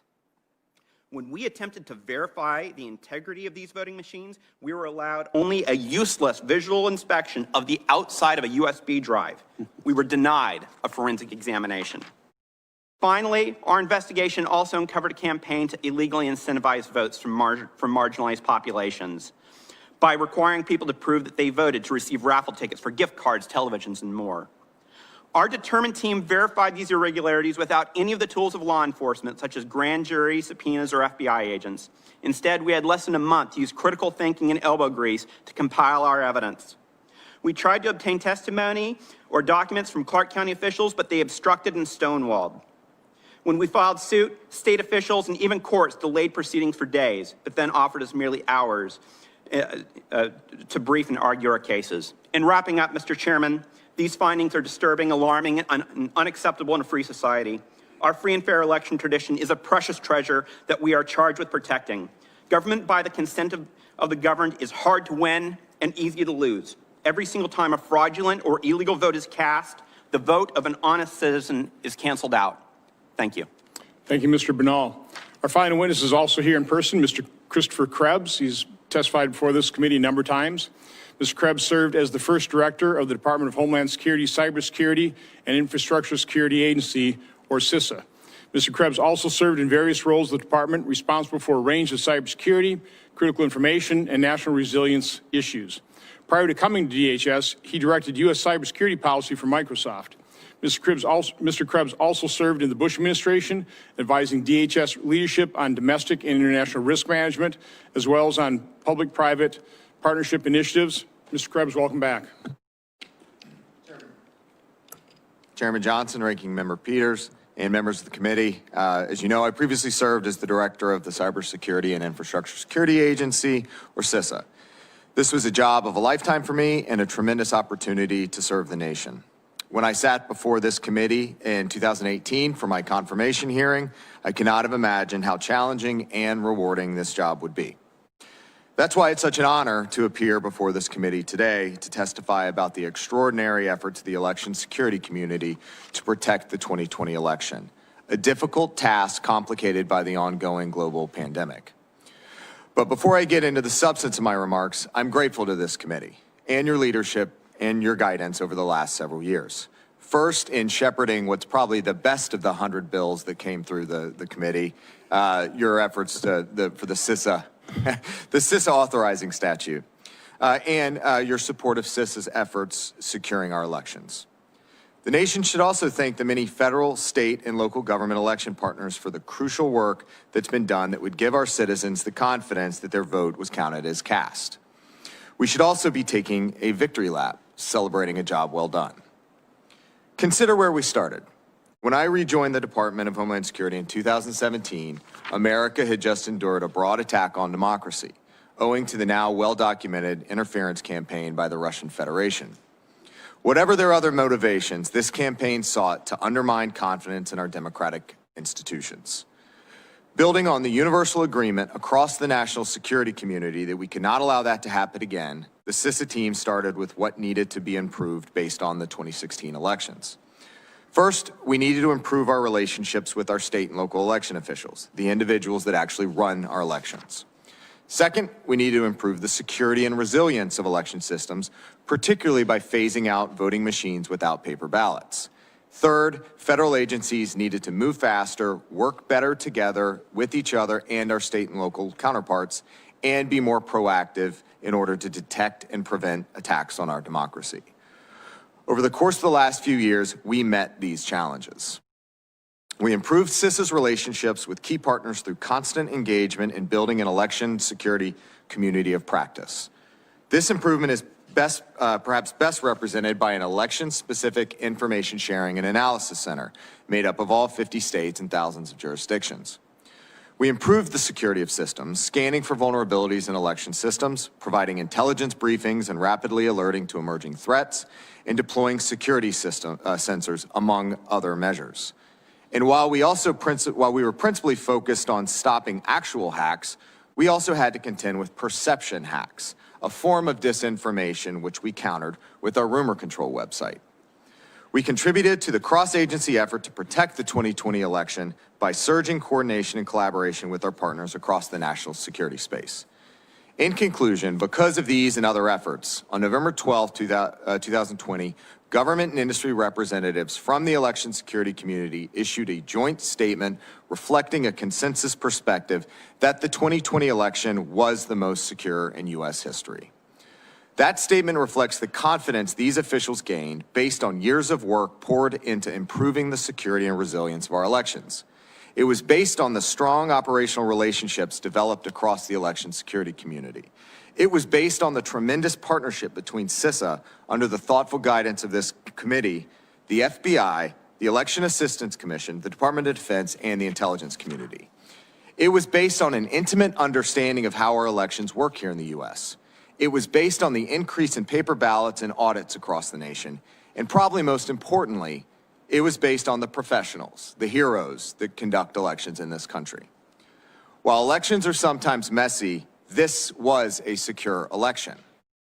Of that, I have no doubt. Chairman Johnson, Ranking Member Peters, and members of this committee, thank you again for the opportunity to be here today, for your leadership, and for your support of CISA. I look forward to answering your questions and sharing more about our efforts to protect 2020. Thank you, Mr. Krebs, for your past service. And by the way, I think under both the Obama administration and the Trump administration, while I've been chairman, I think DHS, now in the form of CISA, has done a very good job, as you talked about, from 82 to 95% paper ballots. I mean, that's improving our election integrity. So I appreciate all your efforts and really all the men and women who work within DHS and CISA to do that. Mr. Troupas, the decision by the Wisconsin Supreme Court obviously went against you, maybe not totally against you. I did read the rather scathing dissent from the chief judge. Can you just describe exactly what, in summary fashion, what the Wisconsin Supreme Court's decision was based on your lawsuit, talking about all the areas that you have concern with? Certainly. So the Wisconsin Supreme Court was urged by the Biden campaign not to address any substantive issues.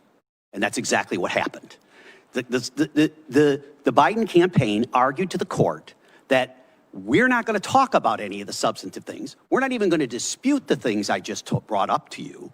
But instead, you just shouldn't hear them because a state agency, the Wisconsin Election Commission, had authorized some of these activities. And candidly, as Chief Justice Rogensack and other dissenters held, one, the claims are substantive, they are substantial, and they needed to be addressed. Second, the Wisconsin Election Commission is a bureaucratic organization, explicitly that the same court just 4 months ago said has no meaning. It is not law. It is some advice given, and that the statute should control. We were disappointed, not so much in the decision, but in the fact that the decision itself is premised not on an analysis of the law, nor the analysis of the claims. It's an idea that we should not have a transparent system, that you're not going to address these things. And that's what they argued. So it's disappointing, especially in Wisconsin. And Senator Johnson, as you know, we have a long history in Wisconsin, unlike other states, unlike other states, of high transparency. Our recounts were conducted with utmost integrity by both Milwaukee and Dane County, with thousands of volunteers able to look at those items. And it's really a sad day, frankly, when the opposition doesn't argue we're wrong. It argues we shouldn't be heard. That's a strange thing in a state that is so transparent as ours. Just real quick, I know former Director Krebs talked about the men and women who run these elections. I had about at least a half-hour phone conversation with the county clerk of my town of Oshkosh voting precinct and gave me all kinds of good information. I will tell you, if every county clerk ran their elections like Jeanette Mertens does, we'd have a completely secure election. So I think that's true of the vast majority of elections in different precincts. Mr. Bernal, Mr. Troop is talking about the law that he was arguing before the Wisconsin Supreme Court was basically ignored. You had a similar statement that it wasn't that the information that you just presented to the committee, it was never rebutted, it was simply ignored. Can you talk about that? Yes, Mr. Chairman. It was extremely disappointing that rather than address our issues and the data that we presented head on, they simply tried to use technicalities and limiting our evidence, limiting the amount of witnesses we could bring forward, saying that we couldn't introduce any live testimony, but only 15 depositions, only use 15 depositions to show 130,000 instances of voter fraud. And then when it went to the Supreme Court of Nevada, they gave us 2 hours to brief the issues before immediately coming down with a decision.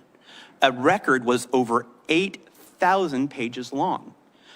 We were never fully considered by those courts. They never took a good hard list at hard evidence. So, Mr. Krebs, you know, I've obviously, you've testified here on this specific issue, the potential for foreign interference to have an impact on our elections. We've had private conversations. You know, I've always categorized the ability for foreigners to interfere with the election kind of three buckets. You know, one is changing the vote tallies on the machine. Secondly is hacking into voter registration files, which could cause all kinds of problems, but quite honestly, it'd probably be detected on election day when there's chaos. And then third, what I think is a more serious problem, the one more difficult to detect, is you know, basically the use of social media. You quoted which I can't remember, was that CISA group that declared this the most secure election in our history? Yes, While sir, this may hold down accumulations, Government it will Coordinating make that Council snow. and Sector Coordinating Council statement. Okay, one of the reasons I've always stated, based on our discussions, your testimony, that, yeah, to my knowledge, it's almost impossible to change the vote tally by hacking into these computers was based on the fact that, well, these things are not connected, and most of them don't even have the capability of being connected to the internet. You know, based on all these allegations people are talking to, it sounds like some of these machines, or certainly the tabulators, can and are connected to the internet. So can you just kind of explain to me what, again, the whole voting machine, tabulation, internet connections is just a huge, confusing mess. Can you speak to that? So I think it's important to step back and actually look at how votes are cast in the country, particularly with paper ballots, and that regardless of any internet connections, regardless of any foreign hacking, as long as you've got the paper receipt. Okay, but let me stop you there. I acknowledge that, yes, the paper backup is the control if it's used. Now, that was going to be my next question. So set aside the control of the machine process. What is capable? You know, again, I kind of want to know on what basis, you know, what aspects of this is the most secure, because when you listen to Mr. Troupas and Mr. Bernal, I mean, there was fraud in this election. I don't have any doubt about that. There was fraud. We just don't know the extent, and we don't know what the remedy would be when identified, okay?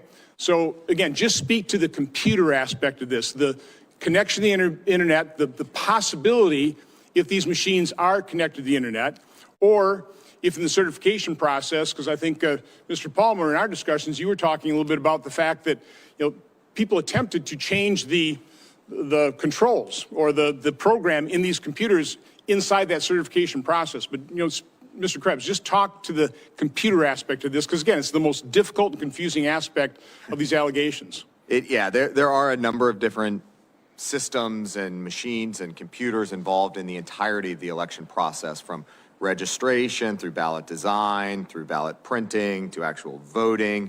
into the tabulation and post-election process. Throughout, you're going to, particularly where a vote is cast on election day, those machines tend to and should not be connected to the internet, certainly as a best practice. But some have the capability, don't they? Some may have modems that are typically disabled, but in certain states, I believe in Wisconsin, some are temporarily activated to transmit some counts. But again, when you have paper and you can conduct a post-election audit, If they're it's conducted, an important security control that absolutely that technology in elections are used to facilitate access and increase accuracy of the process. But election officials are very careful that technology is not a single point of failure and that there are security controls before, during, and after the vote process. Finish just asking the computer thing. We'll come back. My time's already expired, but we'll come back to the, how many audits, the statistical sampling, that type of thing, to use those paper backups to the electronic voting. But, finish this answer. And there, as you move out from election day, there will be tabulators that may have internet connections to transmit the vote from the precinct to the county level to the state. Again, security controls in place, and as long as you have the paper, can't hack paper, you can run that process. But those tabulators are connected on election day because that's how they transmit the data to the counties and also into the unofficial. In some cases, yes, sir. Yeah, that's right. Okay. Yeah. Okay, I'll follow up. Senator Peters. Thank you, Mr. Chairman. Questions for Mr. Krebs, but before I get to that, I just want to be clear. We've heard a number of statements made by other witnesses. We've heard those statements before. We're continuing to hear those statements. And I would just say, anybody who's watching this hearing, look at the 60 court cases that have been brought before the judiciary in this country and how the arguments, or I should say the statements, they're not really arguments, they're statements that have been made, have all been rejected by courts of law, including in Wisconsin, which was a Republican judge that rejected the arguments made by this administration. So just take a look at all this that we're putting into the record. Mr. Krebs, CISA has the primary responsibility for working with state and local election officials and the private sector to secure our election infrastructure. I think it's important for folks to realize where you sat and what your responsibilities. And in essence, you were tasked with coordinating with thousands of your partners across the country to ensure the integrity of the 2020 election. That was your job. And by all accounts, you were very successful at that. President Trump's own Department of Justice concluded, and I'm going to quote the Department of Justice in the Trump administration, "We have not seen fraud on a scale that could have affected a different outcome in the election," end of quote. The Election Infrastructure Government Coordinating Council, Executive Committee, and the Election Infrastructure Sector Coordinating Council, comprising of federal, state, and local government officials and numerous private sector organizations from all around the country, jointly called this, quote, "the most secure in American history," end of quote. You also echoed this statement, and when you echoed that statement, you were fired by President Trump. He didn't want to hear that, clearly.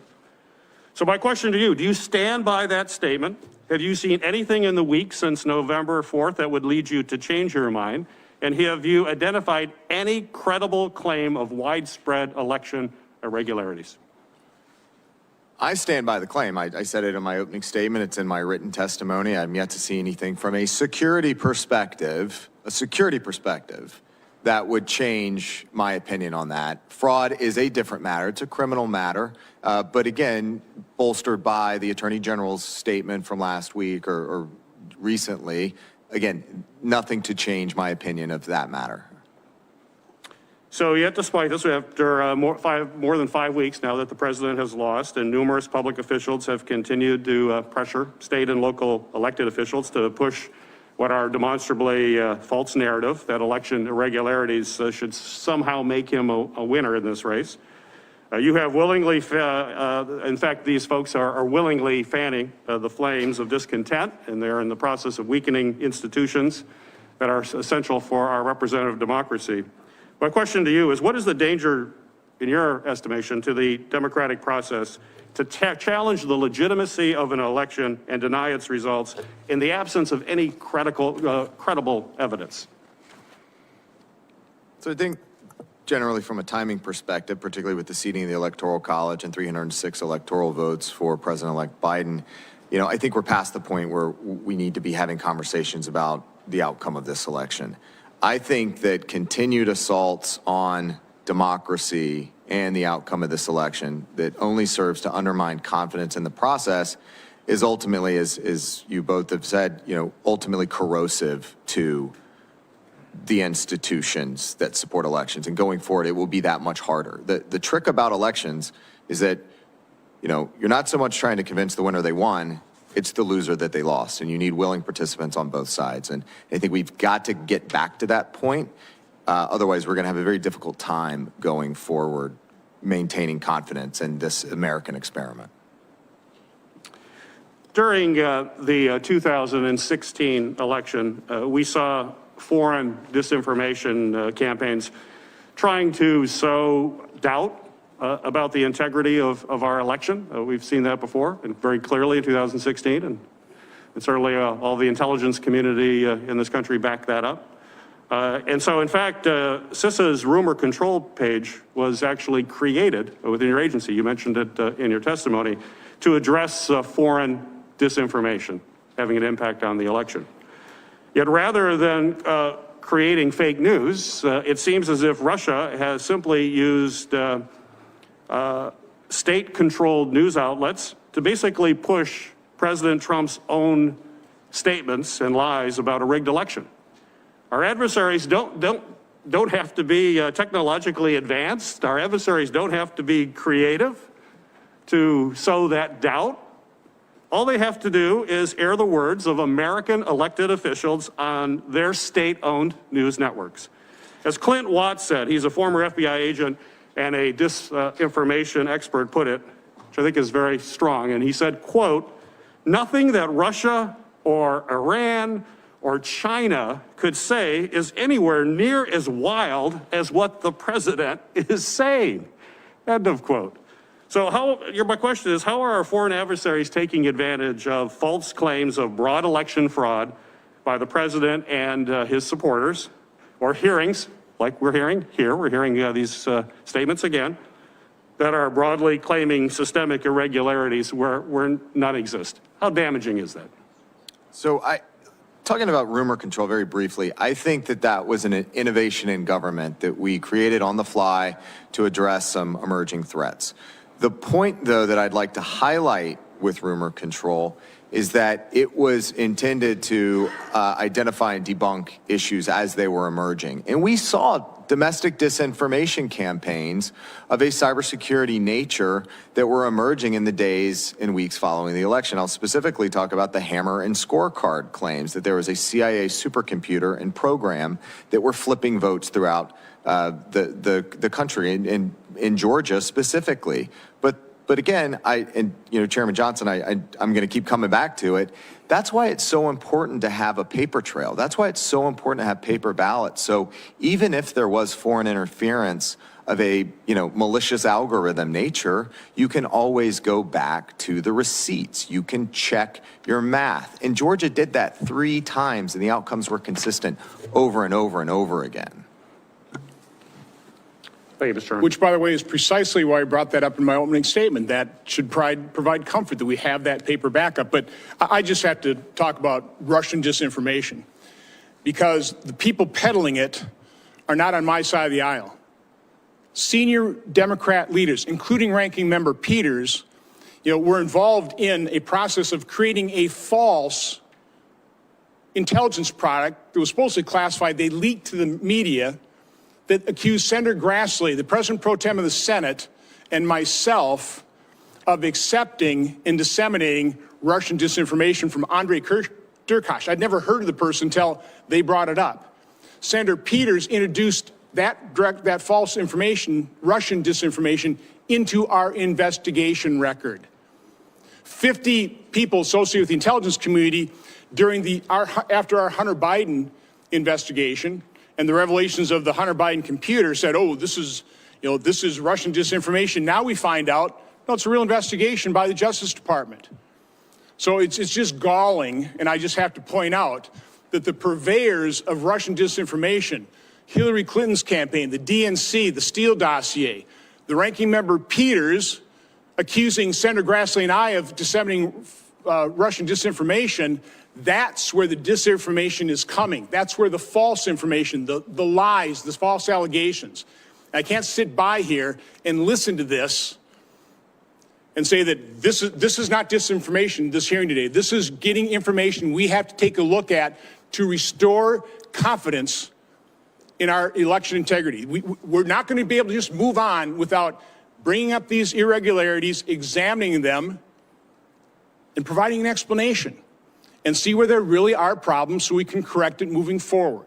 Senator Paul. Mr. Chairman, I got to respond to that. I mean, you're saying I'm putting out information. Well, one, it had nothing to do with this report. You lied repeatedly. I did not. You lied repeatedly in the press that I was spreading Russian disinformation, and that was an outright lie, and I told you to stop lying, and you continue to do it. Mr. Chairman, this is not about airing your grievances. I don't know what rabbit hole you're running down. You talked about Russian disinformation. Down rabbit holes. Senator Paul. This is simply not what we're dealing with. Paul. But, Mr. Chairman, you can't make these false allegations and then dropping it there. That is why this committee needs to return back to its partisan things. This is terrible what you're doing to this committee and all the great work that you talked about. It is what you have done to this committee. It is not falsely the case. accusing the chairman of spreading disinformation. Nothing could have been further from the truth, and you're spouting it again, which is why I had to respond. Senator Paul. Mr. Chairman. Judge Storm. This is outrageous. Judge Storm. It's been alleged that. And stay right here with us for more fireworks with this U.S. Senate hearing. We're taking a quick 2-minute break. You're watching News Now from Fox. Refused for procedural and technical reasons. When you see the 60 court cases rejected, do you think that's a conclusion by our court system that there is no fraud, or do you think that the court cases were primarily rejected for procedural reasons? Right, Senator Paul, it is my understanding that the vast majority of these cases were rejected for rightly stated procedural reasons, as opposed to merits-based or substantive-based evaluations.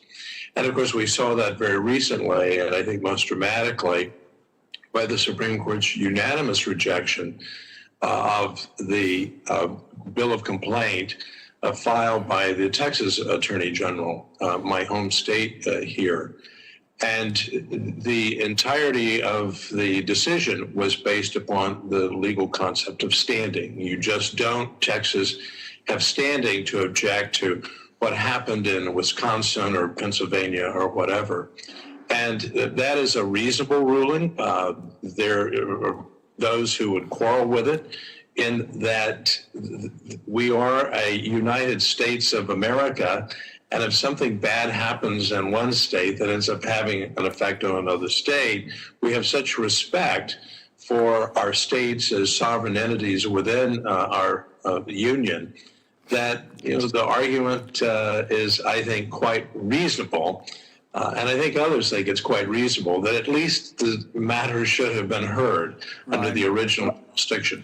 I think that's a key example. Yeah, and I think it's important, though, that we look at this and understand what courts are saying and not saying. The courts have not said there wasn't fraud. The courts just simply didn't rule on or hear from the fraud. I do think there's an important issue here, though. The fraud is one aspect of this, and I think courts have historically been reticent to get involved in elections and to look at fraud. But moving forward, we've got to change the rules or reevaluate our state rules in order that this doesn't happen again. We can't just sit by and say, oh, we're going to let it happen again. There is another important aspect to this, though, that is a legal aspect that I think does need to be heard by the courts, and I don't know if it can be heard beyond the election, but I think should. And this is the question of whether or not people who are non-legislators can change the election law. And this happened in many, many states. Probably 24 states decided to accept ballots after the election.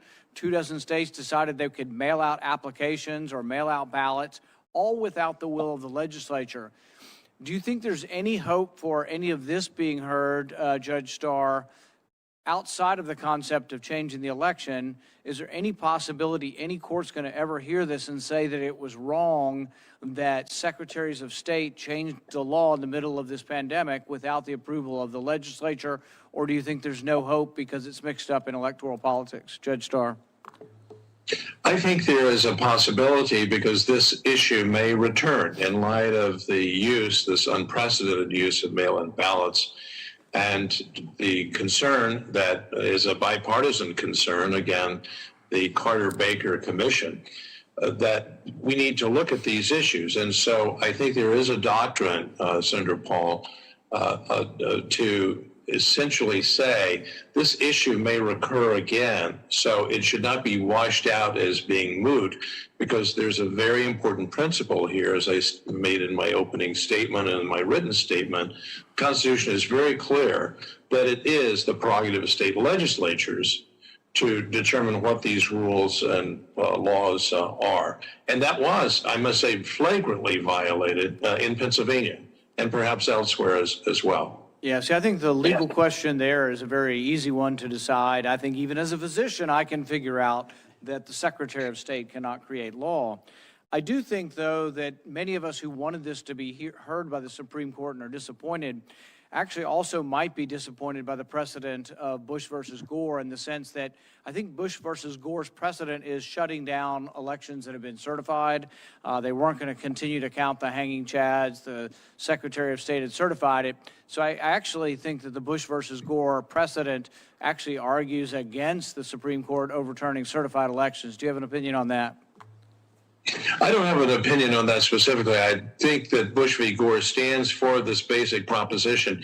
You cannot have changes in election laws after the fact. You must, in fact, be faithful to what the state legislature has done. That's also what Justice Alito said in his opinion, I think essentially condemning, but certainly identifying as a huge issue what had happened in Pennsylvania.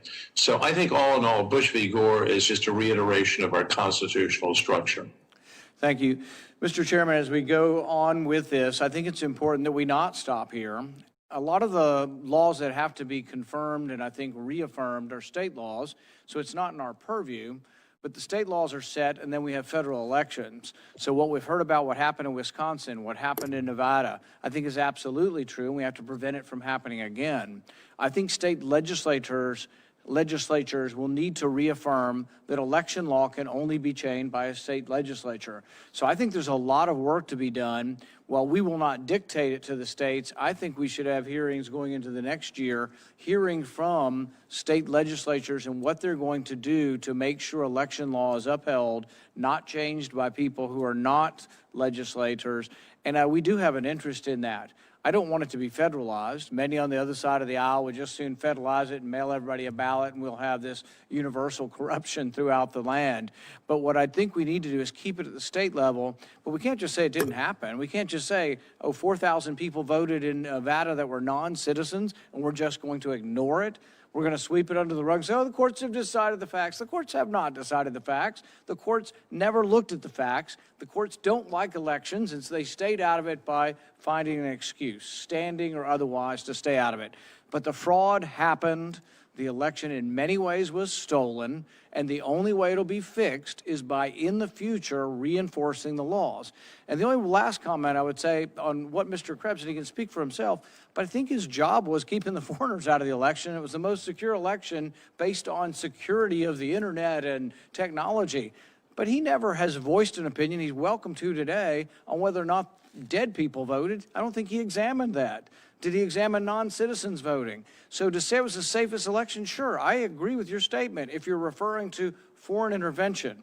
But if you're saying it's the safest election based on no dead people voted, no non-citizens voted, no people broke the absentee rules, I think that's false. And I think that's what's upset a lot of people on our side, is that they're taking your statement to mean, oh, well, there was no problem in the elections. I don't think you examined any of the problems that we've heard here. So really, you're just referring to something differently is the way I look at it.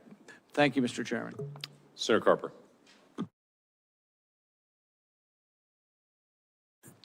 Thanks, Mr. Chairman. To our witnesses, those that are here, those that are afar, we welcome you.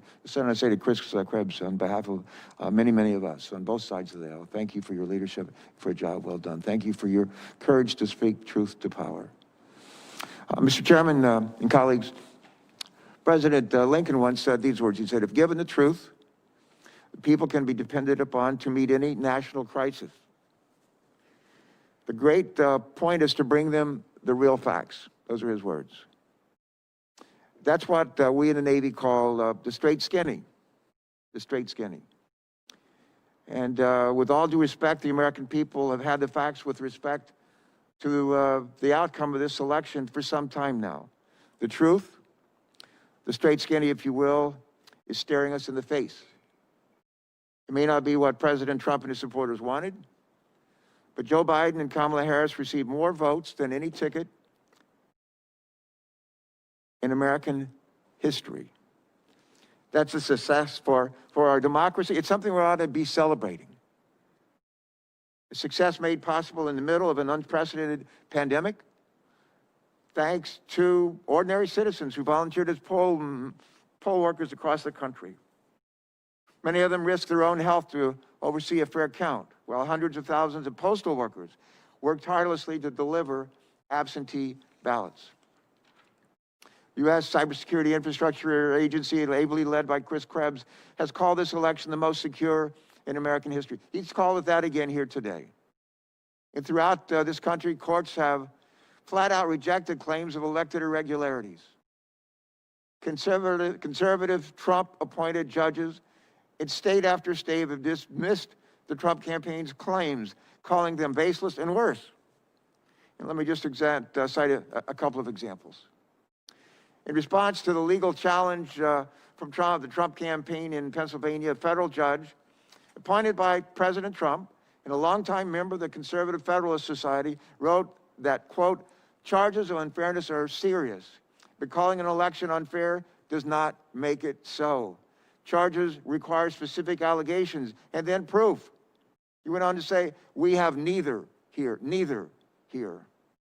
One of the most strongly worded opinions came from a Wisconsin state justice who served as president of a chapter of the Federalist Society and as chief legal counsel to former Republican Governor Scott Walker. Here's what he said: something far more fundamental than the winner of Wisconsin's electoral votes is implicated in this case. He wrote that in declining to hear a case asking the court to overturn the election results. And he went on to say this: at stake is faith in our system of free and fair elections, a feature central to the enduring strength of our constitutional republic, close quote. And to that, I think we should all just say amen. We learned this week that the arguments from the Trump legal team thus far have been defeated 59 times out of 61 in state and federal courts. 59 times, including 9-0 by the Supreme Court, the U.S. Supreme Court, just last week. I'm wearing my mask here from my alma mater, an undergraduate alma mater at Ohio State, where I was a Navy ROTC midshipman. But if the football coach at Ohio State were to go 2-59 over a period of 4 years, he would be fired. He would be fired. And in effect, that's what the voters of this country have done with our president, like it or not. Those 61 cases, at least 59 of them, were not close calls. In suit after suit across red and blue states, in opinions written by liberal and ultra-conservative judges, the Trump campaign's largely contrived allegations have been rejected. 4 years after Donald Trump lost the popular vote by 3 million votes, Joe Biden and Kamala Harris won it by a whopping 7 million votes. And they received 306 votes in the Electoral College just earlier this week.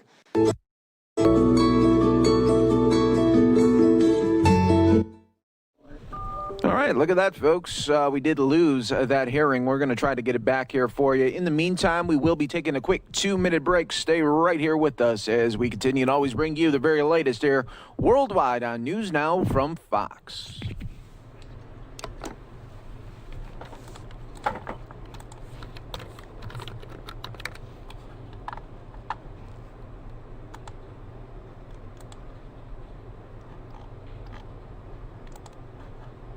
But what if the outcome is not as definitive 4 years from now, or 8 years from now? What if? With different judges on the bench, different candidates, and a lot less integrity and courage from state and local officials, a defeated party might somehow be able to steal an election. It's been alleged here falsely. Think about that. It somehow might be able to steal an election. Friends, that ought to scare the hell out of all of us. Meanwhile, many of the president's supporters across the country continue to spread misinformation and false allegations about the presidential election. The truth of the matter is, in a lot of states, many of the voters who voted for Joe Biden for president turned around on their ballots and they voted on down ballot races. To our chagrin as Democrats, they voted Republicans. They voted for Republican in congressional races, in state legislative races, and more. You know what we call that in Delaware? We call it ticket splitting. It's as old as our democracy. It's not a conspiracy. It's plain and simple ticket splitting. We've done it before, and we're going to do it again. Let me go on to say that what we say in this committee and in this body matters. And if we continue to push what the courts have over time overwhelmingly called baseless claims of fraud, we not only risk permanent damage to our democracy, we also become complicit in threats and attacks against election officials and ordinary citizens. In Georgia, nonpartisan election technicians have faced death threats simply for doing their jobs. The Georgia Secretary of State and his family have received death threats.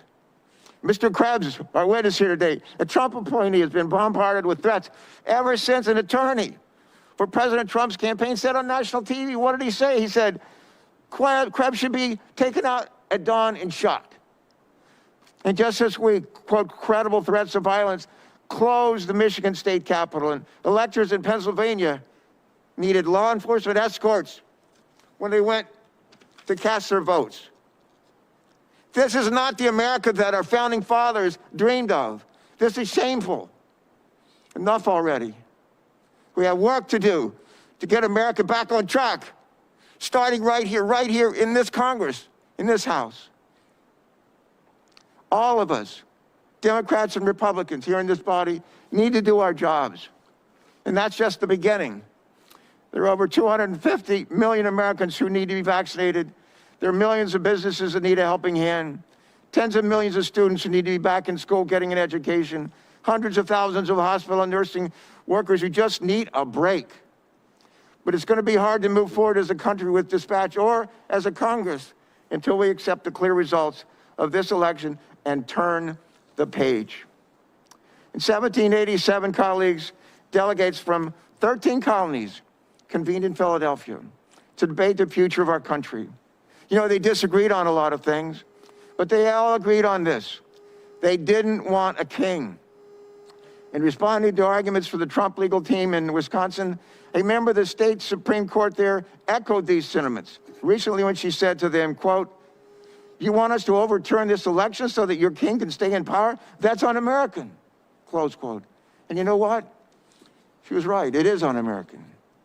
So Mr. Chairman and colleagues, Mr. Chairman is not sitting here, he's out voting, but when Chairman Johnson, when he became the leader of this committee in 2015, he pledged to run this committee, and I quote, "with a spirit of bipartisan teamwork, respect, integrity, and professionalism."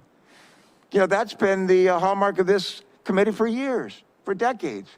And those words were reassuring to me. I know they were to our colleagues on this committee, to the staffs that we lead. And a few years later, when the chairman and I worked together to introduce and enact the Bipartisan Presidential Transition Improvement Act, he said, and I quote, "The peaceful transition of power from one administration to the next is the hallmark of our democracy," close quote. Those are words we hope and expect to hear from our leaders. Words that appeal to our better angels. Words that unite us, not divide us. And sadly, I fear that today's hearing may not be truly reflective of those words. I hope I'm wrong. But if I'm not, today's hearing could prove deeply disappointing to me and to the 330 million people that we serve across this nation. Let's not disappoint them. And as we continue with this hearing today, I would just say to our chairman, you ask our witness to stand and take an oath to tell the truth. It's only fair for all of us to hold ourselves to the same standard. If our nation's leaders don't embrace the truth in our daily discourse, then we no longer have a democracy that will endure. Calling an election unfair does not make it so. And spreading misinformation in this committee or any committee doesn't just stay inside these four walls. I'll conclude with this. I began my statement today with the words of Abraham Lincoln. I want to conclude it with the words attributed to Thomas Jefferson. Here's what he said. If the people know the truth, they won't make a mistake. If the people know the truth, they won't make a mistake. So let's tell them the truth. Let's tell them the truth today, tomorrow, and for generations to come. The truth will keep us free. The truth will keep us free. It always has, and it always will. Thank you. Thank you. The chairman ran down to vote quickly, and we are in the middle of a vote series, and so we're going to maintain the hearing and continue to be able to move through this hearing process, though there's two votes, and so you'll see us switching back and forth while he is running to vote. I'm going to sit in for a moment for the chairman, and I'm going to recognize myself for the next bat of questions. I happen to be next in line, so I'm not actually pulling time here, but I want to be able to recognize myself and be able to do that. When he returns, we'll switch out, and I'll run to vote, and then we'll run back and forth. December 2016, there was a poll that was done on if the American people believed that the Russians interfered and changed our election. At that time, 32% of the people believed that the Russians had influenced the outcome of the election in December of 2016. Based on that belief and what was going on, there was launched a whole series of hearings. Certainly the Russians were trying to interfere in our elections, but we spent millions and millions of dollars investigating it, going through it, ramping up entities like CISA and others to be able to go engage, to be able to make sure we can protect our next election. Senator Klobuchar and I worked for years on election security legislation and worked to be able to get that implemented. We did 6 different public hearings on Russian interference just on that one topic to make sure that we were paying attention to it when it all started with 32% of Americans in December of 2016 believing the Russians had interfered in our election. A few days ago, another poll asked the question, do you believe there was election and voter fraud in the presidential election between Joe Biden and Donald Trump? This December, 46% of the voters in America have said yes, 45% saying no. Interestingly enough, Trump voters say there was fraud, 80%. Biden voters also said 16% that they believe that there was voter fraud.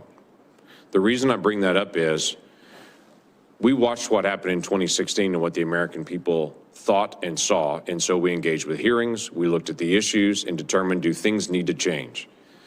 Much of the work that's gone on the last several years to be able to get paper ballots into states happened because this Congress engaged on an issue where we saw an obvious problem.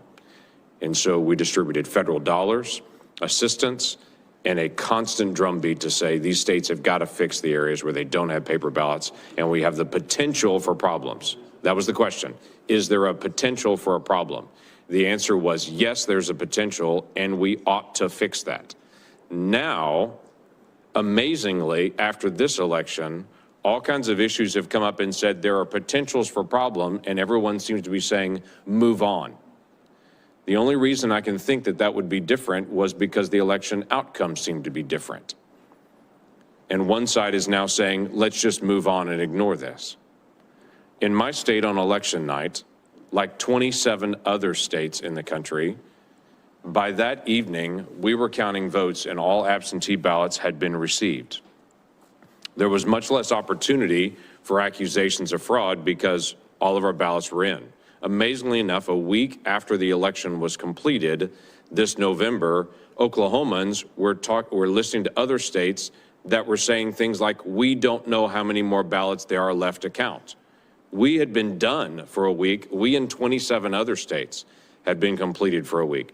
That gives opportunities for fraud and questions and problems. That's a reasonable question to ask. It's reasonable to be able to ask if people can drift around and gather ballots from other people and do ballot harvesting, and in some states that's legal, does that provide an opportunity for fraud? I think the obvious answer is yes. The obvious answer is if you mail a ballot to everyone in the state, even if they didn't ask for it, does it provide an opportunity for fraud, especially when the state did not first purge or verify those addresses, and they sent thousands of ballots to people that no longer live there. I've talked to Nevada residents that receive multiple ballots at their home for people that no longer live there. That's a problem. And we should at least admit that's a problem. And for some reason, the other side was very focused on, we've got to fix the potential for problem from 2016. But in 2020, when there's potential for problem and things that have been shown, everyone seems to say, move along. Let's not discuss this. There's a system called the ERIC system that's in place that 30 states cooperate with. It helps them verify if people have moved and they're registered in 2 different states, or if they've moved into your state and they're registered somewhere else. It helps them determine if they're voting in 2 different states. Only 30 states use that. Other states are not. And even of the 30 states that use it, not all of them are actually using it. They literally are on the system, but they're not actually purging their rolls when they know there are people that have moved out of their states and have been informed of that.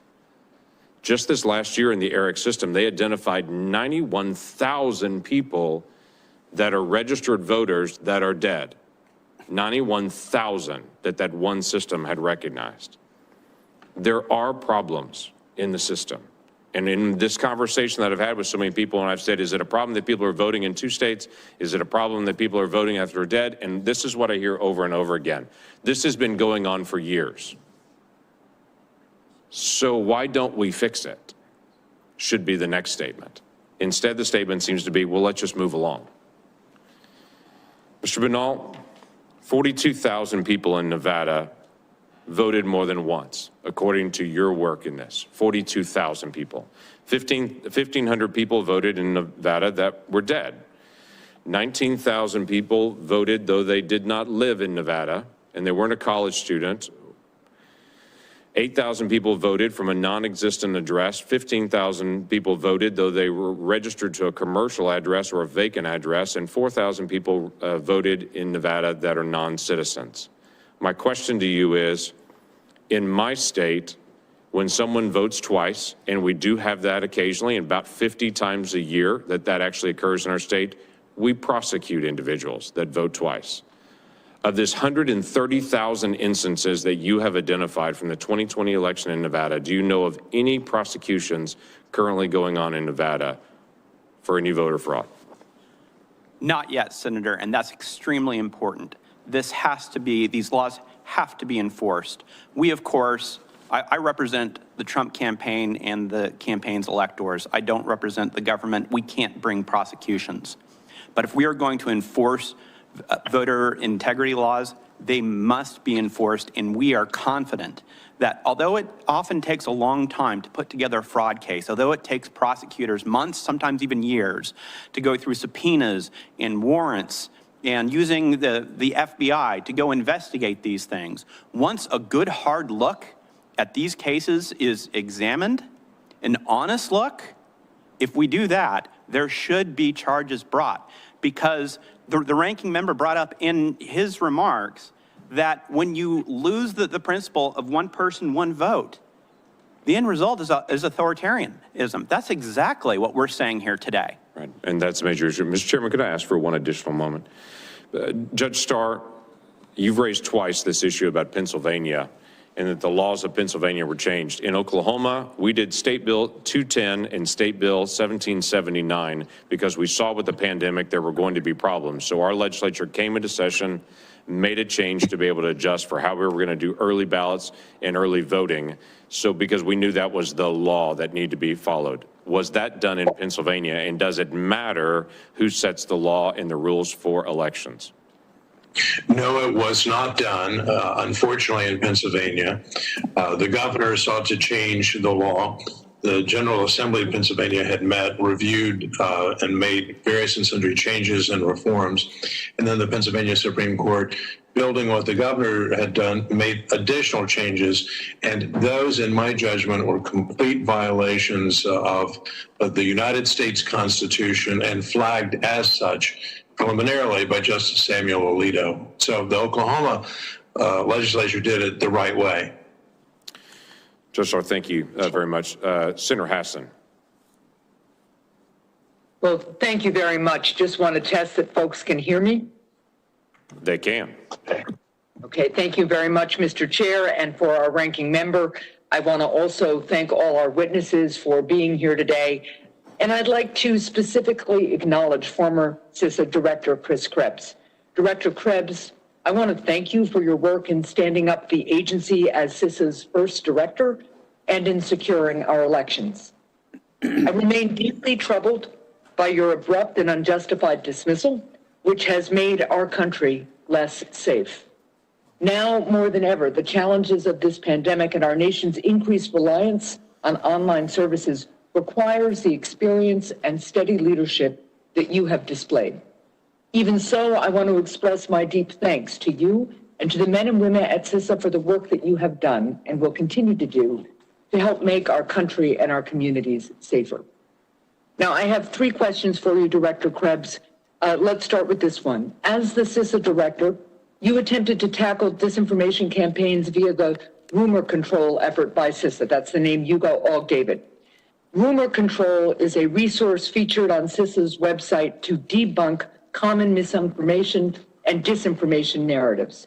So first, in your time as CISA director, were you ever asked by any administration official to refrain from debunking disinformation or misinformation?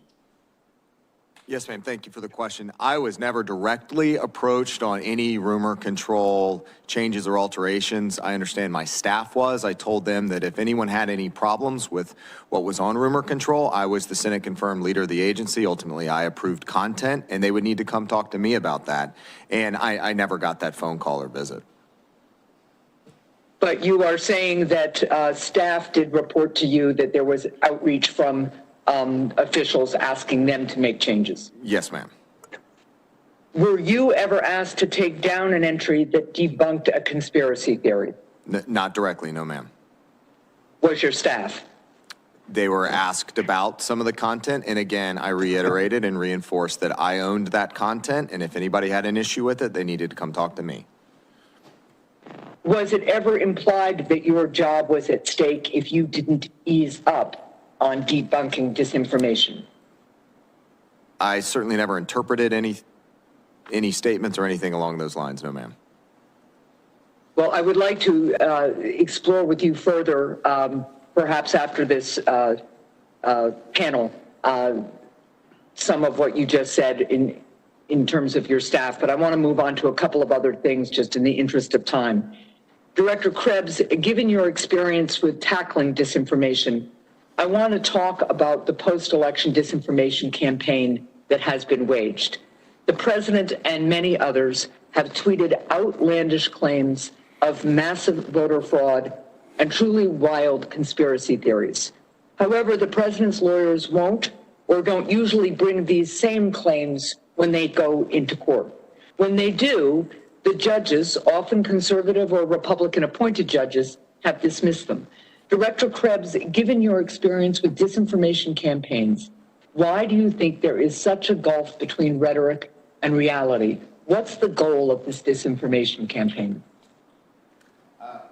I think generally that disinformation now, currently, particularly domestically, is being used to create confusion and drive a certain narrative. But our point with rumor control at CISA was about identifying initially foreign activities, but it became more of a domestic or even uncertain origin. And it was things, again, like hammer scorecards, some of these claims of malicious algorithms, and they were pretty straightforward to debunk in the early days, but they continue to this day. There's confusion being sown about how election machines are used, how they fit into the process. Even now in Michigan right now with Antrim County, there was a forensics audit done on some of the machines there, and there was a group that released a report. And it's a 22-page report. I looked at it, and others have looked at it. And to me, it implies that those systems are compromised and not dependable, and you can't trust the votes and any other of the machines across the state. So I was a little concerned about that, but I looked at the report, and it claims that there was a 60% error rate in the machines, the election management systems. And so again, I dug into that, and it makes the claim that then, 68% of the votes cast are therefore not dependable. And I've seen those claims being repeated on social media by the campaign, by the president. And so I wanted to understand what that was all about. So I looked at it, and in fact, it was not that there were 68% of the votes that were errors. It was that the election management system's logs had recorded 68% of some sort of the logs themselves had some sort of alert rate. And that is being used to spin that machine is not trustworthy. But the problem is the report itself doesn't actually specify any of those errors, except for one. And it's on page 19, or actually it's on page 20. And it says, there is no permission to bracket zero bracket. And that is being claimed to mean that somebody tried to get in the machine and wiped the records. And so I looked at that and I said, okay, I don't know if it actually says that. And something jumped out at me, having worked at Microsoft, that these are Windows-based machines. The election management system is a Windows-based machine, and the election management system is coded with a programming language called C#. There is no permission to bracket zero bracket is a placeholder for a parameter.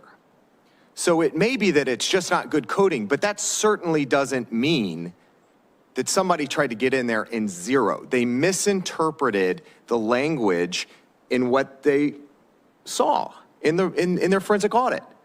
And that's just one example. They misinterpret, and Commissioner Palmer, I'm sure, can talk to us about whether there's a HAVA 90-day safe harbor rule, or which of the VVSGs is applicable to those machines, and whether that machine. So I'm seeing these reports that are factually inaccurate continue to be promoted. That's what rumor control is all about. That's what I'm continuing to do today, based on my experience and understanding and how these systems work. We have to stop this. It's undermining confidence in democracy. Well, I thank you so much for that statement. Mr. Chair, I'll note that a couple of other people have gone a little bit over their time, and I have one more question for Mr. Krebs. Sure, go and with ahead. your indulgence, I'd like to ask it. Sure. Director Krebs, I thank you for that response. I think it's a very important example of the kind of disinformation and spinning that is happening that frankly puts confidence at risk and puts some of our people at risk. You have noted in the past that we have a very diffuse election system that is administered at the local level. At individual polling locations, there are often numerous nonpartisan officials involved in administering a community's voting process. That diffusion of responsibility also makes it extremely unlikely that there would be a single point of failure or fraud that could sway an election. Director Krebs, you have worked with the numerous election officials across state and local governments. Can you speak to how the diffuse nature of our election systems affects the security of our elections? And just also in the interest of time, I want you to comment too. Sadly, some of these nonpartisan officials at the local level have been subjected to harassment and even death threats. So can you speak to the impact of these threats? And do you think the president and his allies have done enough to condemn the threats of violence? I'm not aware of much in terms of condemning the threats of violence, having been a recipient of some of them. I think it's, again, an affront to democracy that the citizens of the United States of America that are responsible for executing this sacred democratic institution of elections are being threatened on a daily basis. I mean, you name it, whether it's emails, whether it's phone calls, whether it's people showing up at your house. This is not America I recognize, and it's got to stop. We need everyone across the leadership ranks to stand up. I think I would appreciate more support from my own party, the Republican Party, to call this stuff out and end it. We got to move on. We have a president-elect in President-elect Biden. We have to move on. These officials that are Republicans, look at Georgia, Brad Raffensperger, Gabriel Sterling, Jeff Duncan. These are Republicans that are putting country over party, They're being subjected to just horrific threats as a result. This is not America. Well, thank you, Mr. Krebs. Thank you, Mr. Chair, for your indulgence. And Mr. Krebs, thank you for your patriotism. Thanks, Senator Hassan. Senator Scott went to vote, so is Senator Rosen available? Yes, I'm here. Thank you, Mr. Chairman. Good morning to all the witnesses here today. I want to start out by saying, as members of Congress, we take an oath to support and defend the Constitution against all enemies, foreign and domestic. We have a responsibility to our constituents and our nation to defend our democratic process. With that being said, Mr. Krebs, we thank you for your service to our nation and for upholding your oath to defend the Constitution from foreign and domestic threats. Your efforts to protect the integrity of our democratic process help ensure that the 2020 election was the most secure in American history, as certified by the Department of Homeland Security. I'd also publicly like to thank Nevada's election workers, who, despite Mr. Bunnell's comments in the media and here today, worked long hours to ensure that Nevada's elections were free, fair, and secure. Both our Republican Secretary of State and our Democratic Attorney General have stated there is no evidence of widespread voter fraud that occurred in Nevada. And welcome to all our new viewers across the country and around the globe right now. News Now from Fox does continue. This is a live look at a Senate hearing that is going on election security on the 2020 voting issues that some are being reported right now. So we'll get back out to that in just a little bit, everybody, but we want to show you what is coming up and what we have in the next hour. Any moment right now, we are waiting on Joe Biden. He is going to be continuing to talk about the transition process and then also unveil his new transportation secretary. It's going to be the former mayor of South Bend, Pete Buttigieg, who was also at one time in the running for the presidency as well. So we'll take that as soon as that gets going, everybody. And then also we are awaiting that could potentially happen where President Trump is having a cabinet meeting right now, and we'll see if we get any tape playback of that. That should be interesting as well. So we'll take that as soon as we get it. And then also in a little bit, we'll show you the New York COVID-19 update from Governor Andrew Cuomo. So that is all coming up within the hour, everybody. So stay with us right here on News Now from Fox. Oh, yeah, and we should also mention, everybody, yeah, we are looking at this as well. A massive winter storm headed for the Northeast right now, where close to 70 million people are under a winter storm warning. This nor'easter could potentially bring in some states there up to 2 feet of snow as we are getting close to just a week out from Christmas. Hi, everyone. Mike Page here. Thank you so much for joining us here worldwide on News Now from Fox. We are the anti-soundbite show. We try to show you the events as they are coming in its entirety, and that's what we'll do for the Joe Biden event, and that's what we'll do if we get the President Trump cabinet meeting as well. But let's not waste any time. Let's take it back out to the U.S. Senate hearing on voting issues that are being talked about right here. U.S. Senate hearing right now. You need to change your registration and vote for President Trump. If you don't, we will find you and take care of business, I guess. The issue there is that ballot secrecy is the law in all 50 states. And so we identified that issue, we isolated it, and then put up a rumor control debunker. And in the meantime, in the ensuing 27 hours, we were able to determine that that was in fact an Iranian operation. And I think what was one of the true success stories of the Protect 2020 effort and defending democracy this time around was the fact that rather than, 4 months, in 27 hours, we went from detection to sharing that information with the American people.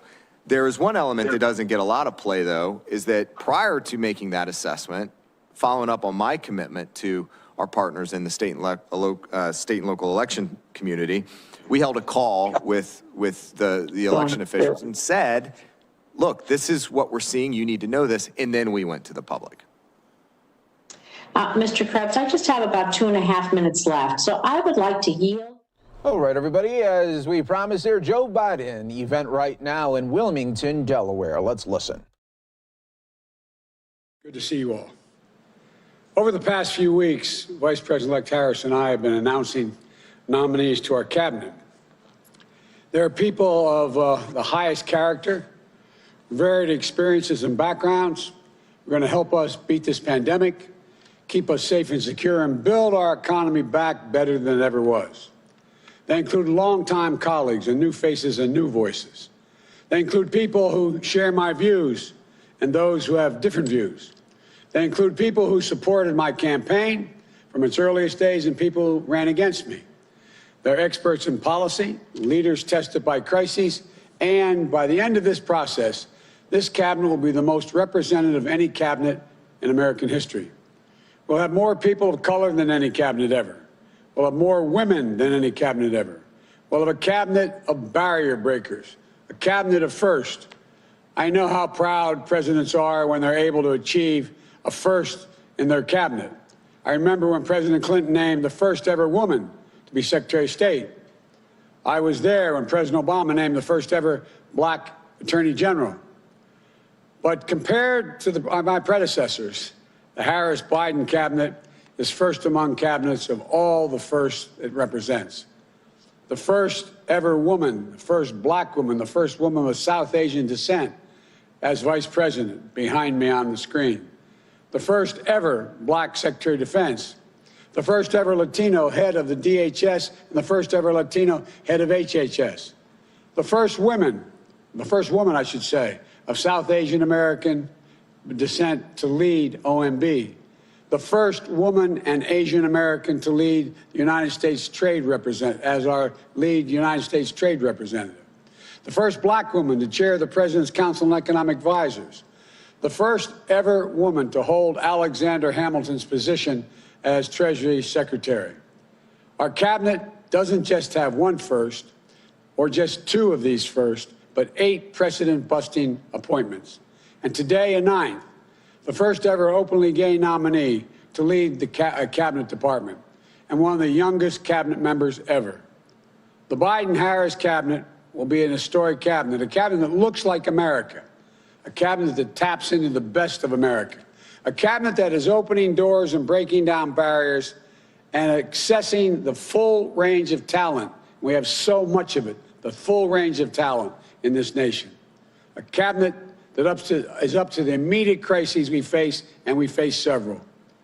And the long-term challenge this nation faces of the future are in this cabinet's hands. It's a cabinet that's battle-tested, qualified, experienced, creative, innovative, and forward-looking, and yes, representative.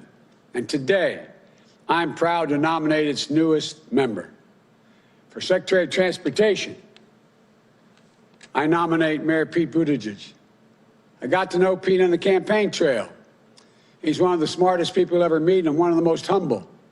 A mayor from the heartland, a management expert, a policy wonk with a big heart, a veteran, a lieutenant in the United States Navy Reserve, an intelligence officer deployed to Afghanistan while he was mayor.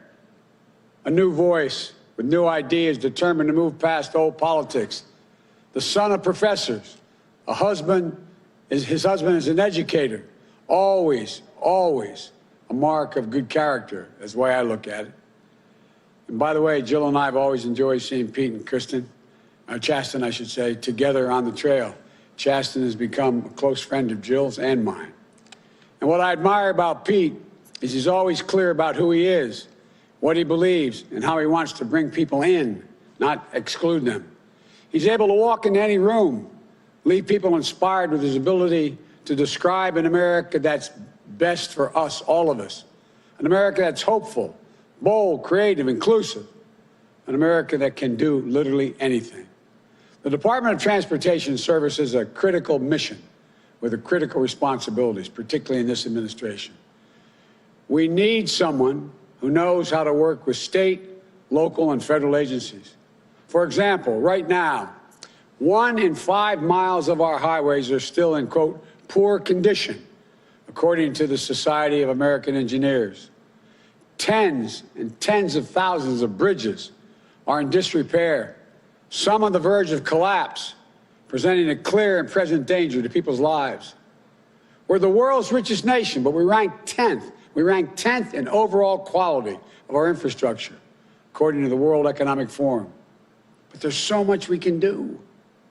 When I think of climate change, I think about jobs, good paying union jobs, jobs that put Americans to work, making their air cleaner for our kids to breathe, restoring our crumbling roads, bridges, and ports, making it faster, cheaper, and cleaner to transport American-made goods across the country and around the world. I know that when you were mayor, Pete, when people would come in to try to decide whether they're going to build something in your area, they'd say, where's the nearest railroad head? What about the water access? What about, and so on. This is going to attract businesses. Jobs that lay the lines for the second great railroad revolution, which is not only will slash pollution, but will slash commute times, open up investments in areas connected to metropolitan areas for the first time. You know, we selected Pete for transportation because the department is at the intersection of some of our most ambitious plans to build back better. When President Obama put me in charge of implementing the Recovery Act, which is over $800 billion to take us from crisis to recovery to resurgence, modernizing our transportation infrastructure, our roads, bridges, and ports were some of our most critical investments. We invested more in infrastructure than any time since President Eisenhower in the interstate highway projects. You know, they're projects that traditionally receive bipartisan support, that forge public and private partnerships.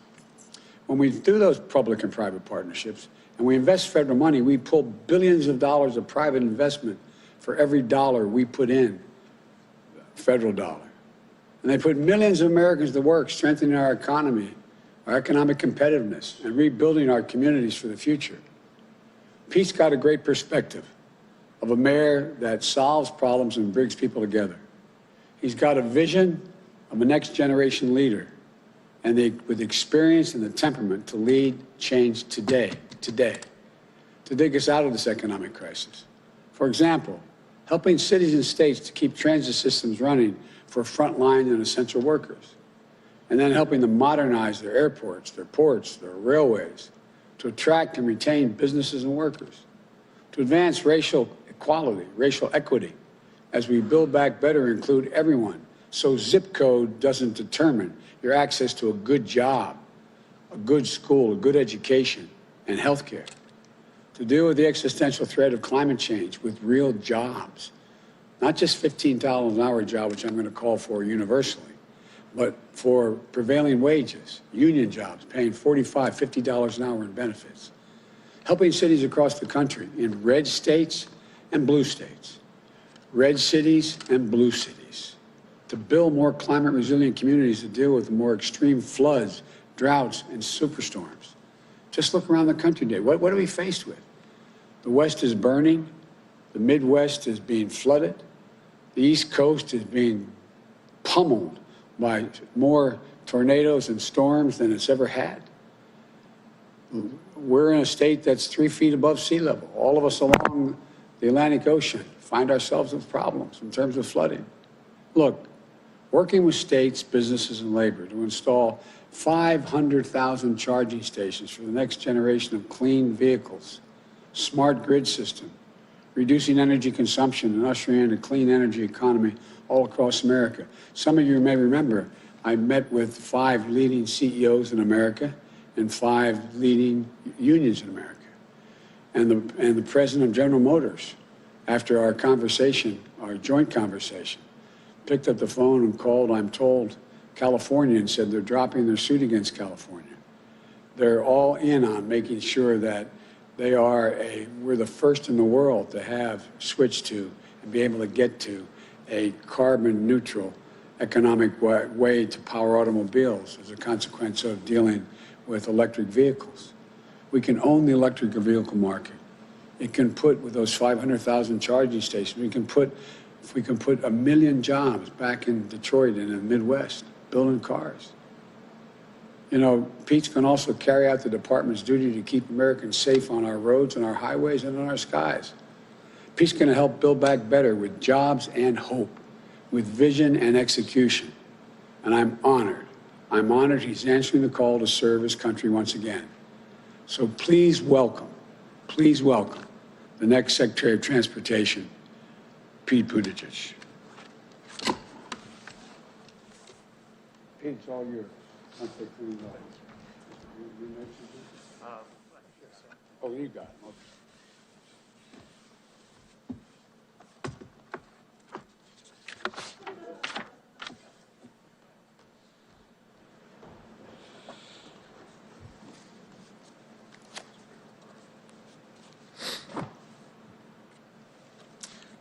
Mr. President-elect, Madam Vice President-elect, thank you so much for entrusting me with this opportunity to serve the American people. I am humbled by your confidence, eager to do everything in my power to ensure that this administration succeeds. My hometown, South Bend, Indiana, was built by the power of American transportation.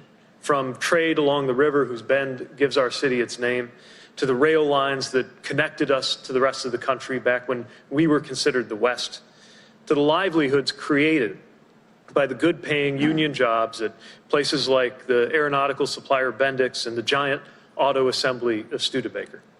And now climate and infrastructure innovation are helping bring my community into the 21st century. I've also had a personal love of transportation ever since childhood.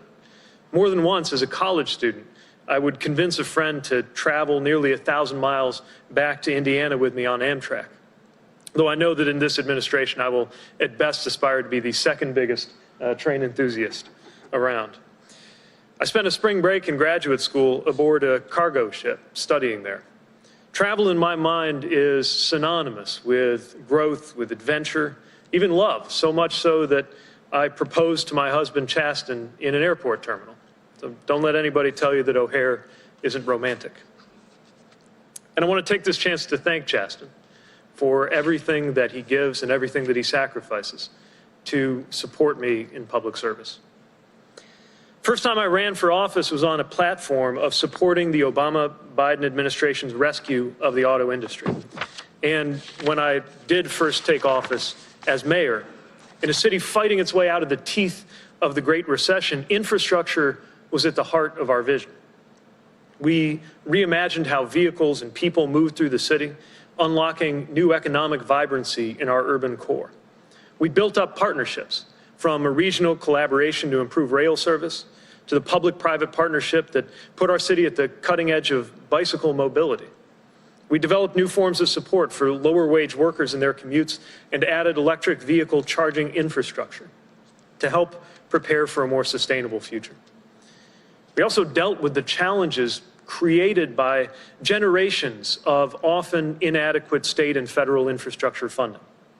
With just enough resources to replenish the paving of every lane mile of street in our city only every 100 years or so, I faced a constant battle with that natural enemy of all mayors, the pothole.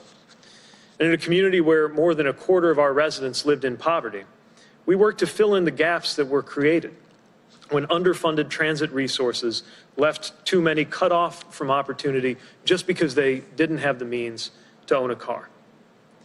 At its best, transportation makes the American dream possible, getting people and goods to where they need to be, directly and indirectly creating good-paying jobs.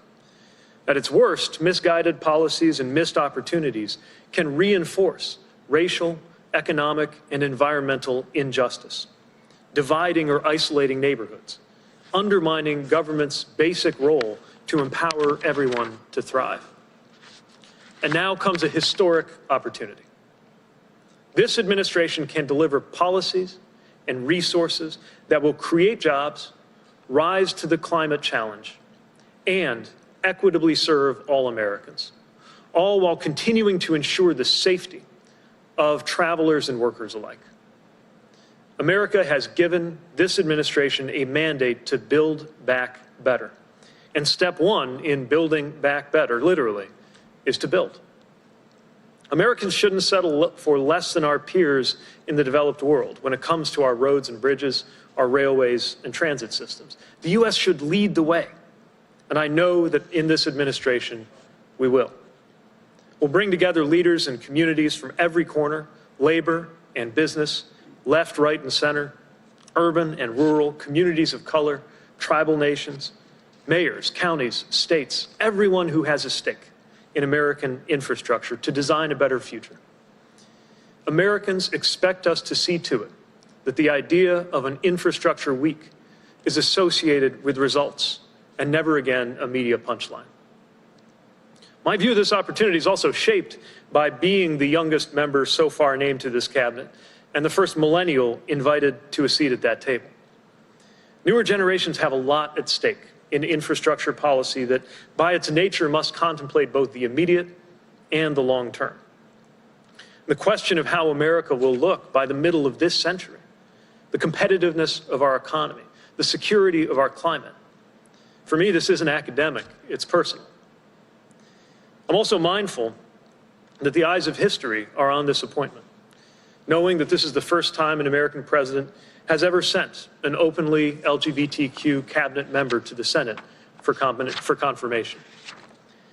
I can remember watching the news, 17 years old in Indiana, seeing a story about an appointee of President Clinton, named to be an ambassador, attacked and denied a vote in the Senate because he was gay, ultimately able to serve only by a recess appointment. At the time, I had no aspirations of being appointed by a president to anything. At that age, I was hoping to be an airline pilot. And I was a long way from coming out, even to myself, but still, I watched that story. And I learned something about some of the limits that exist in this country when it comes to who is allowed to belong. But just as important, I saw how those limits could be challenged. So 2 decades later, I can't help but think of a 17-year-old somewhere who might be watching us right now. Somebody who wonders whether and where they belong in the world, or even in their own family. And I'm thinking about the message that today's announcement is sending to them. So thank you, Mr. President-elect. Thank you for honoring your commitment to diversity with this administration that you're assembling. And thank you, Madam Vice President-elect, for your trailblazing leadership, your encouragement, and your friendship. There is no greater source of meaning in professional life than the chance to serve others. I felt that meaning every time I laced up my boots when I was in the military, every time I came to work when I was a mayor. And I feel it here now, joining this historic team with such an important mission, preparing to deliver for all Americans. Thank you.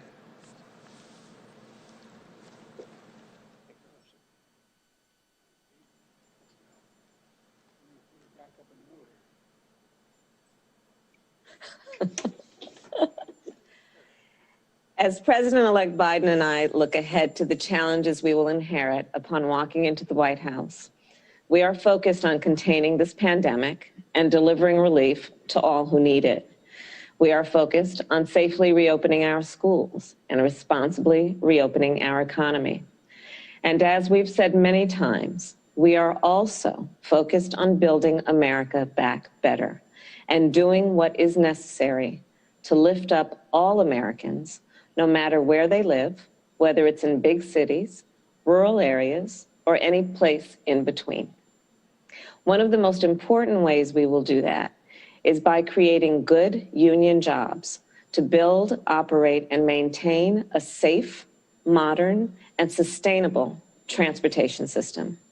A transportation system that will help us grow our economy, tackle our climate crisis, and connect all Americans to jobs and opportunity.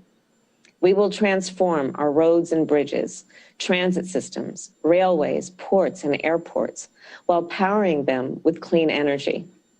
Spark a renaissance in American passenger rail that will not only connect our country, but unlock job creation and growth across our manufacturing sector.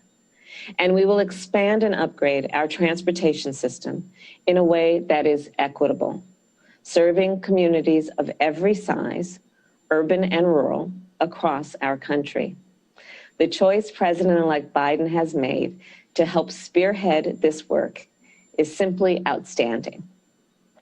I got to know Pete over the last couple of years. We traveled to the same states, attended the same events, and shared a debate stage many times. We've had long conversations, he and I, about the future of our country, about the need for bipartisanship, and about family and faith. And along the way, Pete and his wonderful husband, Chasten, have become very dear friends of Doug's and mine. Pete is an innovative problem solver. He has a sharp intellect and a deep commitment to uniting people across party lines and meeting our challenges together.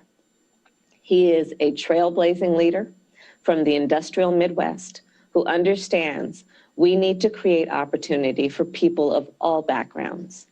And he is, of course, a veteran and a dedicated public servant who represents the very best of our country and the next generation of American leadership.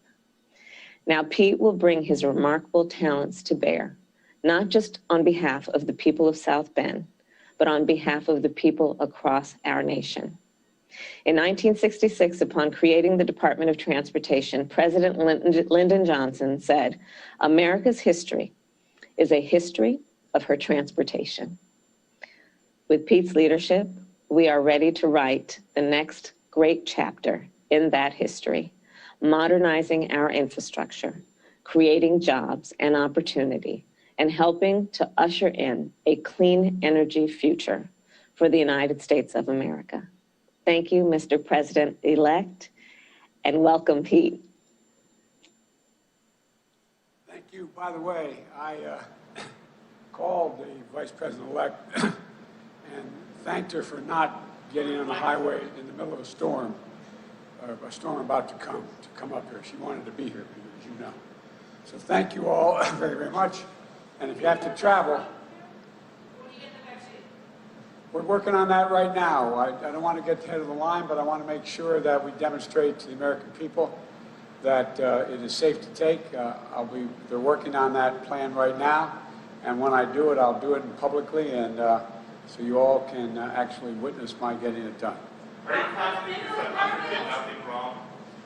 I'm confident.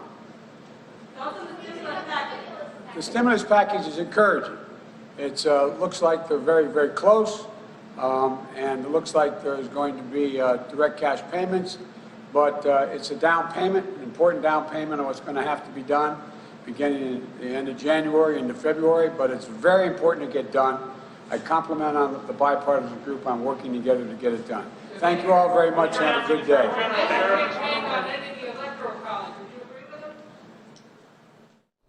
All right, Joe Biden taking some questions there as he introduced Pete Buttigieg, the former South Bend mayor there of Indiana, as the transportation secretary nominee. We continue to roll on right here on News Now from Fox. Thanks so much for joining us here today. We truly appreciate it. Here's what we have coming up for you in just a little bit. We'll take you out to Georgia, where we're still getting an election update just over a month after the election. Still, Georgia officials are giving an update, so we'll get to that in just a little bit right here on News Now from Fox.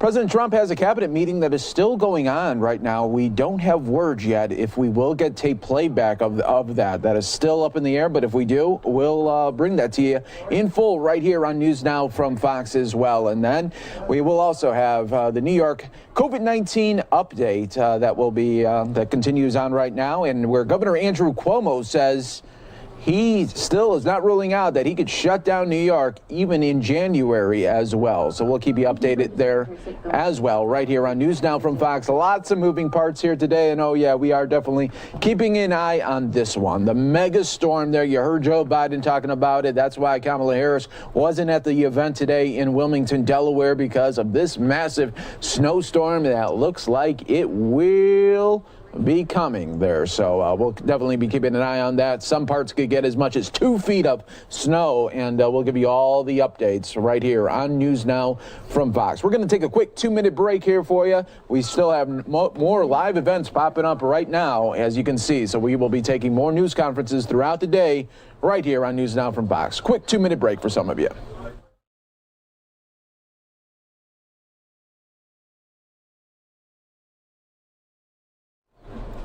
For those of you staying on with us here, live look right now in Massachusetts. Let's listen right here for a little bit. Flexibility to move people around, so there shouldn't be geographic problems, because if we have a shortfall in one geographic area, we would move resources into that area from other areas.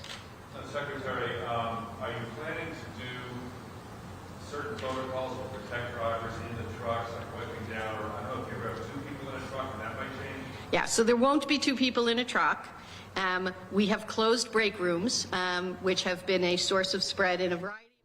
All right, so this is not about COVID-19. This is about the storm there. We'll get you updated on the very latest with the storm that continues to go for the Northeast right now. But let's go back out to this election hearing that is getting a lot of people talking. Actively sit on the network, sit on the wire that capture traffic, that we can work with our intelligence community partners and develop what's known as signatures, looking for known malicious activity or known interaction with suspicious IP addresses, just looking for bad interaction. And it gives us a good insight into what sort of behaviors may be happening on those networks. And they are actually pretty key after the 2016 election. Once we were able to get a sense of what was happening in Illinois, we could load up some of those signatures and then go do forensics. It is a passive system. It's a forensic system. Where we need to go, though, is building on the trust we've developed through the Albert sensors and through the ISAC and through the coordinating councils, is start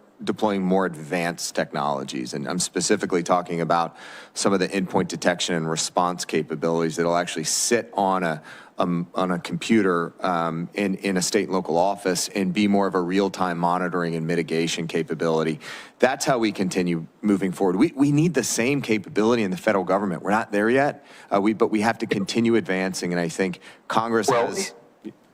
I'll stop there. Yeah, Chris, again, as you know, you and I've talked about this. I appreciate what you did for elections. I also am very concerned that our federal government is not up to the task generally, and that's another topic for another hearing, perhaps one where you'll be back to testify. But look what's happened just recently. In the last week, we found out that a very sophisticated group of hackers got into the computers of some of our most sensitive agencies, and so we obviously have a lot of work to do. And I'm not suggesting that CISA was at fault there. But on the other hand, I think we have not yet given even CISA the adequate resources and authority to be able to handle all these issues, not just the election issues. But obviously we have a huge problem right now with cyber attacks, and we don't know all the details yet. And I want to ask you to get into stuff you don't know about, but it was a massive cyber attack on federal agencies that undercut our national security. We know that. By the way, Senator Paul earlier talked about the fact that there has been some lack of understanding between what you testified to and what you stated as to the election being secure from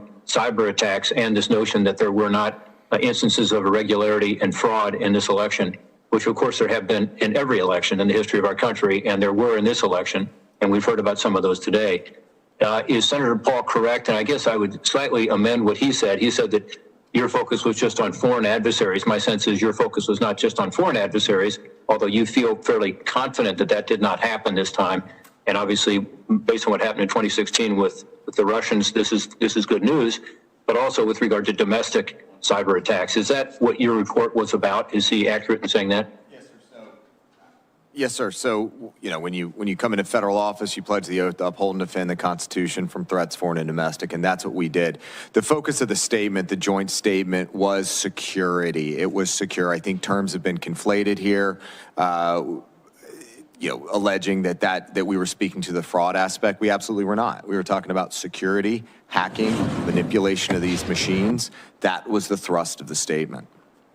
Yeah, I think that's very important to point out, and I think a number of people were confused about that, including perhaps some folks in the administration. Post-election, there's been a lot of talk about signature matching, and I'll end with this, Mr. Chairman. I know we're getting over time here, but in Ohio, what we do is, and we've been doing this for 15 years quite successfully, we send out an application for an absentee ballot. It's then a no-fault absentee. That's how I vote. But you have to send in an application including a signature. Those signatures are checked. Then the signature on the actual ballot, once you receive the ballot, you send that in. You have another signature, that's checked. And then, of course, the two are compared. They also, in Ohio, have access to other signatures if there is some confusion as to whether it might be the right person or not. Could you tell you that is a good system, and that would alleviate a significant number of the concerns that I had in the election? And based upon some of the comments that were made by many of the senators and the testifiers, I would indicate that we saw a major problem with the dot-com bubble in 2001, which led to the Sarbanes-Oxley bill, much of which is the basis of my testimony today. And in 2008 and 2009, we had the crisis that happened in the banking industry with the no documentation loans. We saw how that worked. That led to the Dodd-Frank bill. I would hope that would happen in 2000 elections and in the Abraham Lincoln election in this most recent one in 2016 and 2020, there will be similar legislation that could help us restore the confidence that people have that there's some degree of uniform perspective about the requirements that each of the states needs to be able to comply with. What Ohio is doing would have alleviated a major amount of the concerns I had when we had a Supreme Court that decided to legislate from the bench. And Mr. Chairman, if I may say just a word, and that is, I think what Senator Portman, you have identified is a best practice. And it certainly qualifies as one of the things that perhaps a commission, if one is founded, could say, we have canvassed the entire 50 states, and here are the best practices. The recommendations could be based on experience as opposed to simply theoretical constructs. Let's just see what has worked in the various states with reputations for honesty and integrity. Yeah, that would be the objective. Thank you, Mr. Darn. Thank you, Mr. Chairman, for your indulgence. Thank you very much, Senator Portman. Now, on behalf of the chairman, I'm going to recognize myself. So thanks to the witnesses for being here. I just want to say how important it is that we're having today's hearing. Let me just give you an example why. Yesterday, I was talking, I'm from the state of Missouri. Yesterday, I was talking with some of the constituents back at home, group of about 30 people. Every single one of them told me that they felt they had been disenfranchised, that their votes didn't matter, that the election had been rigged. These are normal, reasonable people. These are not crazy people. These are reasonable people, and who, by the way, have been involved in politics. They've won, they've lost, they've seen it all. These are normal folks living normal lives who firmly believe that they have been disenfranchised. And to listen to the mainstream press and quite a few voices in this building tell them after 4 years of nonstop Russia hoax, it was a hoax. It was based on, the whole Russia nonsense was based on, we now know, lies from a Russian spy. The Steele dossier was based on a Russian spy. After 4 years of that, being told that the last election was fake and that Donald Trump wasn't really elected and that Russia intervened, after 4 years of that, now these same people are told, you just sit down and shut up. If you have any concerns about election integrity, you're a nutcase. You should shut up. Well, I tell you what, 74 million Americans are not going to shut up, and telling them that their views don't matter and that their concerns don't matter and they should just be quiet is not a recipe for success in this country. It's not a recipe for the unity that I hear now the other side is suddenly so interested in after years of trying to delegitimize President Donald Trump. So suffice it to say, I'm not too keen on lectures about how Missourians and others who voted for President Trump and now have some concerns about fraud, about integrity, about compliance with the law should just be quiet, and that they are somehow not patriotic if they raise these questions. I mean, it's absolutely unbelievable. Let me talk about the First Amendment. Judge Starr, I want to begin with you because I know that you have spent much of your life as a litigator defending the First Amendment. Have you ever seen anything like we saw in the closing days of the election when you had the biggest corporations in the history of this country, the most powerful corporations in the world, Facebook, Twitter, working with the Democrat campaign to suppress legitimate reporting on Hunter Biden, who we now know is under federal investigation for criminal wire fraud, tax evasion, other things? Have you ever seen anything in your career like that, Judge Starr, where we have these giant corporate conglomerates censoring and suppressing news directly bearing on an election weeks beforehand, and doing it apparently in conjunction with one of the major political parties? Have you ever seen anything like that? No, I think we live in a new age, and we need to go back to great lessons from constitutional law, as you well know, Senator Hawley, and Justice William Brennan, an icon of the Warren Court, saying that our democracy is based upon robust and uninhibited debate. And Justice Oliver Wendell Holmes saying, let's test things in the marketplace of ideas. You can't test places, ideas and theories unless you allow the marketplace of information communication to flourish. Well said. I agree with that 100%. And, you know, it's an extraordinary thing not to be able to get. I've had Jack Dorsey, Mark Zuckerberg under oath. We've asked them, did you coordinate with the Democrat campaign? How was it that within minutes of this story breaking, that both of those major corporate giants decided that they would suppress this story and exactly what the Biden campaign wanted them to do. They won't answer questions. I've asked the FEC to determine whether or not this was an illegal campaign contribution on the part of these corporate entities. And I just can't fathom why anybody who cares about free speech in this country would be fine with these mega corporations controlling what people can and cannot say and trying to intervene in a presidential election. Let me ask you, Judge Starr, about something else. Let's talk a little bit about mail-in balloting. In your written testimony, you discussed the findings of the Carter-Baker Commission, and you've mentioned that again here today. That commission commented on the use of mail-in ballots after the 2000 election. Can you tell us a little bit about that commission's finding on mail-in ballots, as you recall it, and talk about some of the warnings that commission put into place? Yes, the commission was referring to absentee ballots, but of course, in light of what has happened in this presidential election, we're now talking about the unprecedented use of mail-in ballots. And their concern and their warning of former President Carter and Secretary of State Baker is that this is a mechanism or a platform for fraud and abuse. Be careful about it. Have safeguards in place. And I think that's at the bottom what some of these concerns are. How did dead people vote, accepting that allegation from Nevada?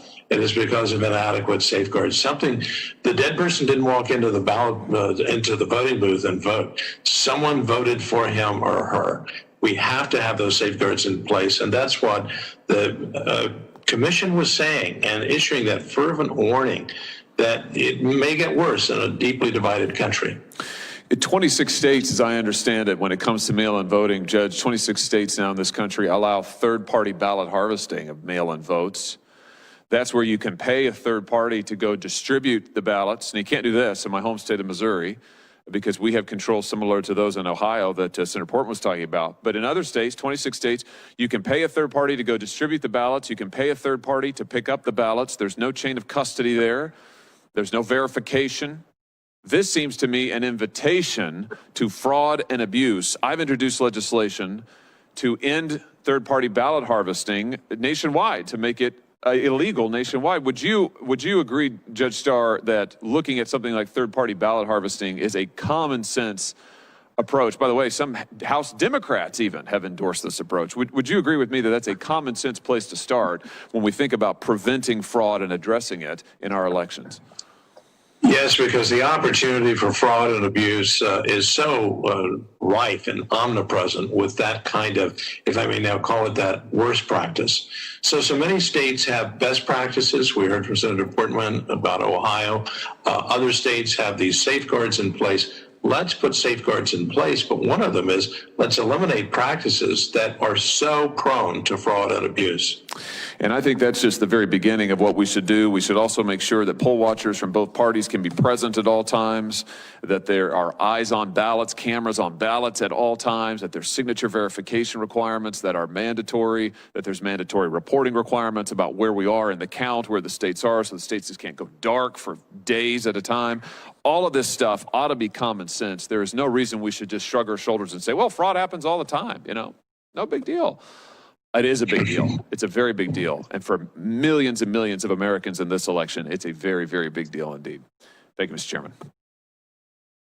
And we're going to take a quick 2-minute break right here on News Now from Fox, worldwide as always for you. Based on one question and the answer from Judge Starr, I just want to read from my opening statement from last hearing.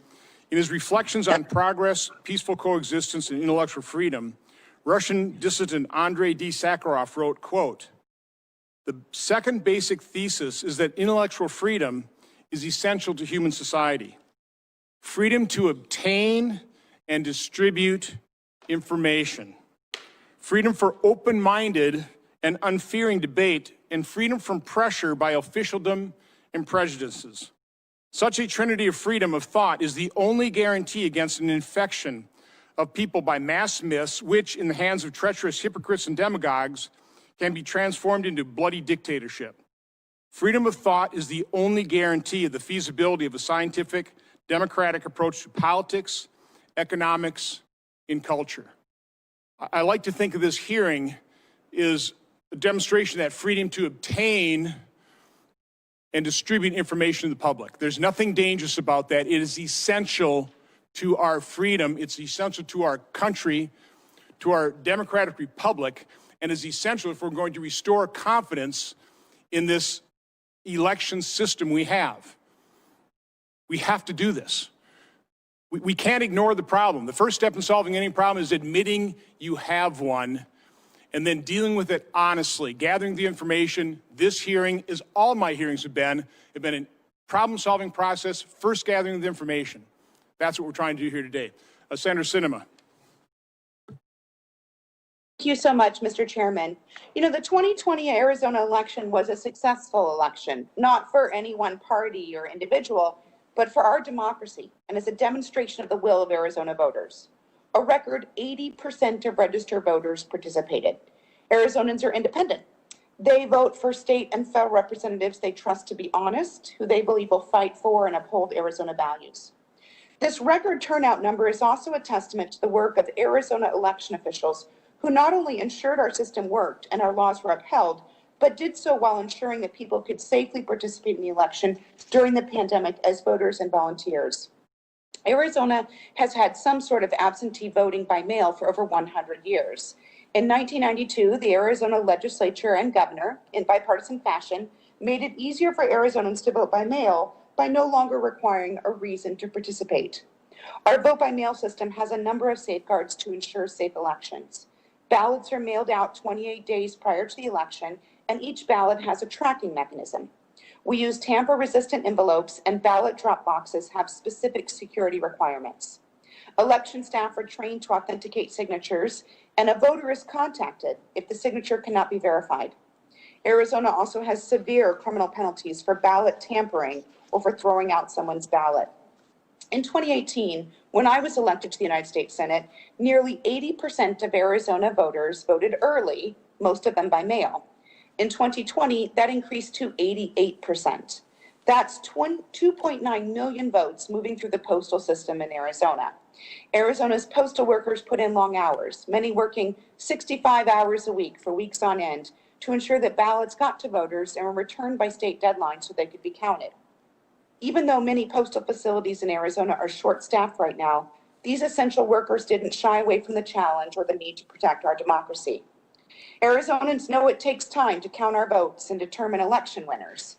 When I was elected to the Senate, I was declared the winner 6 days, but it took 12 days to finish counting the votes. Now, that's not an indication of fraud. It shows that election officials are following the law and counting all the votes. That's how elections have worked in Arizona since our state adopted widespread mail-in voting. And it's how things worked in Arizona again in 2020.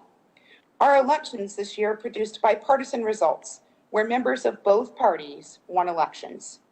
Arizona's statewide elected officials from both parties have also confirmed that our election was fair, just, and without fraud. Katie Hobbs, Arizona's Democratic Secretary of State, on December 9th said this about our election. This election is one for the record books for a number of reasons. Participation was at a historic high, as was interest in the inner workings of this civic process, which is the kind of scrutiny that pushes the process to be better. I have full confidence in this election. That confidence has been affirmed by the courts.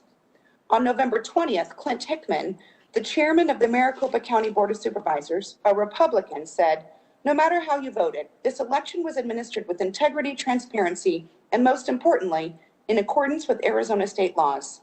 And on December 4th, the Republican Speaker of the Arizona State House, Rusty Bowers, rejected calls for the state legislature to change the result of Arizona's election.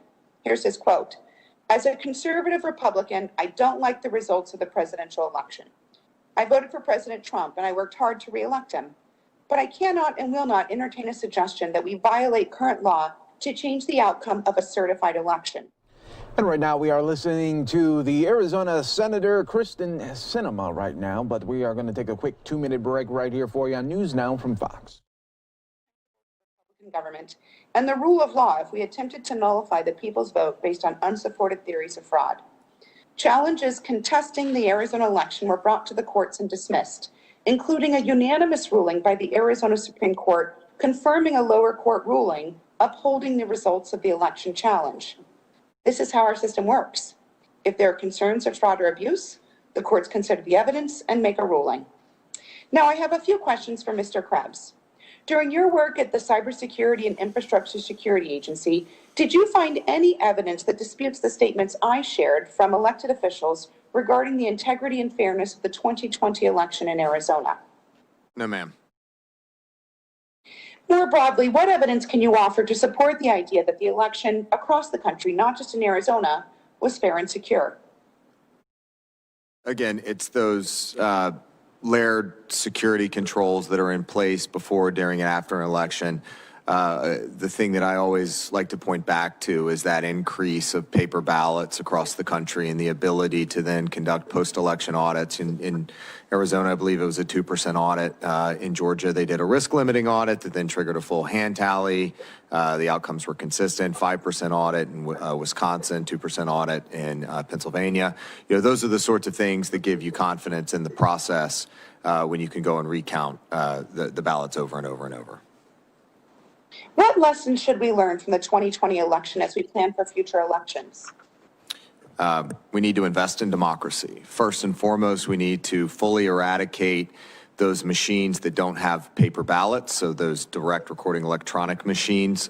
There's only one state that's statewide, and that's Louisiana, but they are throughout Texas, Indiana, Tennessee, and a couple other states, including New Jersey. We need to get those out of the system, so Congress needs to fully invest in a risk-based approach to eradicate those. We need to also continue investing in post-election audit capabilities for the state. That takes a little bit more time. And then a steady stream of funding and grants on a regular basis, not every 10 years or every 4 years, but on a regular, dependable basis to support elections. And along the same lines, we need to fully fund and support the Election Assistance Commission. They're a critical tool to helping the administration of elections. And lastly, and this is my pet project here, we need to reinvest in civics education in K through 12 throughout the country. We have to continue educating, our children on what it means to be an American and the democracy that we're enjoying here. Thank you. And my last question. Early in this election cycle, CISA and the FBI highlighted the potential threat that foreign elements could pose to the U.S. election system through disinformation campaigns. Looking back, did the U.S. do enough to prepare for this threat from both foreign and domestic actors? Ma'am, we had the distinct advantage this time around of having about 3.5 to 4 years to prepare for this election.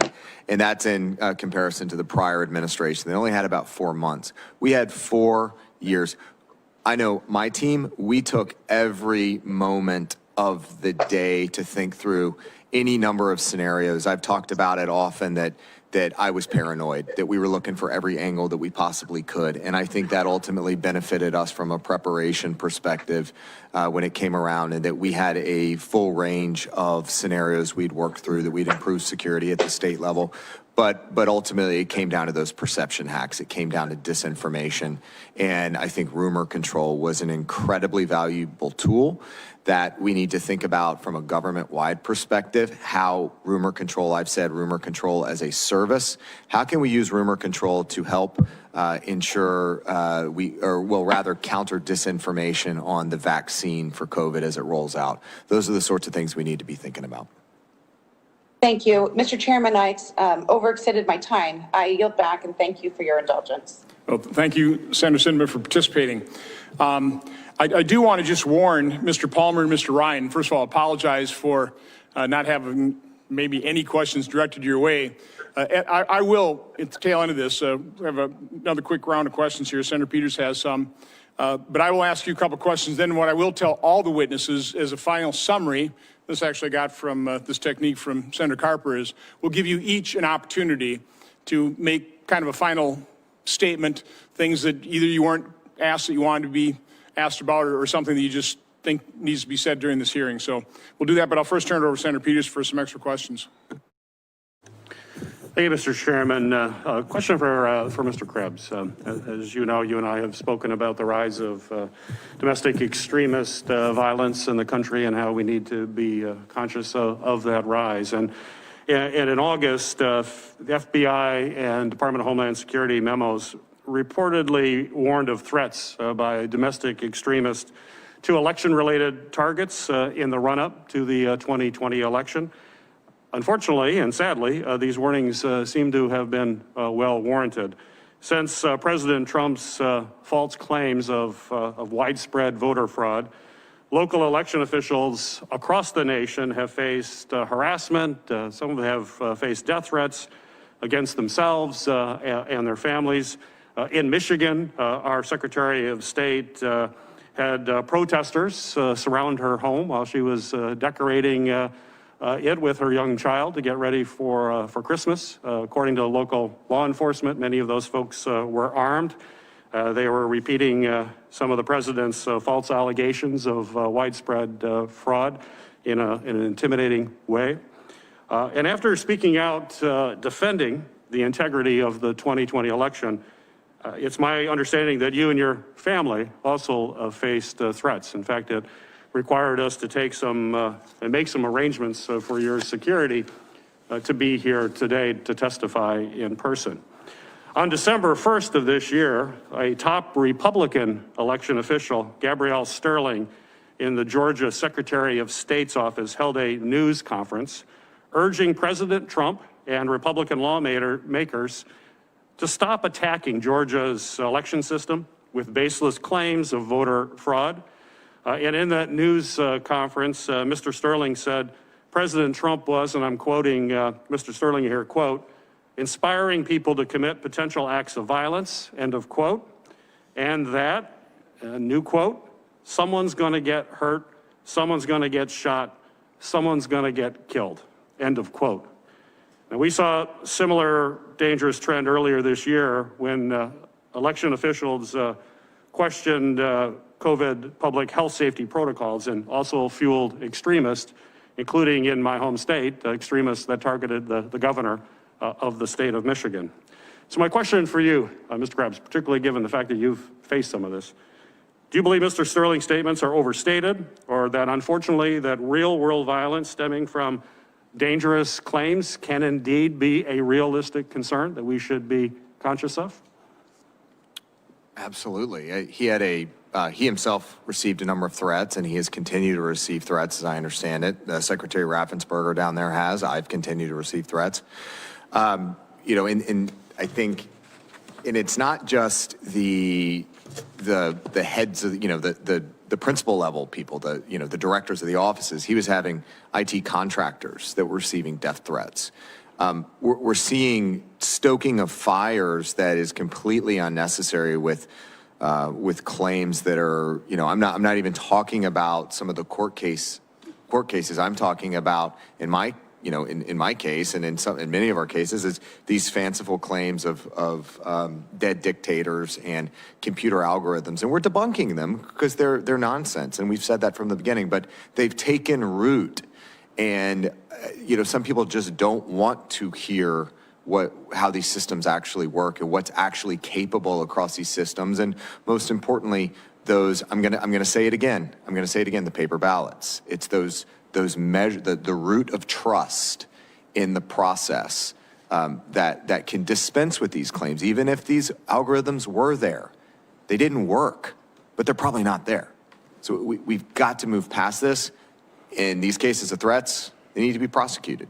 People need to, be held accountable for the claims they're making.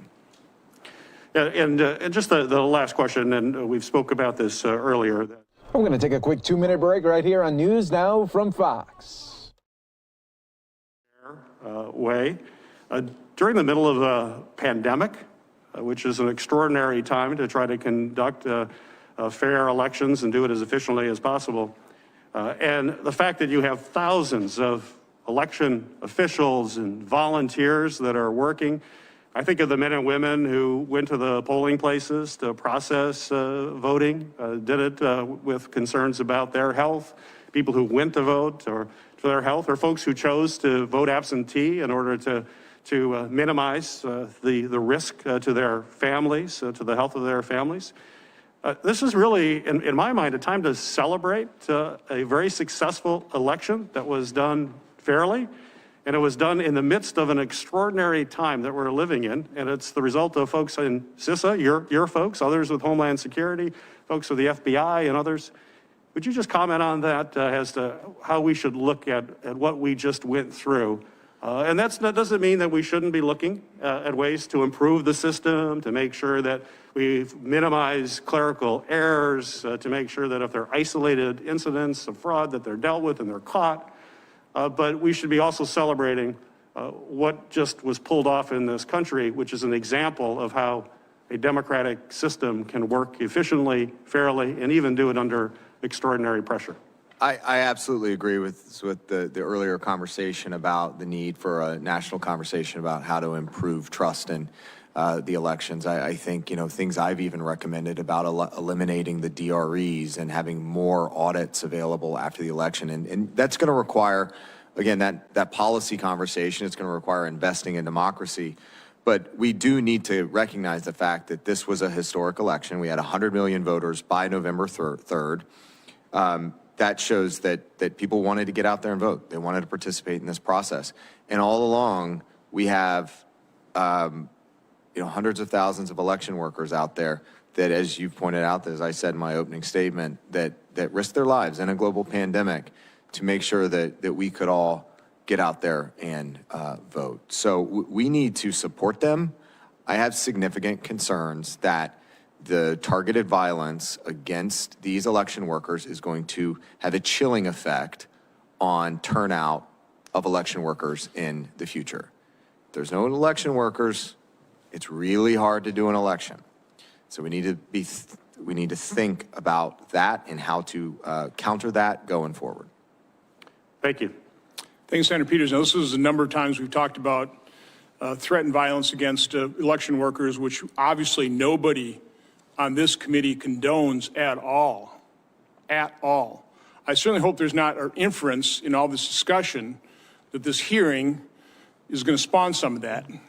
Anybody listening to this hearing, do not engage in that, okay? I wish Senator Paul were actually here to talk about his scrape with threats and violence in the political realm. They're in a terrible position in this country where you have this level of threat across the political spectrum. Nobody should condone it. Certainly not this committee, certainly not this chairman. But that's what I think this hearing is about, is to provide the information, talk honestly about it. Take a look at allegations. If they can be explained, take them off the table. There's plenty that as we were doing our preparation for this hearing, we were able to take off the table. But that's what this is about. This is about information, obtaining it, the freedom to obtain it and disseminate it. Information. With that, I'll turn it over to Senator Carper. Thanks, Mr. Chairman. Again, our thanks to our witnesses. You've been patient, been here for a long time. Those of you that are here personally and those that are connected from afar. I mentioned earlier I'd gone to Ohio State. Fortunately, nobody in my family ever graduated from college. I won this Navy ROTC scholarship. I got to go to college. And the first in my family, I think, to graduate from college. And when I got to Ohio State, I found out there's a little town just north of Columbus called Delaware. And so my 4 years at Ohio State, I'm thinking of Delaware. I'm thinking, you know, it's a little town just north of Columbus. And then I found out later on it's a state. And when I finished up my active duty at the end of the Vietnam War and moved from California to Delaware to get an MBA, I learned that on December 7th, 1787, December 7th, 1787, Delaware became the first colony to ratify the Constitution. And then 12 others followed suit, and we ended up with a country that prevails to this day. I'm a little bit of a student of history. I know we all are, but one of the things I learned about the framers, the Constitutional Convention up in Philadelphia, just north of where my wife and I live, our family lived just north of Wilmington, is they disagreed on a bunch of stuff. They disagreed on a bunch. Probably the hardest thing for them to agree on, as it turns out, was should there be a judiciary? Article 2, I think it is, but should there be a judiciary? And if so, who's going to pick the judges? And they argued and argued for days, weeks, trying to figure it out. And somebody came up with the idea and finally said, it shouldn't just be the Senate, it shouldn't just be the House. It ought to be the president to appoint with the advice and consent of the Senate. And so they voted on it. and they voted it down.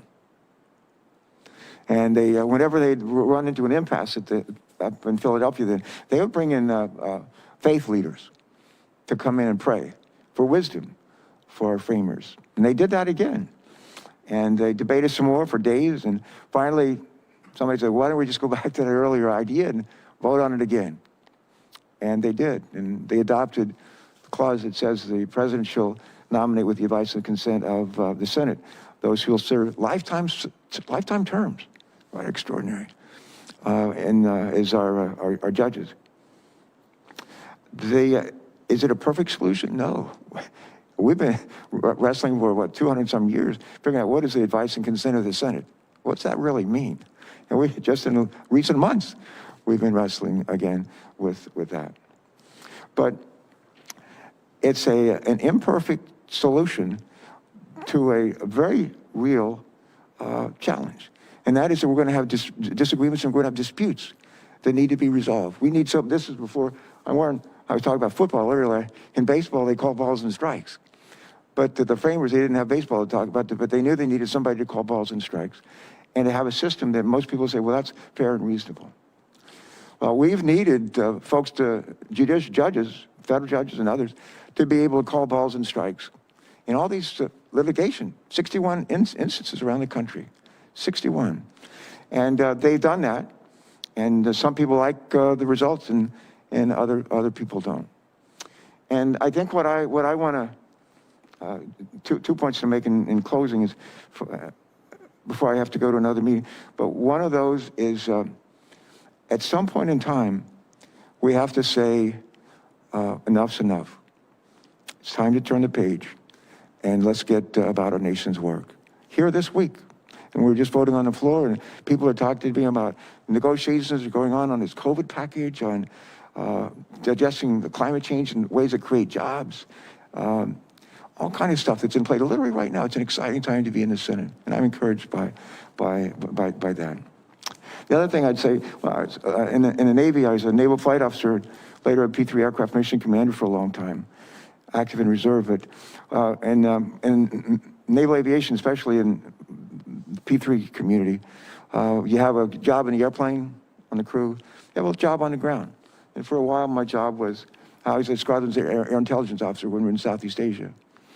And so I have a huge respect for intelligence agencies, and we got a bunch of them, and they're really good ones.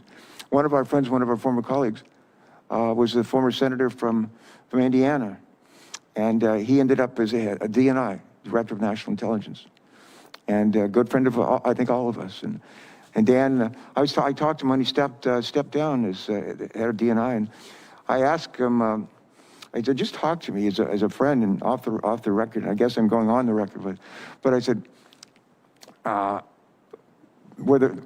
you convinced that the Republicans, are you convinced that the Russians were involved in trying to put their hands or fingers on the scales on the presidential elections in 2016? He said, without a doubt they were.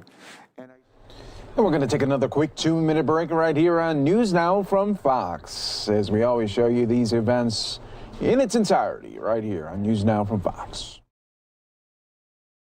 In 2016, and they wanted to change the outcome. And they said they weren't trying to help Hillary Clinton. They were trying to help Donald Trump. And I'm not asserting that they were doing that at his request, but in a way, maybe they were, come to think of it. But there's no question they were involved, and with the purpose was a single purpose, the Russians. And we caught them red-handed. And we've been dwelling on that for 4 years now. We need to get over it. We need to get over it. I respect enormously the work of our intelligence agencies. I think we all do. But we need to put that in the pandemic. We need to put that in our rearview mirror. And if we're ever going to put this pandemic in the rearview mirror, we got to figure out how to provide vaccinations timely, promptly, correctly to about 250 million Americans. If we don't vaccinate kids under the age of 7, there's 250 million Americans. We got to get vaccinated not once, but twice in the right sequence. Good record keeping. Got to convince about 30% of people in this country that it's safe to do this. We have to set an example for that. We got a lot of work to do. If we do that, If we do that, we'll be on our way coming out of this recession and on our way to better days ahead for our country and for the people who really are counting on us. So I'd ask us to keep our eye on the ball. Let me close this, Mr. Chairman, if I could. We only have 3 counties in Delaware. The southernmost county is called Sussex County. And there's a town in Sussex County called Seaford, which is famous for being the first nylon plant in the world. It was built in Seaford, Delaware. And they had like 4,000 people working there from World War II up until about 10 years ago. And there's a church close to the plant there. It's a Methodist church. And the minister used to be there is an old guy, Reverend Reynolds, whose son was a Republican state rep and a football coach and a great guy.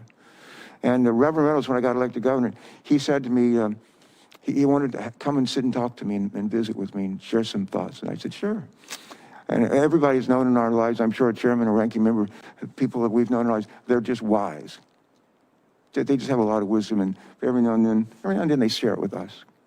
And he came to meet with me, and he said these words. We had a lovely conversation. I actually had lunch together.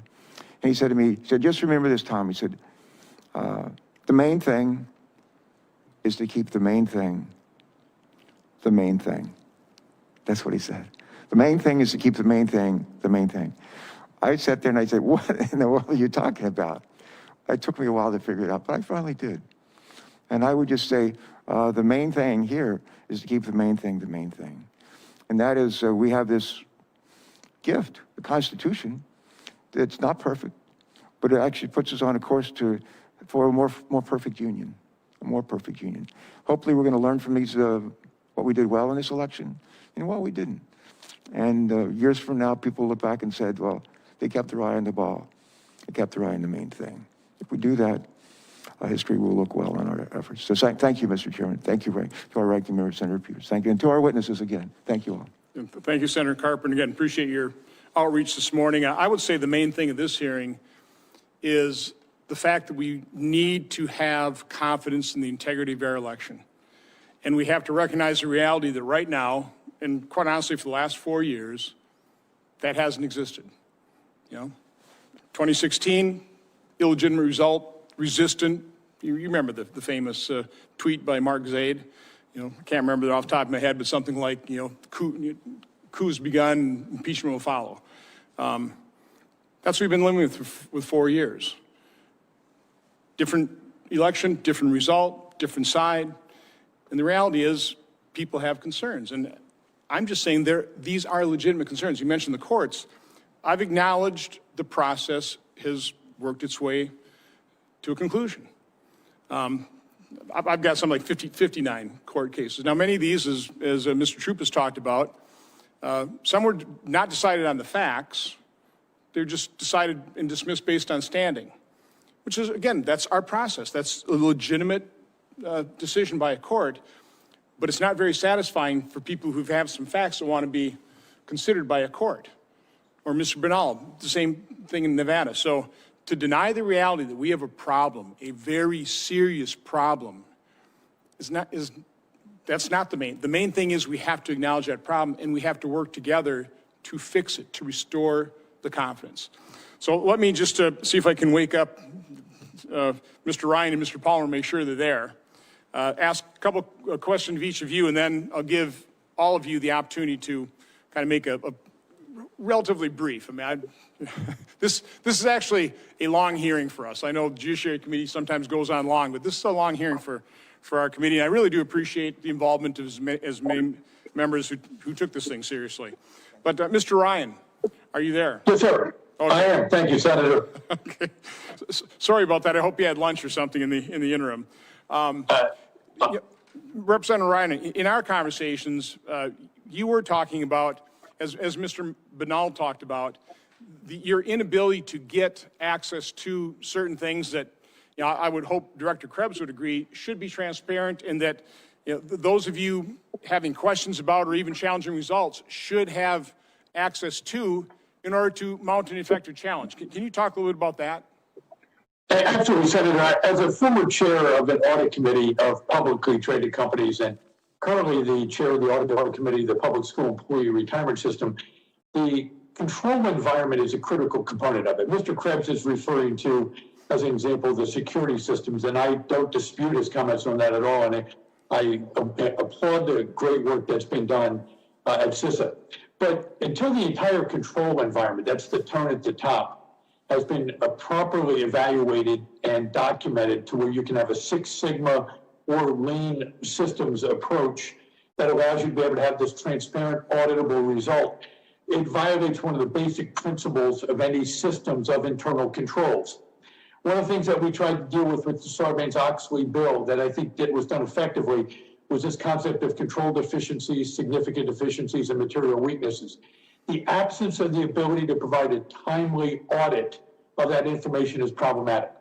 And I would just like to just make this comment. I spent a lifetime as a reserve officer, and so I was also on active duty, either in Operation Uphold Democracy in Haiti, Operation Iraqi Freedom. I helped supervise some of the elections results in Iraq in 2005 after I was called out of retirement. And I would pray that all those sacrifices made by the millions upon millions of people who served in our military to support and defend the Constitution of the United States against enemies, foreign and domestic, would be upheld as well on our shores, so we can ensure the same type of election integrity that we're asking for with transparent, fair, and accurate results can be assured within the United States. We know 44 of the states apparently went off without a hitch, so we have 6 states that we're dealing with. That's a pretty good track record, but unfortunately, when you consider the fact that the 4 of the states were that razor-thin margin close, the results of the election could have been in question. I concur, Senator, that most of the results have already been looked at from a challenge from a legal perspective, so it's probably a moot point for the current election, but I pray that the Senate will take up this battle standard and say we need to really reaffirm to make sure that the people have the faith and confidence in our election systems. I try to live by a triangle of faith. The faith is to believe is to have faith, and to have faith is to have trust. Whenever that trust triangle is broken, we will have difficulties and discord will follow. And I pray to God that every person listening to this testimony hears your words and says, let's have a peaceful resolution of all of these concerns that we have so we can get on with business as usual. Well, thank you, Representative Ryan, and thank you for your service. And we will come back to you for your closing comment. Mr. Palmer, in our discussion prior to this hearing, and again, I appreciate your service and your membership of the commission. You talked about some things that troubled you with this election. Can you just kind of review those with the committee? Well, a few of the things that I was concerned about, I think that raised the emotions from the political campaigns. Some of it was the treatment of poll watchers. I believe transparency is a very important thing, and one of the concerns I had was that people need to be treated with respect. I understand as an election administrator that often we are doing our job and we don't believe anybody needs to be watching the process. But some of the reports, it gets back to sort of the way we treat each other in this country, you know, and if a poll watcher is observing the process, they have a right to be there, to observe the process, they need to be respectful of the election official. There were some significant reports that process was, was interfered with, and people were treated very poorly. And it's not the first time. I worked at the Department of Justice in the Civil Rights Division, and one of the things that I saw often was based on party or race, you know, citizens treat each other poorly, and even in the context of elections. And so I think that we need to make a commitment of respect toward each other and to each political campaign. I think that was the major issue. I think that hearing a lot of the reports about the inaccuracy of the voter rolls, I've been talking about this for a long time. It's because there's just not the focus or the resources provided at the state or local level, in my opinion, to maintain the accuracy of the voter rolls. I think that a lot can be done in a nonpartisan way, in a very smart way with technology. Election officials don't often have the latest technology, and so upgrades to voter registration systems and to resources of data can help them clean and make sure their rolls are as accurate as can be. And frankly, I just think that this has become somewhat of a partisan issue, and therefore any attempt to maintain the accuracy of the rolls can be seen as a negative. this is what happens is that if you have highly inaccurate rolls, then there's perception of fraud. Sometimes there's actual fraud. We actually see that. And it may not change an election except in a close race, but our job as administrators to make sure that there is no fraud and mitigate and minimize any irregularities. That's the goal. Only with technology and resources and a commitment to doing it will we see those instances decrease. And that's I believe technology and resources are some bipartisan ways to decrease that, sir. If you could also, because your commission does act to certify some of these voting machines, not all of them, but in some states you do, can you just quickly, and I mean quickly, go through kind of what that certification process is? And I think that was one of the issues you did see is, somebody trying to get back into those machines inside that certification process.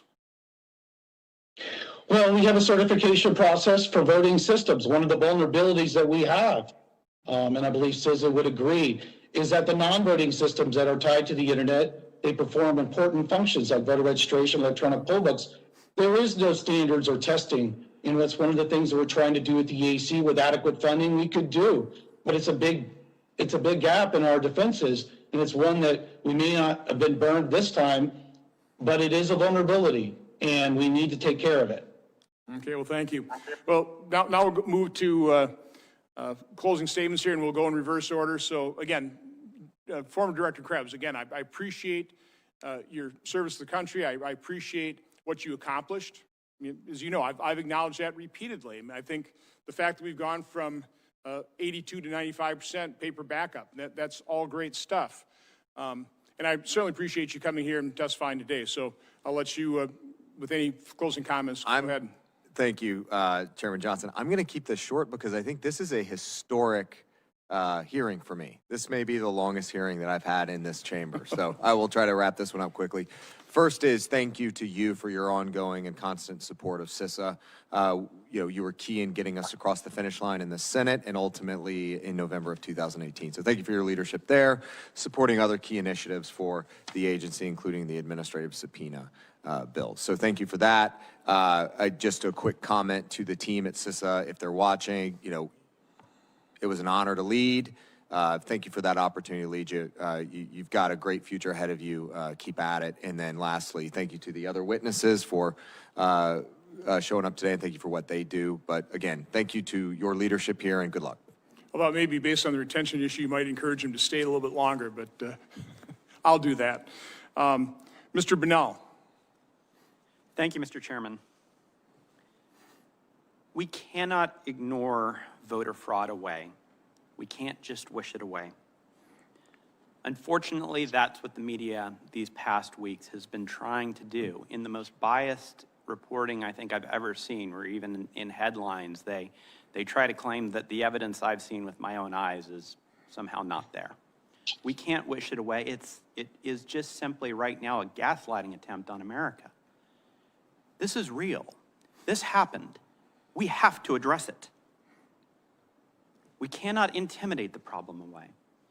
Rightfully, much testimony today has talked about why it's so important that government officials, election officials, not be intimidated. But myself, the lawyers on my team, volunteers, whistleblowers, there's a number of people who have stood up for this fraud that have faced similar death threats, similar intimidation, similar harassment. I don't pay it a lot of attention because no one is ever going to intimidate me away from pursuing the truth, pursuing the law, representing my client. But we need to make sure that other groups that are out there that are encouraging the intimidation of lawyers, even from threatening to go after their bar cards on one side, going after their clients, or going after their safety or their lives, that cannot stand either. We cannot stonewall it away. I talked briefly about some stonewalling attempts. One other that we ran across in Nevada is that we had Postal Service employees that we knew of that were directly told to deliver ballots to undeliverable addresses. That is what resulted in ballots being littered all across apartment mail rooms and trash cans everywhere. And they were told in many instances to deliver ballots to undeliverable addresses. And the United States Postal Service, they obstructed our ability to get that evidence in our case. We lost one of our 15 depositions because the United States Postal Service actually obstructed that. It raises the question with all this stonewalling that we encountered. What do you have to hide? And I think we know in this case what there is to hide. I said in my opening statement that government by consent of the governed is hard to win and easy to lose. That's why it's so important that we take this so incredibly seriously. Senator Hawley told a very important story about his constituents, and I ask all senators to think about their constituents, to think about how you're supposed to tell your constituents to turn out to vote if they don't know that it's their vote that's going to matter, that they don't know that their vote is going to be canceled out by the fraud of somebody else. Their vote's going to be diluted by these irregularities. We can't pretend that this problem didn't happen. It did. This is the United States of America. We don't run from that, we fix it. We have to use every arrow in our quiver to fix it because it did happen. And it's now on all of us to make sure that we fix it. I really appreciate the committee's time and the chairman's time. Thank you. Thank you, Mr. Bernal. Representative Ryan. Senator, thank you very much for your courage in having this hearing. If I could just conclude with these comments. Our nation is at a crossroads. No matter what happens with any of the work that is being done relative to looking at this, since probably about the year 2000, and apparently even went back as far as 1787, although I wasn't there for that particular meeting, shortly thereafter, but not that one. The consent of the governed will determine whether or not they believe in the results of any election. It has gotten significantly worse. It's one of the reasons I ran for office. I was elected in 2016, obviously later in my life. We have to examine the processes from start to finish. CISA has done a phenomenal job in so many different respects, and under the concerns relative to COVID-19, I actually recommend using the CISA standards. And for all the poll watchers, all the poll workers, the directors of election, God bless them for the great work that they've done. By the same token, there's a point in time now where we as a nation have to sit back and say, we have to solve these problems. We have to take a look at the entire process from start to finish and the ability of people to interfere with those election results. The ability of the person to be able to change the system of control so that we can no longer rely on it. I've heard some of the comments today, and I go back to what I heard in 2007 and 2008 when I was a practicing CPA, keeping companies out of bankruptcy, and Meredith Whitney was bringing up the concerns she had about the strength and stability of the banking industry, and she was vilified. Michael Lewis, when he wrote The Big Short, was vilified. The assumption was that no documentation loans were not dangerous. Ignore that concern that both of them had, nothing to be concerned about. Shortly thereafter, there was a triggering event and the housing bubble burst. And the United States was thrust into one of the worst issues that we've had to deal with financially in a long time. Many states are still recovering. I would tell you we are at that seminal moment today relative to the sanctity of our elections that have probably been building since 1787. But now is the time for all of us to sit back and say we need to not vilify one another. And Senator, I applaud you for your willingness to get to an open. All right, folks, we're going to take a quick 2-minute break here on News Now from Fox. When we come back, we're going to have a live report from Virginia on how the snow conditions are going. We got you covered right here on News Now from Fox as a massive snowstorm hitting the East Coast. Some parts could see as much as 2 feet of snow. We got you covered right here on News Now from Fox, just 2 minutes away. Representative Ryan, for your testimony and your service to this country. Mr. Troupas. Senator, thank you very much. I want to say that right off the bat that I'm honored to represent the president. I was honored to get the call, but I'm not naive. One of the reasons I was called is because virtually every major law firm in this country and in this city refused to represent the president, not because of the lack of merit of his claims. We've certainly demonstrated there's merit, but because of the cancel culture, because of the environment that has been created by the left that has intimidated lawyers. So they can't be here. They're not here because, from the giant law firms, precisely because they were ordered by their management committees and others that you cannot take those cases. And the reason you cannot take those cases is because our clients or the Democrat Party or the incoming administration will remember that and they will hold it against you. That's a sad state of affairs. As a former judge, I was so incensed by that I took the representation. That was the ultimate reason I took that representation. And I've heard a lot today about what went on afterwards, as if these latest threats are coming from the right. Remember why and how this started after the election. We need to have faith in our court system. We have to acknowledge that the And welcome back, everyone, here to News Now from Fox, as we are currently tracking this massive storm coming to the East Coast, and it is already dropping a lot of snow there. Take a look at what we're seeing right now. Live look in Philadelphia as they are getting slammed right now, and now a driving shot in Winchester, Virginia, as the snow is coming down. And we do have a live report from Winchester, Virginia. Sierra Fox 5 DC with the very latest. And yeah, hey, it is coming down there, Sierra. How you doing? Hi, Mike. It is coming down. Right now, we are in Winchester, Virginia, which is about an hour and a half outside of D.C. We are also feeling the bitter cold. It's about 28 degrees out here. Now, as you can see, it looks like a winter wonderland. The snow is beautiful. On our way here to the northern Shenandoah Valley, which has the neighboring counties of Frederick County, Clark County, Page counties, we did see VDOT trucks clearing the highways, but Winchester is an independent city, so they're taking care of their own streets out here. And we did see some plow trucks come through, but you can see it's still a mess out here. So that's why they're advising anyone, unless it's an emergency, there's no need to be out on the roads, because we know this can turn dangerous real quick. And we did see some cars slipping and sliding. Back to you, Mike.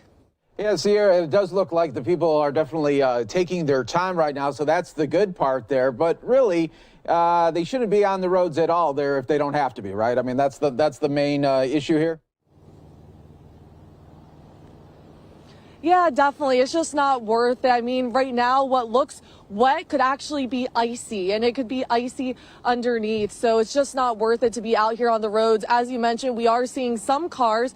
I don't know what they're really doing out here. Maybe they have an emergency or going to get gas, groceries, but most of the cars are taking it pretty slow out here. And if you do need to be on the roads, make sure you just give that distance. No need to go up on a car and get too close, because that's when we've seen some accidents, almost near accidents, about to happen out here. And according to our Fox 5 meteorologist, now's the time to go out and play in the snow, because soon this will turn into slush.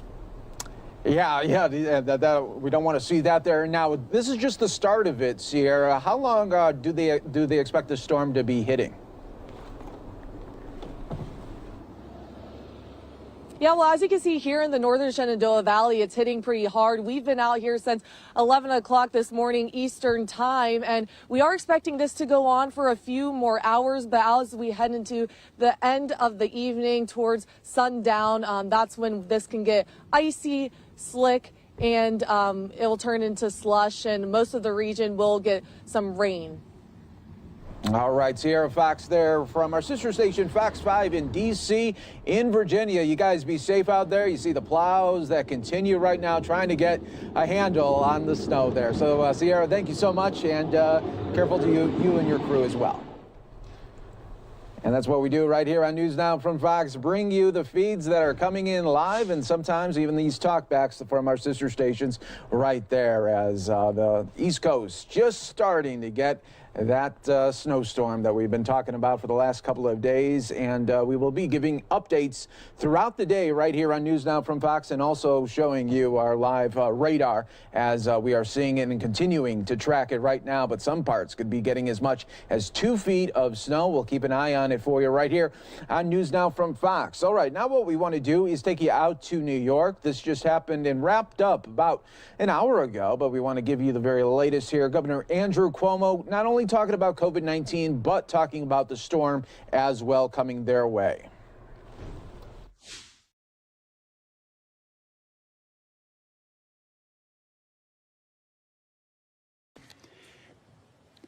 Percent of population hospitalized. This is important. And it's varied. Western New York, knock Formica, seems to have flattened and is reducing. They're 0.04. That is good news. We've been steadfast on the message there. And I think people get it and people are understanding. And we want to get Western New York in good shape. The Bills are doing great. So that's good news. Southern Tier is doing well. Mid-Hudson's doing well. Finger Lakes is not doing well. That's been a problem for the past couple of weeks. Finger Lakes is now more of a problem than Buffalo. North Country, Mohawk Valley, Capital Region, Long Island. New York City is actually the lowest percent, second only to the North Country, in the state. So that is interesting. Positivity rate basically tells the same story. Finger Lakes, Finger Lakes, Finger Lakes, Finger Lakes. I spoke to a number of hospitals in the Finger Lakes area, Monroe, et cetera. But we need to really focus there. Western New York, again, we're seeing some progress. But Finger Lakes, Central New York, we have to watch. Southern Tier, lowest positivity, then New York City. So that's interesting also. Within New York City, look at this variance. Manhattan, 2.7, Staten Island, 5.3. Bronx, Queens, Brooklyn, all about the same. Staten Island, higher than Brooklyn, Queens, Bronx. There's no reason for that. Staten Island is not as crowded, it's not as dense, doesn't have as much mass transit as some of the other boroughs. There's no reason for that. So we're continuing to focus on Staten Island. Where is New York overall? Compared to the rest of the nation, we are doing very, very well. We're still lower than anyone besides Maine, Hawaii, Vermont, which is extraordinary. Remember, this is an international phenomenon. It's a national phenomenon. That tide goes up. We're a boat on the tide. Somehow, we have resisted the surge of the tide, and we're doing better than almost any state in the nation. God bless New Yorkers. I believe in New Yorkers, and that's what that is.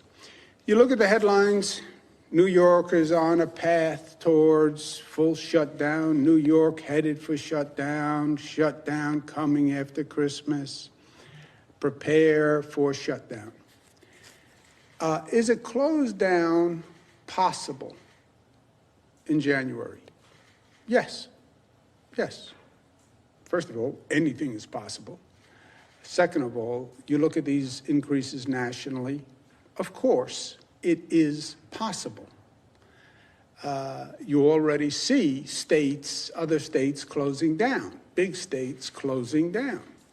Why are they closing down and we're not? Their numbers are higher than our numbers. That's the chart I just showed you. So the states with the higher numbers are already closing down. But there's a big but. Stay right here with us, folks, on News Now from Fox. We're going to take another quick 2-minute break. Because it is up to us.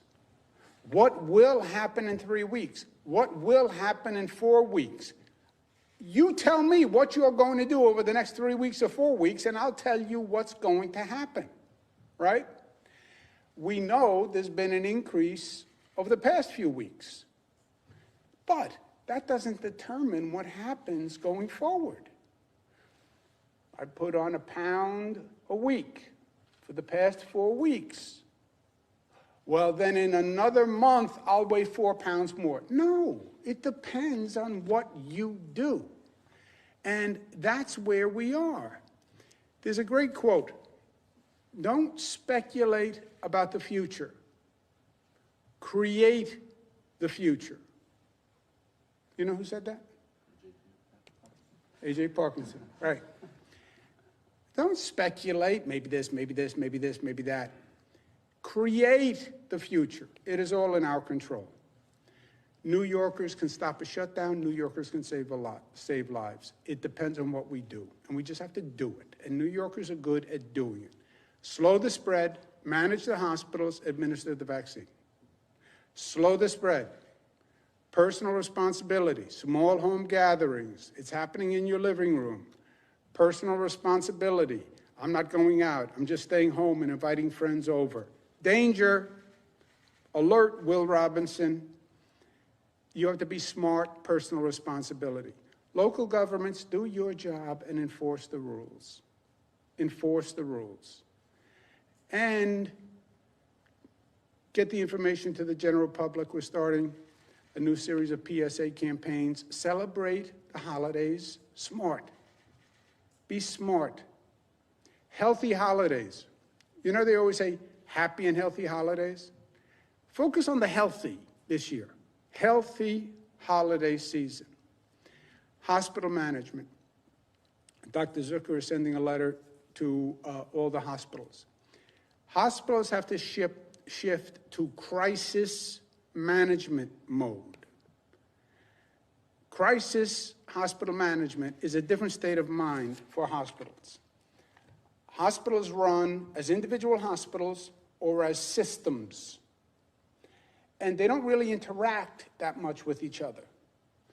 That culture has to change 180 degrees. And what has to happen is a hospital system, meaning a hospital group that has more than one hospital. They have 7 hospitals, 10 hospitals, big ones, 30 hospitals. You have to operate as a system. One hospital is an area where you know there's a high COVID rate. Start to transfer to this other hospitals. Well, that's not how we work. Well, it's how you have to work now. Also, form an agreement with a neighboring hospital system that if one system starts to run into capacity, you can cooperate with the neighboring hospital system to share the burden, what we call patient load balancing. Balance the load so you don't have one hospital getting overwhelmed, which is what we saw in the past. We had one hospital overwhelmed, and 5 blocks away, we had a hospital with plenty of capacity. That can't happen again.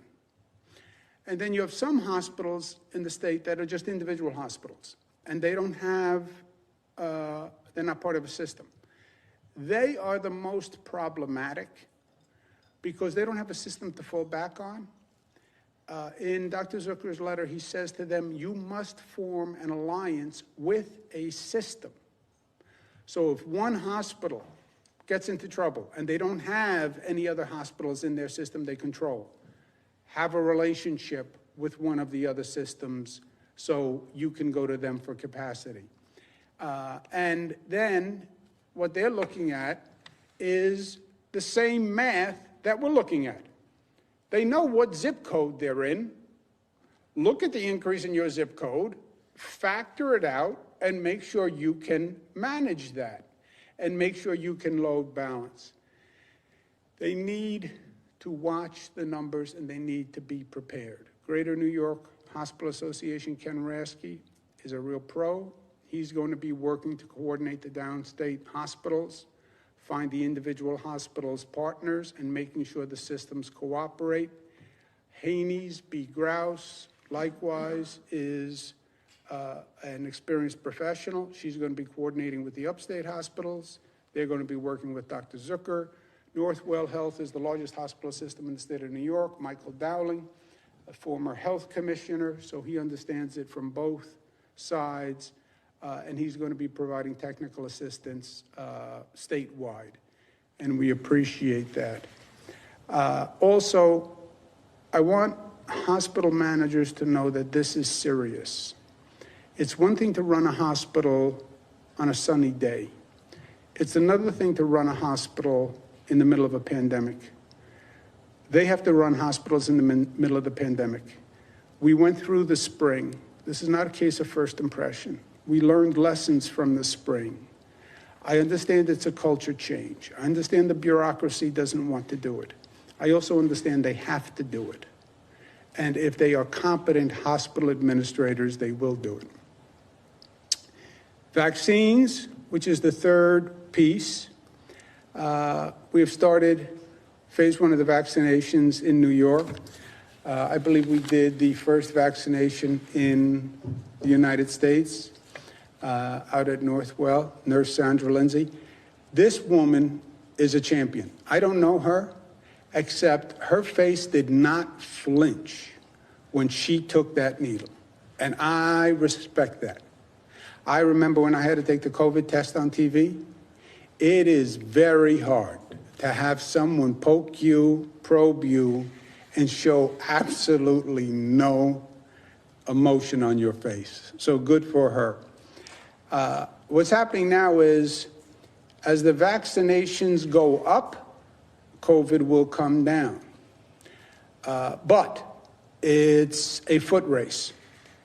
And it's a foot race over a 6 to 9 month period. We have to get the vaccination out as soon as we can. That will start to bring the COVID rate down. But it's just a question of logistics and supply and making it happen. And making it happen is hard. The priorities are, we have to have a public education campaign, because as I've said before, we have to hit the 75 to 85% of the population has to take the vaccine to hit what they call herd immunity. Right now, we have 50% of the population who says they won't take it. You cannot get to 75% without the number 50. So we need a real public education campaign. We have to make sure it's fair, and we have to reach out to the communities that paid the highest price, the Black community, Latino community, poor community. And we have to expedite the distribution and administration, and that is just 9,000 logistical pieces that have to work. That's trains, planes, automobiles, everything working. It's the most ambitious governmental operation that has been undertaken, period. And we have been planning for it, and we're now implementing. We so far received 77,000 doses yesterday. Total, we've received 87,000 doses. That's about the 170,000 doses that we were speaking about from Pfizer.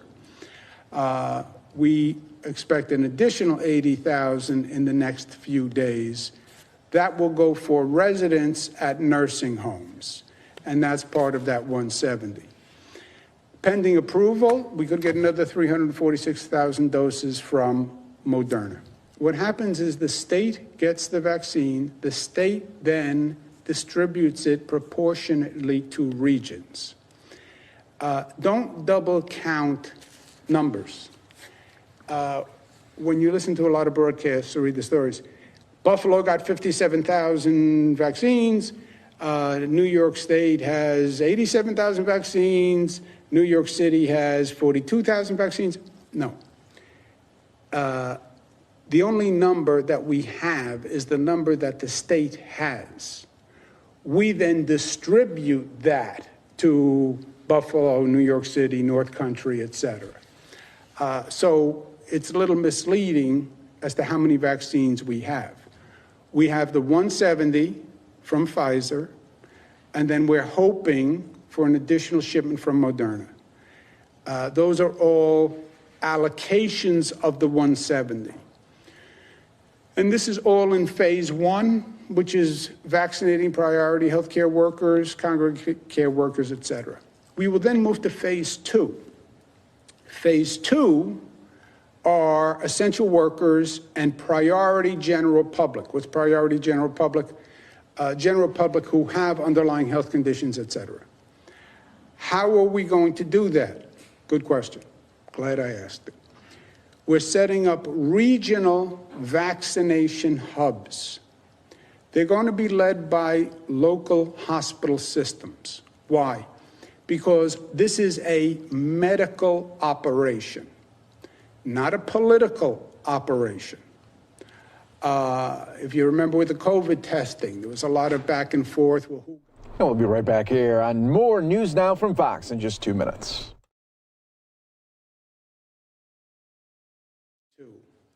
By state guidelines, but it's going to be done by medical professionals. The state has done guidelines for phase 2. Those regional hubs, we call them, will create a regional plan for that region for phase 2. Again, it will be done pursuant to the state guidelines and then sent back to the state. The state approves or disapproves that regional plan. We have designated the vaccination hub coordinators. So Finger Lakes U of R is going to manage the vaccination starting with phase 2. Catholic Health System, Western New York, United Health Services, SUNY Upstate, Westchester Medical, Greater New York Hospital Association in New York City. They will be administering the vaccination. Northwell on Long Island. It's a medical procedure.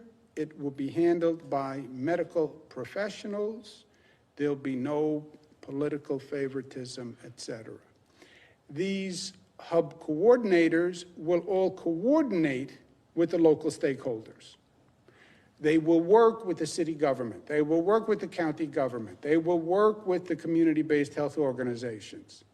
They'll work with community-based organizations to outreach to communities that are hard to reach. But they'll come up with a plan that meets the needs of that region. You're dealing with the North Country, that's different than when you're dealing with New York City. So the regionalization makes sense. And they'll have a plan that's tailored to their area. Again, the state will then approve the plan. The state will provide the logistics, the support that they need to actually get it done quickly. They're going to put in their plans the first week of January. Department of Health will go through them. We want to be in place and ready as soon as we get the phase 2 allocation. When do we get the phase 2 allocation? Right now, we're talking about probably late January for phase 2. The dates tend to change with the federal government. It's not a criticism. I know they're trying to move a lot of pieces and big pieces very quickly. But the one piece we need to start the chain is we need the delivery of the vaccines. And on the current schedule, we think we get to phase 2 late January. Our goal, best vaccine program in the United States of America. Why is that such an ambitious goal? Because we are New Yorkers and we always set the bar high on ourselves. We want to be the first COVID-free state. This state paid more than its fair share for COVID and what we went through in the spring. And I want to make sure that we're doing everything we can to be the first state to kill this beast. So people have questions. When can I get a vaccine? How much will it cost? What comes next? We have website you can go to that has all the information, Vaccinate New York. It's a one-stop for all information. That logo, New York Tough, that is supposed to be a Band-Aid, a bandage that would go over a vaccine. If you look at the other picture, see that bandage? That's what that is supposed to be. I don't think anyone would get that. But that's what that is. There it is, the bandage again. But here's a very important point. New York State, in New York State, no person will have to pay a penny for a vaccination. No person will pay a penny for a vaccination. We want people to get vaccinated. It shouldn't be about wealth. No one will pay a penny. And the New York State Department of Financial Services is putting out a directive today saying the insurers must cover any cost of vaccination. We're getting the vaccine from the federal government. But theoretically, an insurer could say, yeah, but I had to pay the nurse, I had to pay this one. State Department of Financial Services saying the insurers have to pay that cost themselves. So there's a light at the end of the tunnel, but it's a long tunnel.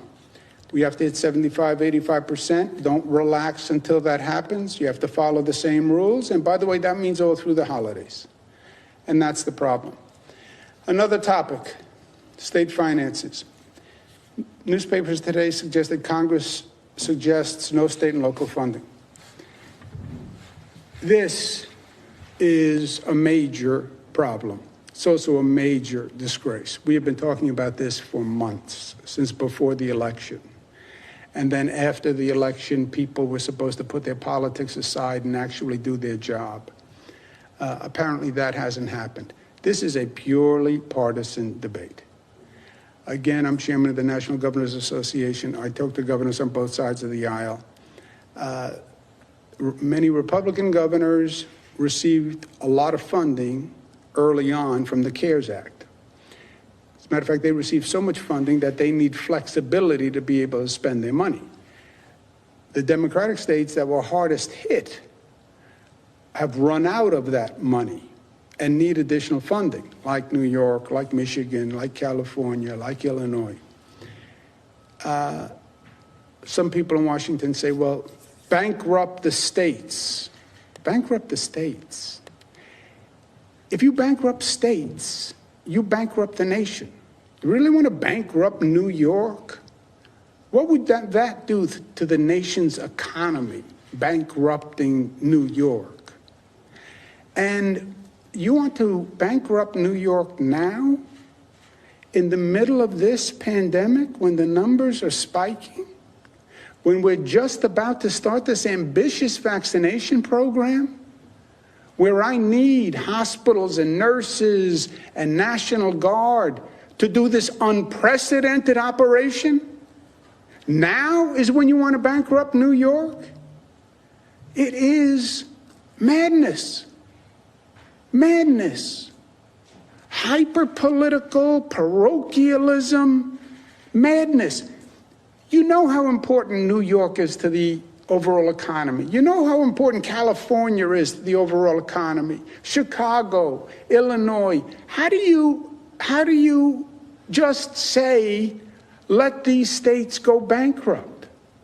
How do you expect me to administer the vaccine? And you know that unless we crush this virus everywhere, we don't crush this virus anywhere. Virus is a national pandemic. Infected people from one state are going to the other state. That's the problem. I've been fighting this fight for months. I believe President Biden will correct the situation. He has said it publicly, privately, he gets it. The problem is he has to get into office. So you're talking about February, March of next year. The question is, what do we do to get from now till next February, March? We can't lose essential workers and essential organizations, especially with what we're doing now. So the state is going to advance $1.5 billion to organizations that need cash flow, between now and next February, March, when we expect the federal government will tell us that they're going to be helpful and what that amount of funding is. But we understand we have to get from here to there. And we need them to function. So we'll have up to $1.5 billion that we will advance until that point. Some people are talking about doing a tax increase. Look, at this rate, we're going to need tax increases. The question is, how much of a tax increase? And to determine how much of a tax increase, you have to do that in the budget. Because a tax increase is only one mechanism to close the hole. You have a $15 billion hole in the budget. We need $15 billion. Well, we can do some in taxes. Okay, how much? And how do we fill the rest of the hole, which is going to be in cuts? You have a $15 billion hole. You want to do $5 billion in taxes? All right. Then we need to cut $10 billion. Where do we cut that $10 billion? And who do we cut on that $10 billion? You want to raise taxes? Fine. From who and where do they go? You want to do cuts for the rest? Fine. From where? Education? Housing? Health care? And are there other ways to get revenue? How about marijuana? How about sports betting? Marijuana, we were supposed to have done for the past 2 years anyway, and would raise revenue. So if the legislature wants to do the budget now, we can do that. But we have to do a budget, not just a tax increase, because you can't do a tax increase in abstract. You have to do a tax increase relative to the budget. We could do a whole budget now, but then we're going to close a $15 billion gap now. And it is going to be devastating to people because you would have to do massive cuts and massive tax increases without the federal aid. But those are the choices. You do the budget now with no federal aid and you solve for a $15 billion hole. That would lay off thousands of workers. The tax increase would be extraordinarily high. Also, doing the tax increase now gets you no additional funds than doing it in the beginning of next year. Legally, that is not correct. We've done tax increases in 2009 and had them retroactive, and they've been upheld. Or we wait until next February, March, we do a budget when we know what the federal funds will be, and then we do the tax increases and the cuts to actually balance. Those are the two choices. We can do it either way. I favor waiting until next year, because if we close the $15 billion hole this December, I can tell you the cuts to education are going to cause school districts to lay off teachers all across the board. I can tell you hospitals are going to have to lay off workers. I can tell you government is going to have to lay off workers. Just when we're doing vaccines, just when we're fighting the pandemic. And then Joe Biden takes office and comes up with a federal aid package to the states. Then what do? Call back the school and say, oh, by the way, now I can give you funding? And the school's going to say, I just fired 500 teachers. How do I get them back? That's where we are on that. But a bridge to here and there is the state advancing $1.5 billion until we know where we are on the other side. If Joe Biden, as president, doesn't provide state and local funding or can't get it passed, we're going to have to close that $15 billion on our own. If we have to close the $15 billion on our own, it is going to be devastating. You're not talking about the tax increase they're talking about. You're talking about multiples of that tax increase. You're talking to cuts in almost every service. this would be the highest deficit in the history of the state of New York. And this is no time to be savaging essential services. Look, this is all hard. This is all hard. And I know hard. The times test us, creates pressure. Pressure finds the crack in the stone, little crack, but you put it under pressure. And then the pressure explodes the crack, the weak crumble. But pressure also forges diamonds. And New Yorkers are diamonds. We're a necklace of diamonds, different shapes, different sizes, different colors, but a necklace of 19 million diamonds. And that's why we're New York tough and smart and united and disciplined and loving. By the way, just if you think we didn't have enough on our plate, big storm a-coming, nor'easter coming. Primarily downstate, which has the warning, a watch upstate. State of emergency, we may declare at 6 p.m. in those counties in the Hudson Valley, because they are supposed to be the areas that are very hard hit. This is a weather projection, very specific. It's like purple haze, Jimi Hendrix, also pointing to two very specific areas with very high snowfall, 18 to 24, that's the dark purple. What is that, Ulster and Sullivan, like Monticello. Very specific that those areas are going to have the highest snowfall. I once said that the weather forecasters were incorrect the next day, and I got savaged by the weather forecasters from across the nation for saying that their forecast was incorrect.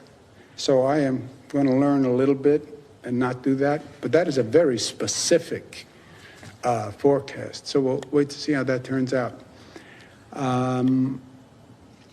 But it's a statewide situation, which makes it difficult for us, because normally when it's just a region we can deploy.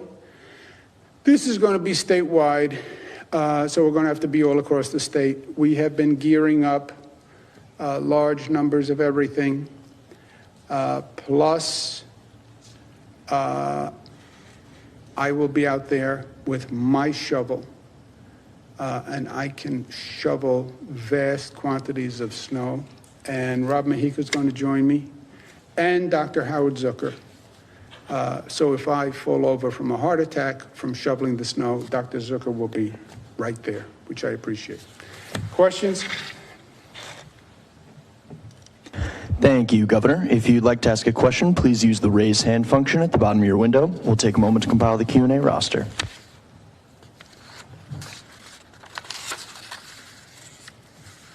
Governor, you now have Andrew Siff from NBC4. Andrew, your line is now open. Please unmute your microphone. Good afternoon, Governor, and everyone gathered. My question has to do with the possibility of a shutdown or pause. Mayor de Blasio has said he believes it will be necessary right after Christmas. I'm wondering why that timing and how close you believe we are to that reality. You are asking, Andrew, for a crystal ball projection. Nobody knows what New Yorkers will do between now and Christmas and how they'll act on Christmas week. The numbers are not predestined. The numbers are a reflection of what we do. That's what I just said. You can't say how New Yorkers are going to act. If New Yorkers are smart, and if they celebrate smart, and if they focus on healthy holidays, and if they're careful, the rate will come down. I think a helpful I think a helpful warning is right, saying to New Yorkers, look, if we don't do anything different and these numbers keep going up, you could see a shutdown, I say probably in January. But that's if all the numbers go up. The answer to that equation is don't have the numbers go up. And we have seen many places, Andrew, where New Yorkers get it. They got it in the spring, they changed. They got it in Brooklyn and the number came down. They got it in Orange County and the number came down. They got it in Monroe and the number came down. They got it in the Southern Tier and the number came down. They're getting it in Western New York and the number's coming down. So we know that we can change the numbers. I believe in New Yorkers. I believe they're going to be more prudent through Hanukkah, Christmas, Kwanzaa, etc. Because I think they saw what happened in Thanksgiving, right? We predicted a Thanksgiving surge, but I think they actually saw that happen. And I think they're going to be more careful through this next holiday season. And called me a foolish optimist, but I think New Yorkers are capable of getting us to the point where there is no shutdown and getting us to the point where we save lives.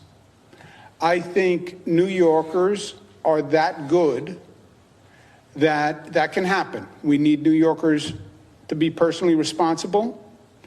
We need the hospitals to step up and be in crisis management mode.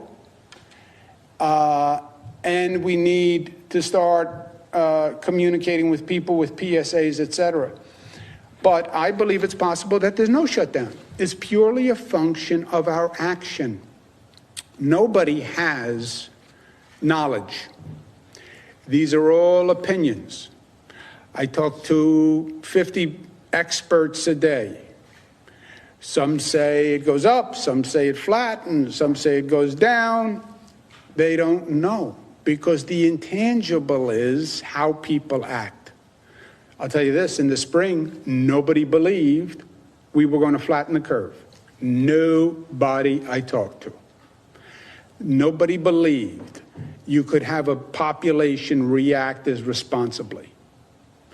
I'm an optimist. If New Yorkers are responsible, if the hospitals do their duty and step up their game, we might not have a shutdown, period. And we'll save lives. So that's where we are. Now, to the extent elected officials want to say to people, you need to be careful unless, I understand that. But that's what that is. And I think the warning, which is what I've been doing also, we have to be careful or else. But or else is not an inevitability. It's not a foregone conclusion. Next question, operator. Governor, you now have Andrew Donovan from Channel 9 in Syracuse. Andrew, your line is now open. Please unmute your microphone. Andrew Cuomo, Andrew Sif, and Andrew Donovan. 3 Andrews in a row. That's a good start. Andrew Donovan, did you see your numbers? You have to get to work, Andrew. We're watching very closely. Congratulations on your projection of December 15th. The Chancellor watched proudly as SUNY Upstate administered the first vaccines in Syracuse. My question is for the other hospitals. When can they expect shipments of vaccines? I know some need other storage, and Moderna will come in helpful when the storage, with the storage side of things. My second question, the cash advances that you're offering, are those for agencies already expecting state money and you're just giving it to them sooner? Those are state agencies. No, those are agencies that would get funded from the state, but have a cash flow problem through January and February. And the state would advance up to $1.5 billion to get us to January and February, which is the point where we can actually do a responsible budget because you know the numbers, Andrew. You know, to do a budget, you have to make all the decisions at once, right? You have a financial crisis in your household. All right, we're going to get rid of the dog, so we save on dog food. All right, but before you decide that, is there something else you can do? Is that going to really make a difference? And why don't we come up with a whole plan about how to stabilize your household income before we get rid of the dog? Because, by the way, we like the dog. That's why I say any tax increase cuts, it has to be done in the context of a whole budget. And I'll do the whole budget right now. I mean, I'm sitting here, I'm ready. But I think it's smarter to do it in February when we have the federal money and we don't have to cut schools, hospitals, et cetera. But Rob Mica, on the $1.5 billion for agencies that have essential cash flow, did I say that correctly? How would that work? Yes, Governor, that's right. So many agencies are concerned about the withholding or concerned that the state hasn't made payments because of that. So what we're going to do is make sure that those agencies that have critical needs will be able to give them those money so they have a level of certainty through the end of the fiscal year.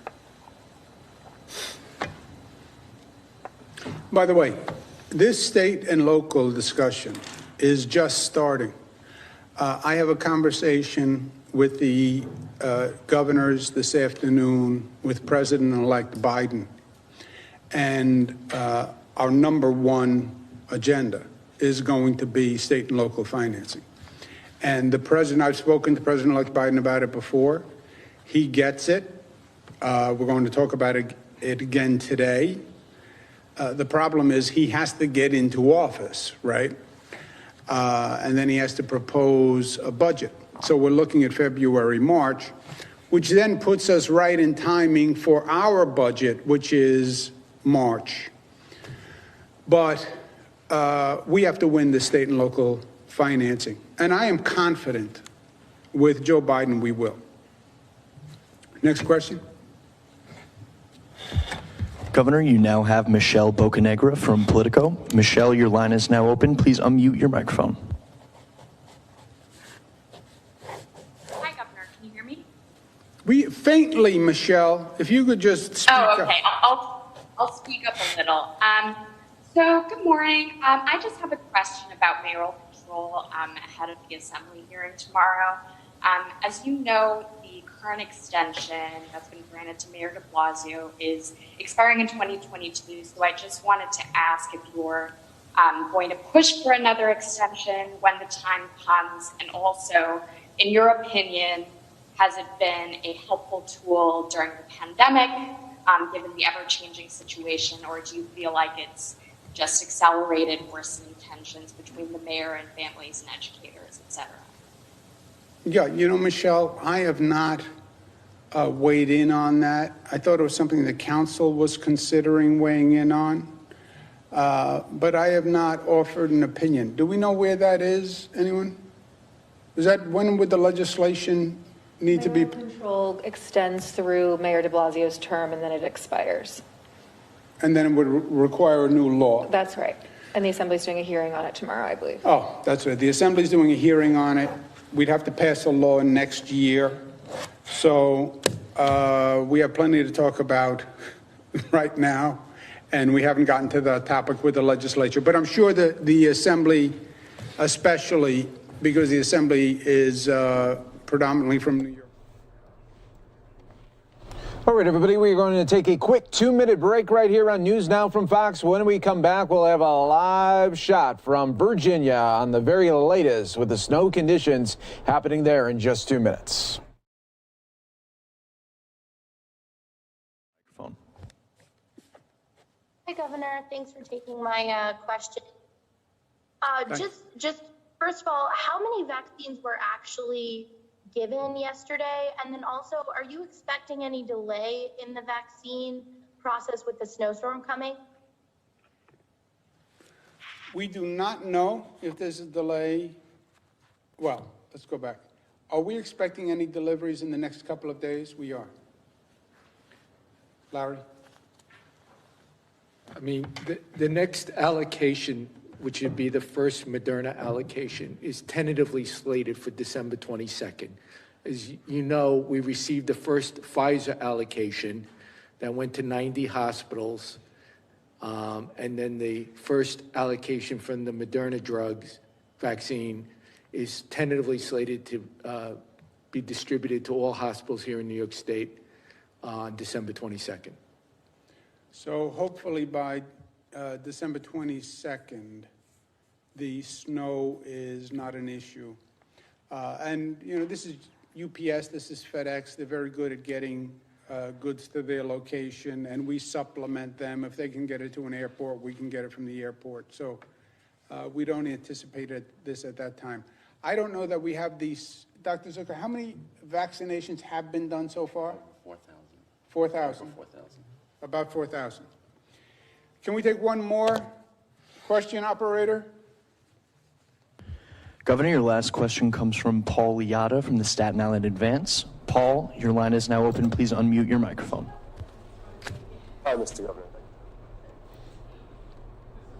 And we are back for you right here on News Now from Fox as we're taking a live look at the radar here. East Coast getting pummeled right now with snow, and in some areas could see as much as 2 feet of snow as this winter weather storm blast continues on right there on the eastern seaboard. And right now we are getting an update from Fox 5 in D.C. Ike. Hey, Giochi, live with us right now on the very latest in Leesburg, Virginia. How you doing there, Ike? I'm right. Listen, this is not the first time someone's gotten butchered by my last name. Sorry so about that. Good, but listen, you're good. It's okay, man. I've been dealing with this since the first grade. But this is, we were talking about actually how fast the snow is going to come down here in Loudoun County, Virginia. And everything that you're seeing right now has pretty much come only in a couple of hours. Hey, how you guys doing? You enjoying the first snow actually right now? As you can see, they are. They're having a very spirited snowball fight right here. And there's a lot of this going on right now here, specifically in Leesburg and in Loudoun County. That's because yesterday, the public school system, they canceled all school, in-person and virtual learning. They said that, you know what, a lot of the times people, they still have to travel on days like this, so they didn't want to make them go outside on conditions that are really icy around here in Loudoun County. I spoke to some of the officials here, and they said that the trucks, they've been out here since 5 a.m. salting the roads, doing as much as they can. As far as the plowing, though, take a look right now. That actually just started. A lot of people here in Loudoun County, I spoke to some of the emergency administrators, they said that plowing only really starts when snow accumulation has come up to about 2 inches. And that's what we're seeing right here on the ground right now at the Bowman Mike. And Ike, this looks like, can you explain where you're at right now? Because this almost looks like it's straight out of a Hallmark Christmas movie. You know what, I'm actually trying to save myself some money. I'm shooting my Christmas cards here as soon as I'm done with this live hit, and I'm sending them out. You know, this is a very quaint neighborhood here in Leesburg, Virginia. This is their downtown. This is the main district. And as you can see, it's filled with all these nice, quaint stores that have really been here for generations. And one of the most interesting parts about this is that about half of these stores, they're still open. There's a place called Sidebar Coffee where you can come get just a nice cup that's been here for a while. Obviously, you have this store right here. The Oyster Bar is even open. They got some bars even open here if you want to warm yourself up with a little something to drink if it's past noon wherever you are. But yeah, that's the thing about here at Leesburg is that it's a very close community, and this downtown area is very indicative of just the culture that you're going to find here. So, you know what, you're right. You really can double this place as a place to get your Christmas cards at.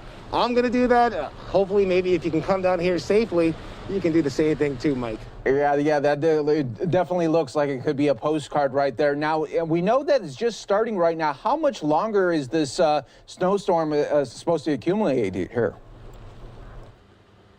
Well, it's going to go back into the night. Now, as far as this area in Loudoun, they're only really expecting about 3 inches, about more 4 inches of accumulation here in Loudoun County, the area.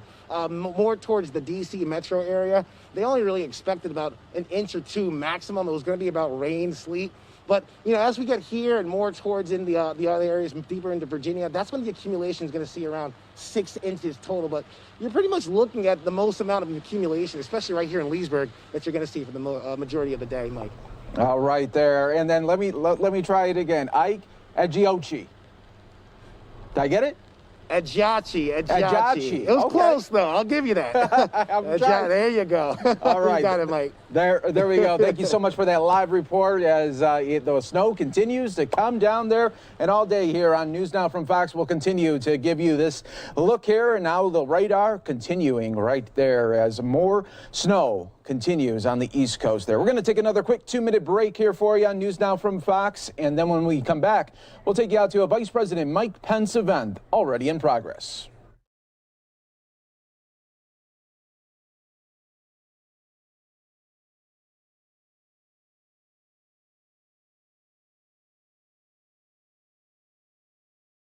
Years of taxpayer money